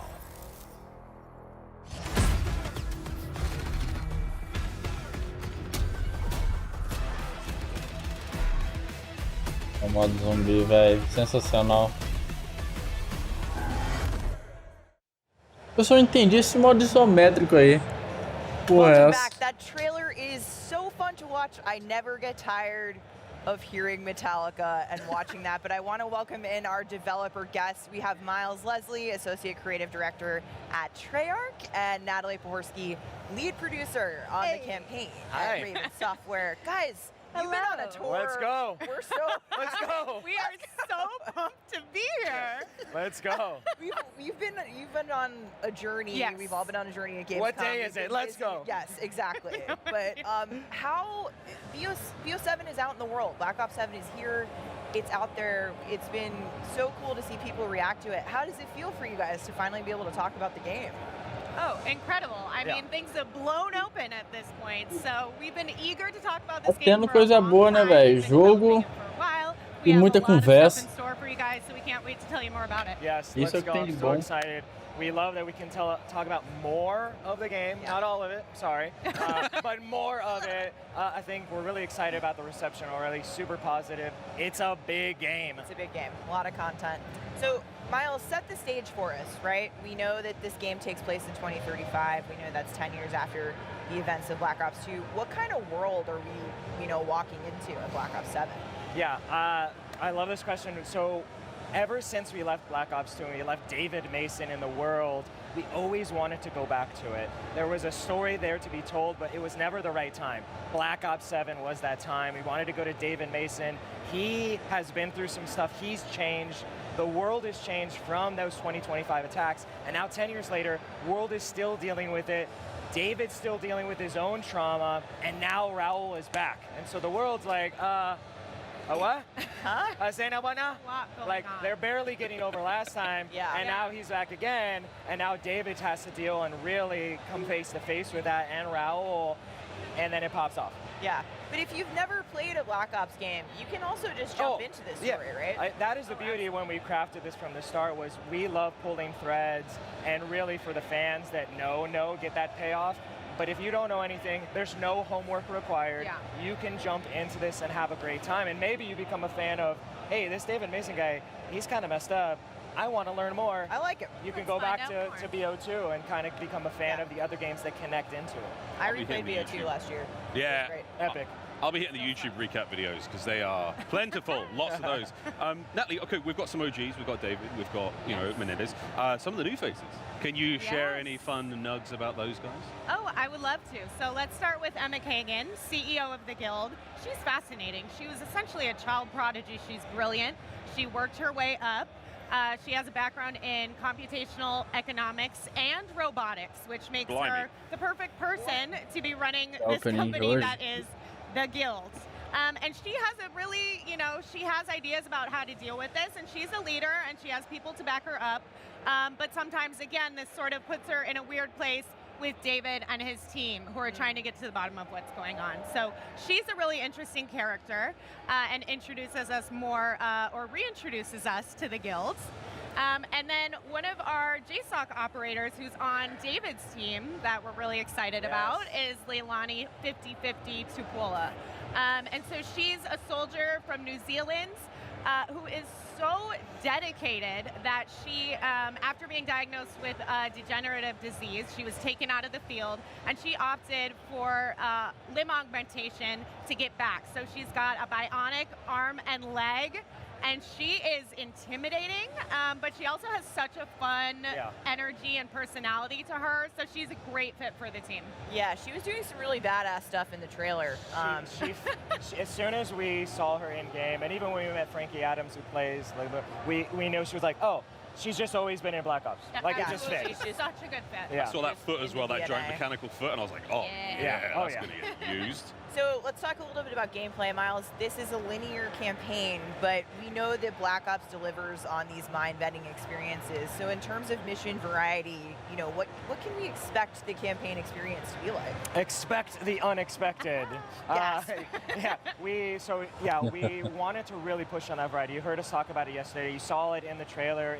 We're going to a lot of unique places. Some real, some are bend reality hallucinations that you'll understand why in the story. But we really wanted to push into that 2035, Japan, Alaska, Los Angeles, Angola, and that is spread also not even in co-op campaign, but also in multiplayer, where you can revisit these locations that have narrative and story tie-in as well, which is really exciting, and really feels like we're pushing it. Like, you haven't seen this. Yeah.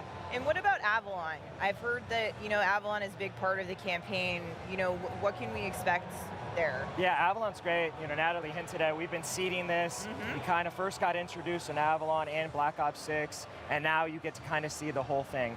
First, through the linear campaign, you're going to get little pieces of it, and then after you complete the main campaign, it all unlocks an end game, and really all of Avalon opens up.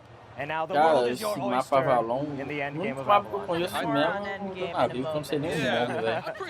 Sorry, I'm excited. I'm excited. Oh yeah, I'm pretty sure I saw Avalon. I fell out of Skyline, and I was like, wow, this is nice. I know, Miles was like, I'm always falling out of that window on that map. And I was like, that's, you're there. Also, Stakeout is in Avalon. Stakeout's in Avalon. Well, you can also fall into that courtyard in Stakeout. Yes, you can. So there you go. A dinâmica desse evento tá péssima, The velho. job of the host. Okay. Back to the campaign. What makes this campaign unique, Miles? Because obviously COD, bombastic time, every time. Endgame sounds pretty funky. Tinha que ser que nem o evento do Kirby, velho. Tá ligado? Enquanto a gente acompanha a gameplay assim, o cara ia explicando como o jogo funciona, velho. Our characters in our hero squad, the 4 of them, they're like a family. Agora, ficar focando só neles batendo papo aí é chato pra caralho. They play off of each other. But as we were developing, we wanted players to immerse those heroes as well and really embody each single hero. And now you can do that with your friends. It's a shared experience. It's really exciting. And then on top of that, we really wanted for the first time that you and your falando em friends Sekiro, eu não can achei really tão coloridão que o John tá falando. Não é colorido, sim. Mas ele tem um filtro meio cinza, velho. Great. And then Acho you're like, que hey, let's combinou, do velho. MVP. Acho que ficou Done with ruim, MVP, não. let's go to zombies. Done with zombies, let's go to endgame. Done with endgame, go to DOA 4. It just keeps going. There's no game in the world that you could co-op the whole thing. I was running out of fingers. This is a co-op podcast. I was like all the ways. No, I love it. Caixistas, vocês parem de defender essa porra, velho. But I'm so excited by co-op because being able to explore with friends, and it's sort of this entry, you know, into the multiplayer world, and then, you know, maybe once I get built up a little bit, maybe once I go through endgame, maybe I'll squad. I was going to say, you can't choose your family, but you can choose your co-op team. That's true. I think we found it. Okay, Vai da now, as promised, caixista, we're velho. going to getting to the end of our time with you guys. So Endgame, Tudo Phil finally, Spencer, né? talking about it. But I really want to dig into what the Endgame experience is for the Black Ops 7 campaign. Tell us what it's about. Yeah. So this is really exciting. So we're bringing that innovative co-op campaign. Like we said, it's a later Cara, eu tô com a live experience. do Into the Infinity, a Level Infinity Showcase que é aberta no celular. Já deu horário e não começaram ainda não, velho. We've been talking about it almost as an epilogue. Is if you want to go into endgame, you can. I know there's been talks about it. It's optional, but it's in there. Se eles esperassem o evento do Xbox acabar, ia ser do caralho. 32 players are in Avalon with you, 8 squads, right? And it's about getting in and surviving. That is the key. And it really unlocks everything. All of Avalon, you can now choose your operator, you can build your loadout. Inclusive amanhã cedo vai ter 2 eventos do Pokémon e do Xbox de novo, velho. Obviamente vamos acompanhar. Ah, agora começou aqui da Infinity. Mentira, começou porra nenhuma, velho. Deram mais 15 minutos pra começar. you're going to get progressively more powerful, and you want to survive to the Só end que, to pô, a keep Nintendo some of the foda-se, cool né, velho? skills you Bota... might have gotten on the way. O evento da Xbox já tinha sido marcado já tem um tempo e vai lá a Nintendo marca no mesmo horário. Aí é sacanagem. What happens to my Aí tem que assistir operator um if ou I outro. If you don't survive. Yeah, so there are consequences if you don't. You Pior que eles devem lose estar some of esperando those mesmo, velho. skills Botaram pra mais that you 15 brought minutos in, ali antes de and it's a começar. really satisfying, I want to say simplified approach to this loop, this sort of almost roguelike, you know, for Agora é us, 13 it's minutos, pulling são the 13 minutos legacy e of 20 e poucos zombies, right, segundos. which is a social storytelling of survivability, right? We've been doing that a long time. Outbreak, RPG, so this brings all that sort of energy into this co-op more accessible approach, which is really, really exciting. That's really Xbox game. I'm so excited for Endgame. It's super sure we're going to be talking a lot about we it. will be playtesting it, and everyone's like, okay, we're done. And, no. Are we? One more game. One more run. I'm one of those players. I always do the campaign first. Yes. Campaign first every Oh, time. But dá now I'm worried maluco, with velho. Endgame. I'm never gonna leave. It's just never. It's just going to be here forever. I'm just trapped. I can't get out. Not only that, but like you touched on it, the global progression. Now we're rewarding you anywhere you play, and that is huge. I could emerge. Dedicated camo track in the campaign for the first time. É, So you isso can sim. unlock, you can level up your weapons, you can unlock Pô, e aquele camos. design, aquela foto do Pokémon que eles postaram lá pra anunciar o evento, eu achei esquisito, mano. Pokémon com aquele gráfico lá é novidade pra mim. Yeah, welcome back to the light. Prestige 2, kitted out with camos and stuff. That's great. Yeah. It's fantastic. Oh yeah. I'm in. Really Sign me up. exciting. Okay, so we want to end the segment with just a couple rapid fire questions. You don't. No. I mean, you don't. Okay. There's an end game to this segment. We'll be in the Xbox booth. Aquele da foto lá que eu postei, mano, um gráfico mais realista, tá ligado? Okay. Saindo um pouco daquele 2Dzão. This is just give me the first name that comes to mind. Which Off the dome. Black Ops 7 character are you picking to have your back in a fight, Miles? Ninguém entendeu nada, velho. Se aquilo lá foi um Pokémon novo com aquele gráfico lá. Tipo, a mão do personagem dá pra você ver que ainda é um bonecão, velho. Mas a grade, assim, a textura do ambiente, mano. Tava. Tava com outra estética, velho. She's like, hold me back. Hold me back, bro. All right, Natalie, who have you got spotting you at the gym? Oh, God. I mean, it has to be 50. First of all, I don't frequent the gym personally. Believe it or Não é, not. mano. And so I Primeira, parece que é um jogo em primeira pessoa. because if anything goes down, I mean, she's locked in. It's like a Você achou one-handed legal? save. Yeah. Okay. In the best nickname. Curveball for me. Eu vou aguardar ainda, velho. But I would absolutely want him as a trainer in the gym because he's got that old man energy. He was an elite operator, and I feel like he's gonna be like one more rep. I can't do it, Marshall. I can't. One more. There it is. I saw a post recently that was just like, if you see Troy Marshall show up at anything, he's aura farming. Dang, and I was like, Oh, that is yeah. correct. That Oh is- yeah. He knows, Oh yeah, he yeah, knows yeah. what's up. He's got good stories too. Yes. I bet. Oh, yeah. Guys, thank you so much for joining us. Aí agradeceu. Thank you. Thank you. See you next time. We're probably gonna get kicked out. Vambora, velho. But it's like so great to have you guys here. Take Congratulations care. on the reveal. Valeu. Black Ops 7, especially to all the teams at the studios, the Treyarch and Raven. Shout out to and all the everyone. Agora farminha, So velho. much work and love getting Yes. poured into this game. Yeah, we're really happy to represent the teams and everyone that's been building it. And the fans, you're gonna love it. New fans, come on in. Yeah. Can't wait to not see the light of day for months. I'm really, really excited, We'll guys. see you there. Guys, thank you so much again. Thank you. Steph, mate, it's been a gamescom. It went quickly. I don't know what happened. We were just starting our section, and all of a sudden it's over, and I want to do it again. Well, I mean, the fun thing Vai is falar that com was som de the T tip mesmo, of the foda-se. iceberg for Thank Black Ops 7, you. it feels like, news-wise. Yes, like I said, there's so much to this game, tons of work going into it. It's a lot of content, a lot of exciting things we haven't talked about yet. So while this has been a really awesome reveal, it's been my first time here at Gamescom, my first time in Germany, meeting the Call of Duty fans here, seeing so many like-minded people who are passionate about video games in one place, especially here at Xbox, has been awesome. And I just want to give a special shout out to the COD Pod squad, the COD Pod team, thank you. Xbox broadcast team, thank you for inviting us. Thank you. We promise if you invite us back, we'll behave. Well, we'll have a good time. We'll have a good time. We'll all have a good time. But yeah, more Black Ops 6 news coming real soon. That's right, folks. Call of Duty Next is around the corner, September 30th. We'll have streamers and content creators around the world crammed into one location to get hands-on gameplay with multiplayer, zombies, and Warzone. And our multiplayer beta kicks off right after Call of Duty Next with early access October 2nd to the 5th, with the open beta October 5th through the 8th. And of course, we'll see all of you when Black Ops 7 launches on November 14th. It's in the calendar. It's 100% in the calendar, folks. Find everything we talked about today on the next episode of the Call of Duty podcast coming soon. Like and subscribe wherever you get your podcast, whether it be Apple, YouTube, Spotify, wherever it may be. Go for it. Like it. We'll see you there. We can't wait to see you there. But for even more details on Black Ops 7, you can check out the Developer Direct on the official Call of Duty YouTube channels or the COD blog for more of the intel. Yes, please. Xbox, we love you. Thank you so much for having us. There's so much more Xbox love you. here at Gamescom in store for you because there's another full day of live broadcast coming your way. That's all from us. Charlie, take it away. Thanks, Miles. How cool is that to have the COD pod on the team? Fantastic. So today we have learned a ton about new games, got exclusive live reveals, never before seen gameplay footage, and an important new chapters to existing franchises like, I don't know, Indiana Jones and the Great Circle perhaps, Lego, Tropico, Invincible, Microsoft Flight Simulator 2024, the list has gone on.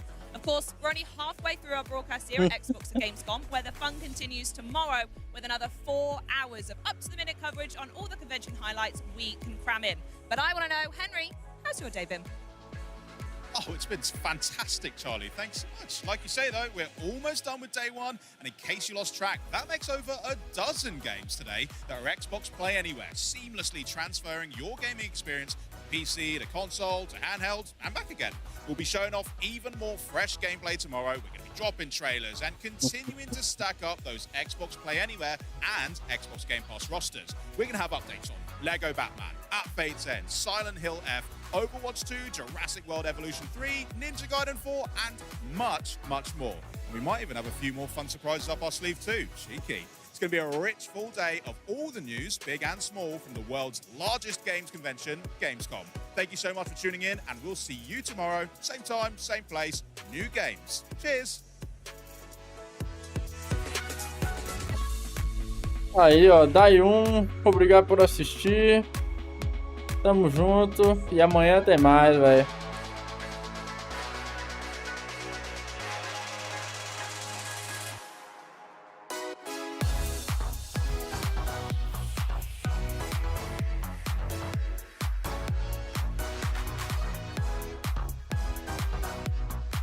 Deixa aí pra ver se aqui vai acabar mesmo.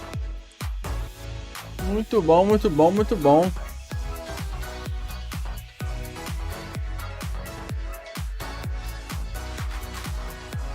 Amanhã vai ter Jurassic World Evolution 3, Fragpunk, Mystical Hunter, Mortal Kombat Legacy Collection, Lego Voyages, Final Fantasy Tactics, My Hero Academia, Silent Hill F e um outro ali que eu não dou tempo de ler.